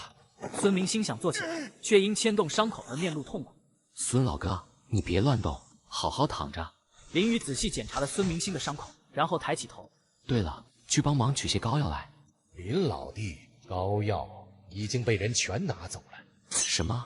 带走我的那些人，出了医院就分了2路，有人专门拿着膏药走了。看来 X 医药集团是贼心不死啊！哎，太可惜了，这么好的膏药，要是被他们仿制成功，咱们可就亏大了。孙老哥放心，任凭他们怎么化验，都不可能复制出来。是啊，林老弟的手艺哪是那么容易模仿的？对了，孙老哥，以后膏药暂时不会提供给中医院了。啊？怎么回事？出什么问题了吗？林雨看了一眼旁边的医护人员，欲言又止。院长，有林神医在这儿，我们就先出去了。医生立刻带着护士们走出了急诊室，并关上了门。林老弟，到底是怎么回事？为了不给你和医院再添麻烦，我已经和军方达成合作了，以后所有的膏药都将专供军方使用。孙明星躺在病床上，林雨为他施针，病房门被推开。就在这时，江城神医李思珍闻讯赶来。孙院长，你没什么大碍吧？李老啊，我没事，林老弟正准备给我治疗呢。李老，您来的正巧，那就烦请您来帮孙老哥施针吧。林神医，您这可就折杀我了，我的针法哪能跟您相提并论啊？林雨此言正中李思珍下怀，他一直对林雨神乎其技的医术心向往之，却苦无机会请教。李老，之前我说您的针法存在缺陷，正好趁这个机会，我来帮您指正一下。听到这话，李思珍顿时眼前一亮，激动的完全失态。真的吗？那可真是太好了。行了，咱们开始吧。林雨刚一回家，丈母娘朱莉就一反常态的迎了上来。小雨，你回来了，快去洗手，饭菜马上就好了。这女人今天是开心了，肯定是雨欣把早上的事告诉她了。啊，好的。客厅里，叶建国正泡着茶。小雨啊，快来坐，这是我刚买的极品红茶，你尝尝。爸，今天就我们3个吃饭吗？雨欣呢？刚刚接了个电话，就急匆匆上楼了。叶雨欣踩着高跟鞋从楼上下来。爸妈，我有急事要出去，就不在家里吃饭了。雨欣，什么事这么匆忙？不是说好陪林雨吃饭的吗？张强出事被送到医院了，我得去看看。厨房里传来朱莉焦急的声音。什么？小强出事了？严重吗？还不清楚，只说是送去了第1医院。给我站住！怎么了，爸？张强出事有他家人，你一个外人去凑什么热闹？爸，张强是我的学长，叔叔阿姨打电话让我过去。闭嘴！叶雨欣，你还要不要脸？你老公还在这里坐着呢，你撇开他去看前男友，有想过人家的感受吗？叶建国摇了摇头，他没想到女儿会变成这样。而林雨听到岳父的维护，心中划过一丝暖流，但脸上却波澜不惊。爸，我真没别的意思。叶建国，你先去看他学长怎么了？你们2个都是白眼狼，说好了今晚陪小雨吃饭，感谢他治好了雨欣的怪病。这不是事发突然吗？饭什么时候吃不行？不行，今晚这顿饭叶雨欣必须在场。林雨缓缓起身，打破僵局。好了，爸，谢谢你的好茶，他要去便去吧，强留在家里他也吃不下。林雨说，径直走向门外。到了门口，他停下脚步，回头看向叶雨欣。哦，对了，叶雨欣，现在我已经治好了你的病，我们两家的约定也算履行了，找个时间去民政局把婚离了吧。说完，林雨头也不回的出了门。客厅里瞬间死寂，叶建国愣住了，他没想到林雨会突然说出这样的话。离婚好，明天就去民政局。林雨与叶雨欣离婚之后，彻底摆脱了叶家的掣肘，行事愈发随心。邓宝林得知他一直在寻找提升实力的机缘，便特意赶来，神秘兮兮的透露西南深山中有座未被发掘的古墓，里面说不定藏着他急需的天才地宝。林雨站在山脚下，双目微合，运转星辰诀，指尖泛起银辉，周身瞬间形成一层透明护罩，将山间蚊蝇浊气尽数隔绝在外。好了，这护罩能防蚊虫毒，我们出发吧。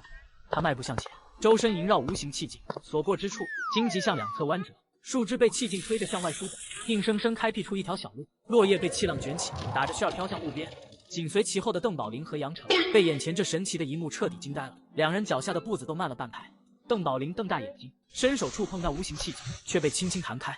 我去，弟弟，你这是什么骚操作啊？比挖掘机都好用。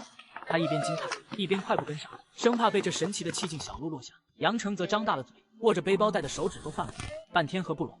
林神医，您实在是太逆天了，这等手段简直匪夷所思。您是怎么做到这种神乎其技之事的？嘿嘿，仙人自有妙计，等你修为到了，自然也就懂了。快跟上，我这气劲维持不了太久，要是动作慢了，这路可一会儿又得合上了。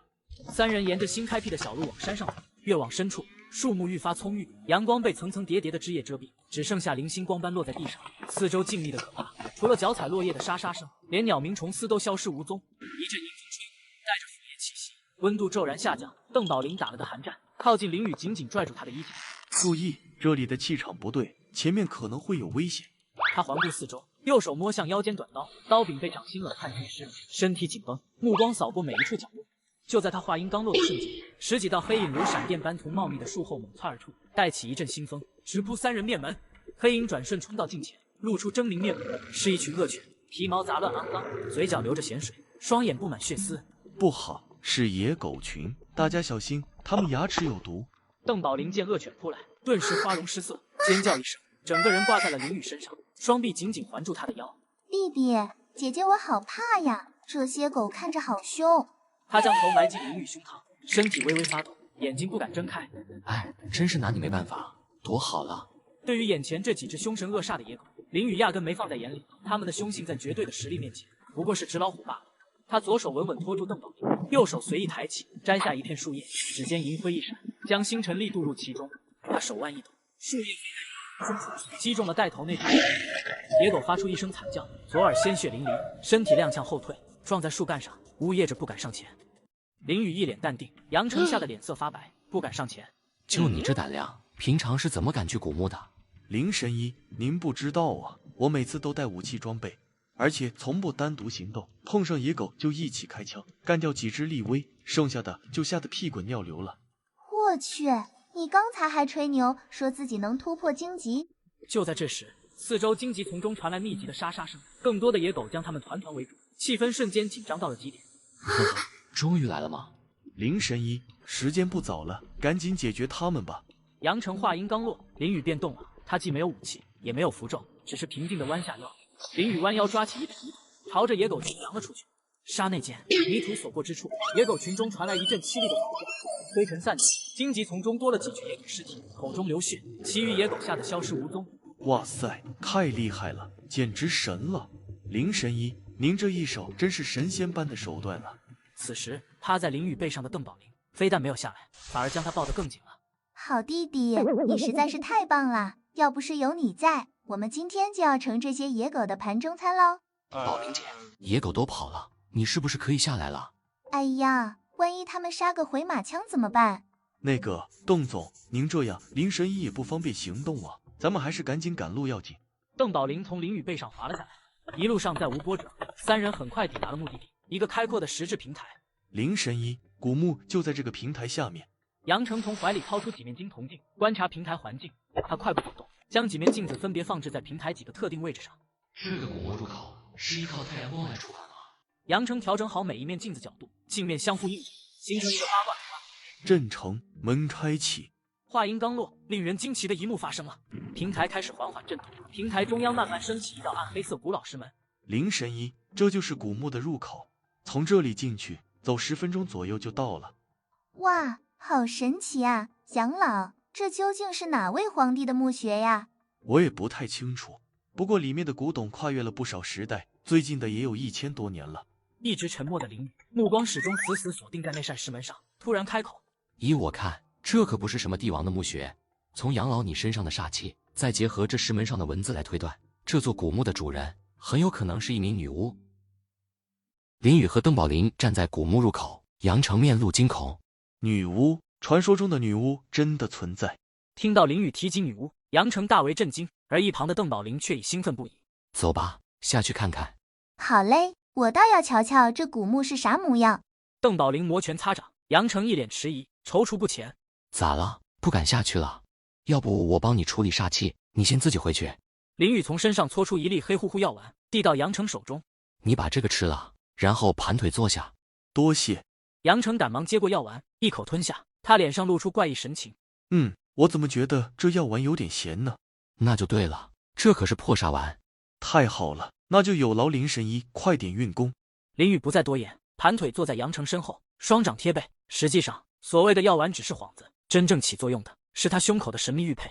林雨胸口玉佩微微发亮，一股吸力从他掌心发出，玉佩如同嗷嗷待哺的婴儿，贪婪地吮吸着杨成体内的煞气。10几分钟后，煞气被吸收殆尽。你的身体已经没问题了，走吧。这么快就好了？我感觉体力又恢复了。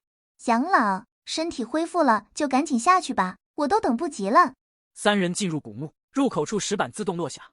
令人惊讶的是，墓道内并非一片漆黑，一束白光从顶部射下，照亮了整条通道。他们沿着石板小路往下走，沿途散落着许多被废弃背包。三人继续向前，一个石室出现在面前，地上满是破碎古董和被画花壁画。真是可惜啊，这么好的地方被你们给破坏了。我们找到这的时候就是这样了，只是捡了些他们不要的东西。走吧，继续往前看看。林雨没有在这里感受到煞气，他要继续寻找煞气的源头。林神医，前面很危险，不能再往前走了。前方不远处是一座白骨堆积小桥。弟弟，那边的尸骨好多，你真的要过去吗？邓宝林吓得整个人贴得更紧，这让林雨不禁有些口干舌燥。没事的，你先下来，我过去看看。宝林姐，把我给你的符箓带好，无论如何不能离身。不要嘛，弟弟，我想跟你一起走。邓宝林瞥了一眼旁边的杨成，心里发怵。哎，那好吧，杨老，您要不要跟我们一起？不，我就在这儿等你们。杨成心里已经有了盘算，他看着林雨和邓宝林走向那座白骨桥，嘴角露出一丝阴冷的笑意。哼，不知死活的东西，只要你们跨过那座桥，就是死路一条。我正好趁机出去，打电话叫人来。邓宝林伏在林雨后背上，林雨运转星辰诀，一灵气构成透明光罩将两人包裹。林雨紧紧攥着发光玉佩，嘴角上扬。出发喽！然而，一旁的杨成却满脸惋惜地摇了摇头。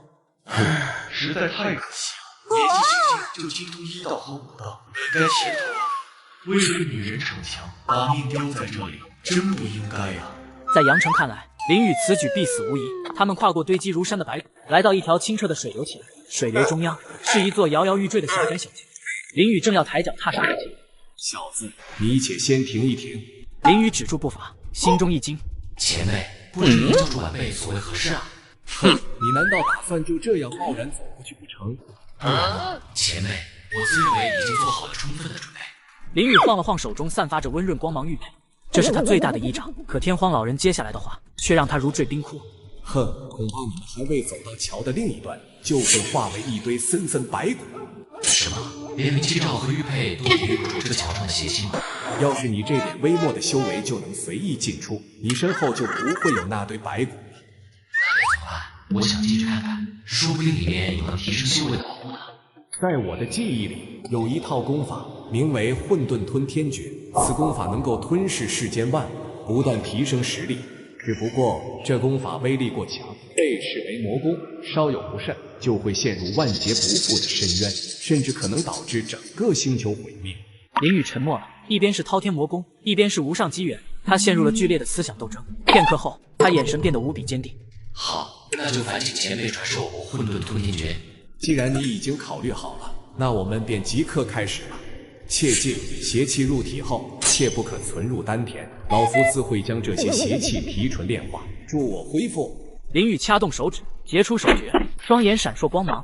林雨踏上桥面，一股凌厉煞气呼啸而来。然而，令人惊奇的一幕发生了，这些煞气刚靠近林雨，就如同被巨大的风机吸住，源源不断的朝着林雨体内汹涌而去。杨成目光盯着林雨，脸色震惊。不会吧，真的过去了？杨成看着林雨顺利到达对岸，毫发无伤。杨成心中瞬间涌起滔天巨浪，震惊、不解，最后全都化为了无尽的懊悔。我为什么没有一同跟过去？林雨背着邓宝林，沿着水边前行。邓宝林睫毛微颤，缓缓醒来。弟弟，我是不是不小心睡着了？林雨面不改色，实际上正是他刚才施展手段，让邓宝林陷入了沉睡，以掩盖天荒老人的存在。可能是古墓里氧气太少，人才会犯困。两人继续深入，来到了一座石门前，石门上刻满了古老符文，散发幽冷气息。这门看起来不好对付啊。这个门好特别啊！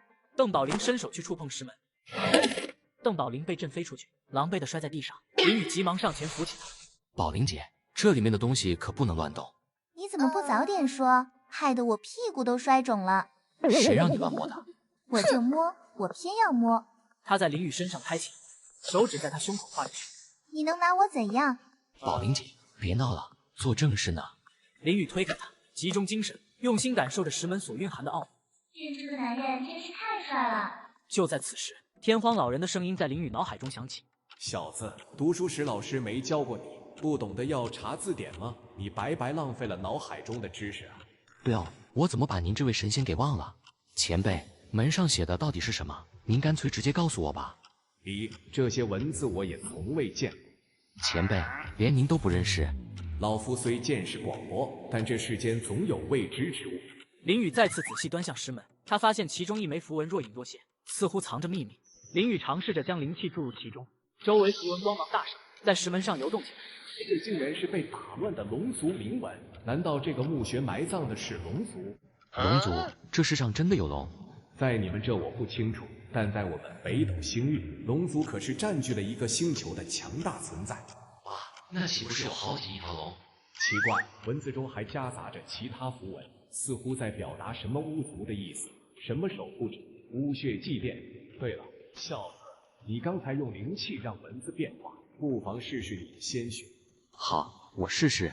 林雨咬破手指，将鲜血滴入了之前那个符文之中。天哪，真的有反应了！石门上铭文金光四射，石门缓缓打开了一道缝隙，从中迸射出光芒。林雨侧身挤入门内，邓宝林紧跟其后。一座天梯出现在他们面前，而在那天梯顶部悬挂着一口石棺。果然有龙族的气息，而且还是来自于我那个世界的龙族气息。小子，快去上面的棺椁那里看看。在这陌生的世界里找到一丝家乡的线索，让天荒老人激动得无以复加。好的。林雨抬腿迈步，踏上登天之梯。林雨和邓宝林站在一座石梯前，石梯尽头隐约可见一口石棺。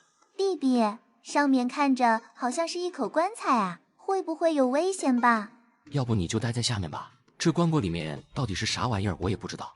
那还是算了吧，就算有危险，也有你可以保护我。邓宝林缩了缩脖子，紧紧靠向林雨。好吧，那你可得跟紧了。林雨抬头看向石棺，火眼金睛之下，只见那口灰白色的石棺上缠绕着碗口粗的黑色铁链，铁链上布满了晦色的符文，散发出阵阵阴森恐怖的气息。林雨深吸一口气，踏上天梯。邓宝林紧紧揪住他的衣角，一步步跟上。两人费了九牛二虎之力，终于爬完了1080个阶梯，来到了石棺跟前。靠近石棺时，铁链上符文图案突然爆发出光芒，一股强大无比的威压铺天盖地袭来。林雨运转功法，灵力护罩将两人包裹其中，艰难抵抗。石棺开始剧烈震动，周围空气变得寒冷刺骨。好冷。小子，快使用天罡破煞阵。林雨咬破手指，鲜血在空中凝结成一道道闪耀符文线条。去吧。金色符文射向黑色铁链，铁链上的光芒瞬间暗淡，开始缓缓松开，棺盖也随之移动。一股浓密黑雾从棺材缝隙中升腾而起，雾气中，一双血红色眼睛睁开。你们是什么人，竟敢打扰本座的沉睡？邓宝林两眼一翻，直接笑晕了过去。前辈，我们不是有意冒犯，只是机缘巧合来到了这里。打扰了本座，那就是对本座的冒犯，正好可以给本王补充能量。血色眼睛幻化出血盆大口，带着獠牙朝林雨。林雨此刻竟如陷入魔怔一般，毫无反应，眼睁睁看着巨可逼近。就在这千钧一发之际，一道声音在林雨脑海炸响：“龙明，你好大的胆子，竟然敢吞噬本尊！”血盆大口停在林雨面前。您是魔尊大人？没错，正是本尊。魔尊大人，您怎么会出现在这贫瘠之地？哼，这与你无关。说说看，这座古墓到底是怎么回事？魔尊大人息怒，3000年前我犯下大错，元神侥幸逃脱，却被一路追杀，最终漂泊到了此地，元神几近破灭。所以你就控制盗墓贼散布消息，吸引活人过来。这些年你一直靠吸食他们的精血来恢复。也罢，这些人因贪婪而丧命，咎由自取。你今后有何打算？小的若能得到您的垂青，愿追随您左右。天荒老人心想，若能让龙明成为林雨的帮手，倒也不错。念在你我皆是北斗星域的生灵，此后你便随我一同前行吧。我已经抹去了外面那个人的意识，你待会就进那个人的身体了。林雨混沌中清醒过来，脸上写满了震惊。进入杨成的身体。林雨抱着昏睡邓宝林从高台一跃而下，龙明紧随其后，两人回到桥边。你在这里等着，我把人带过来。魔尊大人，您的声音怎么好像有点不一样？本尊在这颗星球就以林雨这个身份生活，你有意见？话音刚落，一股强大的威压从林雨体内飞涌，龙明瞬间感到灵魂都在颤抖，龙明吓得直接跪倒在地，惶恐不已。不敢，属下该死，是属下冒犯了。林雨不再理会，过桥将杨成的躯体拎了过来。龙明，以后你就以杨成的身份留在我身边。是，魔尊大人，从今往后，我龙明就是您的人，您让我往东，我绝不往西。林雨将邓宝林轻轻放在后座，口袋里手机疯狂震动。林雨拿出手机一看，上百个未接电话，还有无数条未读信息。他点开同学郭麒麟发来的一条，瞬间一股滔天怒火涌上心头。信息内容写着：林雨，看到信息速回，叔叔阿姨被苏家的人带走了。苏家，你们找死！林雨立刻回拨过去，电话秒接。林雨，你跑哪儿去了？我给你打了半天电话。兔子，我爸妈到底怎么了？苏家什么时候带走他们的？中午我去看叔叔阿姨，摊档被砸得稀巴烂。隔壁大叔说是苏家干的，还说让你去医院有人。好的，我知道了。林雨挂断电话，又立刻打给小姨子叶可欣，结果更加让他怒火攻心，妹妹林雅竟然也被苏家从江城大学带走了。林雨紧紧攥着手机，指节发白。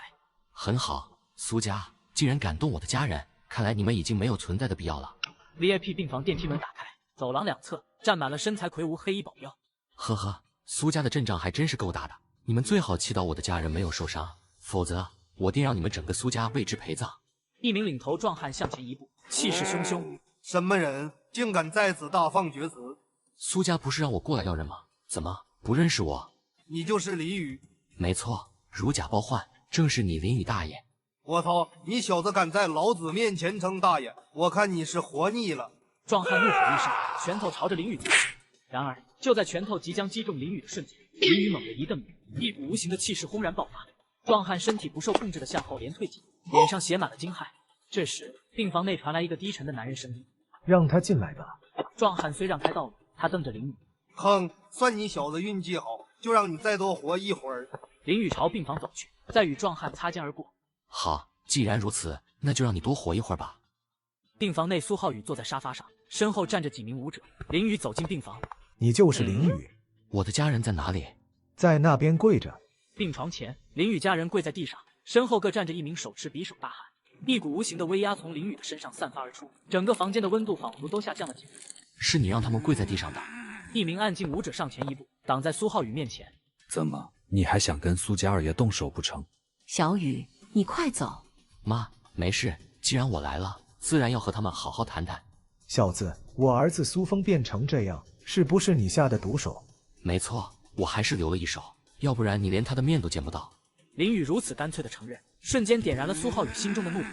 齐老，将这小子打成废人，让他陪在我儿身边，还有他的3个家人，以后每天就在我儿身边伺候着。这是你的意思，还是你们苏家的意思？哈哈哈，谁的意思又如何？难道我堂堂苏家二爷处理你们还要问过谁吗？果然是有其父必有其子。齐老，还等什么？给我废了他！是二爷。话音未落，被称为齐老的老者身形一闪，如同鬼魅般出现在林雨身前。齐老五指弯曲成爪状，直直朝着林雨心口抓去。就在齐老的爪子即将触碰到他心口的一刹那，林宇动了，林宇侧身一闪，右手探出，抓住了齐老手腕，手腕被林宇折断。苏浩宇见状大惊，后退了几步，眉头紧皱。有点本事，但你以为这样就能与我们苏家抗衡？苏家若是执迷不悟，今日便是覆灭之时。就凭你大言不惭，你们几个是死人吗？还不赶紧给我上！剩下几名武者纷纷冲向林宇，林宇身形晃动，不断出拳，那几名武者倒在地上。苏浩宇的脸色变得愈发阴沉难看。都给我进来，立刻毙了这小子！保镖们冲了进来，手中多了几把手枪，枪口对准了林宇。面对枪口，林宇淡定自若，仿若闲庭信物。林宇双手挥动，身形在人群中穿梭，将几人武器夺下，反手将枪对准苏浩宇脑袋。你们3个给我动手！然而一切发生的实在太快了，林宇身形闪烁，3名大汉手中匕首消失，3人飞了出去，摔倒在地。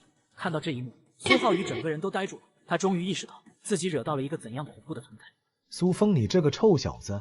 林兄弟，林大侠，要不这件事就这么结果吧。苏峰那小子有眼无珠，得罪了您，算他倒霉。结果你儿子多次对我妹妹心怀不轨，我给过他机会了。本来我不想把事情闹大，你倒好，仗着苏家权势，是非不分，苏家该消失了。豪华轿车停在苏家庄园门口，林宇透过车窗打量着这座平民。林宇在医院救出家人后，就带着断腿的苏浩宇前往苏家，把苏浩宇交给了苏家下人。不错啊，这苏家庄园比起叶家和萧家的来，丝毫不逊色嘛。林宇挺直腰板向着苏家庄园走去。他走进大厅，苏仙和居高临下俯视着林宇，脸上满是傲慢与不屑。你就是林宇。林宇找了个位置坐了下来，随手拿起桌上苹果啃了起来。你就是苏老头。这苹果味道真不错，也不知道是从哪个超市买的。一位下人推着苏浩宇来到大厅。大，就是这个林宇，就是他把我双腿打断，风儿也被他不知用了什么手段弄得昏迷不醒。您一定要为我和风儿做主啊！还有，他还扬言要灭了我们苏家。放肆！年轻人，你太狂妄了！别以为自己有点本事就敢口出狂言。狂妄是需要实力的，而我恰好最不缺的就是实力。爸，我让人查过了，此人和逍遥帮的杜金明关系匪浅，想必他就是仗着和杜金明的关系才如此嚣张。区区一个上不了台面的逍遥帮，平日里我不想搭理他们而已，还真以为自己能跟我们苏家叫板不成？我和萧家萧老爷子的关系也不错呢，你怎么不说我仗着和萧家的关系呢？嘿呀，我不知道你跟萧老头是什么关系，但是叶老头向来跟萧老头不对付，你身为叶家的上门女婿，估计也就跟萧老头见过几面，绝对不可能有什么深交。想让萧家替你出头，那更是门都没有。林宇拿起桌上茶壶，倒了一杯，仰头一饮而尽。啊，讲了这么多，可把我给可坏了。我说苏老头，你们堂堂4大家族之一的苏家，难道就是这样招待客人的吗？一名武者陶苏仙合股同指，咬牙切齿。太无法无天了，老太爷，我实在忍不住了，让我先教训他一顿。苏仙和点了点头，缓缓闭上了双眼。受死吧，小子！武者甲冲向林宇，侧身躲过了攻击，伸出2根手指夹住了武者的手腕。眼前武者的实力对林宇来说太过于弱小，武者纹丝不动。林宇脚踢出，武者飞了一下，砸在墙上，没有了气息。吴觉一脸色一沉，他将双手化作朝着林宇去，刹那间，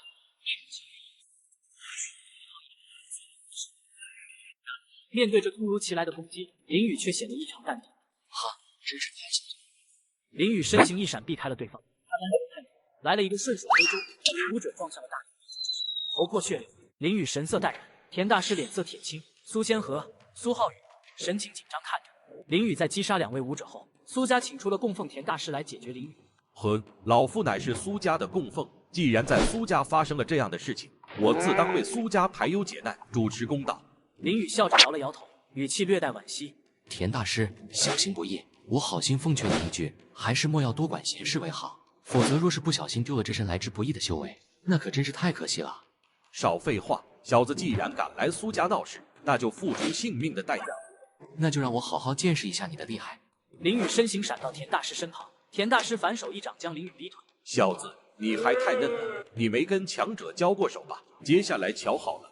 田大师身形闪烁在林宇周围，时不时给林宇来上一掌。林宇仓促抵挡，林宇跟不上田大师的速度，只能勉强抵挡田大师攻势。该死，真是小瞧这苏家了，没想到还有这么厉害的人物在。小子，你不是来灭苏家的吗？哈哈哈！不拿出真本事的话，你的命就留在这吧。林宇闻言猛然全力出击，林宇与田大师身形不断闪现，拳对拳，脚对脚，林宇体力逐渐降低，气喘吁吁。怎么可能？林宇居然能跟田大师不相上下？林宇在与田大师的交锋中逐渐落入下风，田大师抓住林宇手腕，将他甩到墙上，林宇冲击震到吐血。小子，能让我以武圣境界全力出手，你也算死而无憾了。拿命来吧！田大师挥起拳头，拳头带着气浪打向林宇。该死，我已经使出全力了，难道真要葬身于此了吗？此时，林宇体内的星辰诀与混沌吞天诀一起运转，两种功法相互交融，形成一种新的功法——混沌星辰诀。这是融合功法，看来有希望了。让我看看你的威力吧。林宇全力运转混沌星辰，周身浮现灰色气体。田大师拳头被林宇抬手挡住，林宇掰开田大师拳头，田大师额头冒汗，身上真气被林宇周身灰色气体吸走。你这是什么功法？为什么会吸走我的真气？下辈子再知道答案吧。林宇不断出手，田大师真气被不断抽走，无力抵挡。林宇见田大师无力抵挡，使出最后一掌，田大师口吐鲜血，飞到墙上，再起不能。苏家众人见状，纷纷下跪求饶。现在才知道求饶，晚了，你们就不该对我家人出手。林宇毁灭苏家后，再也没人敢来招惹他。他一步步的壮大自己，留下了一个个的都市传奇，逍遥快活于人间。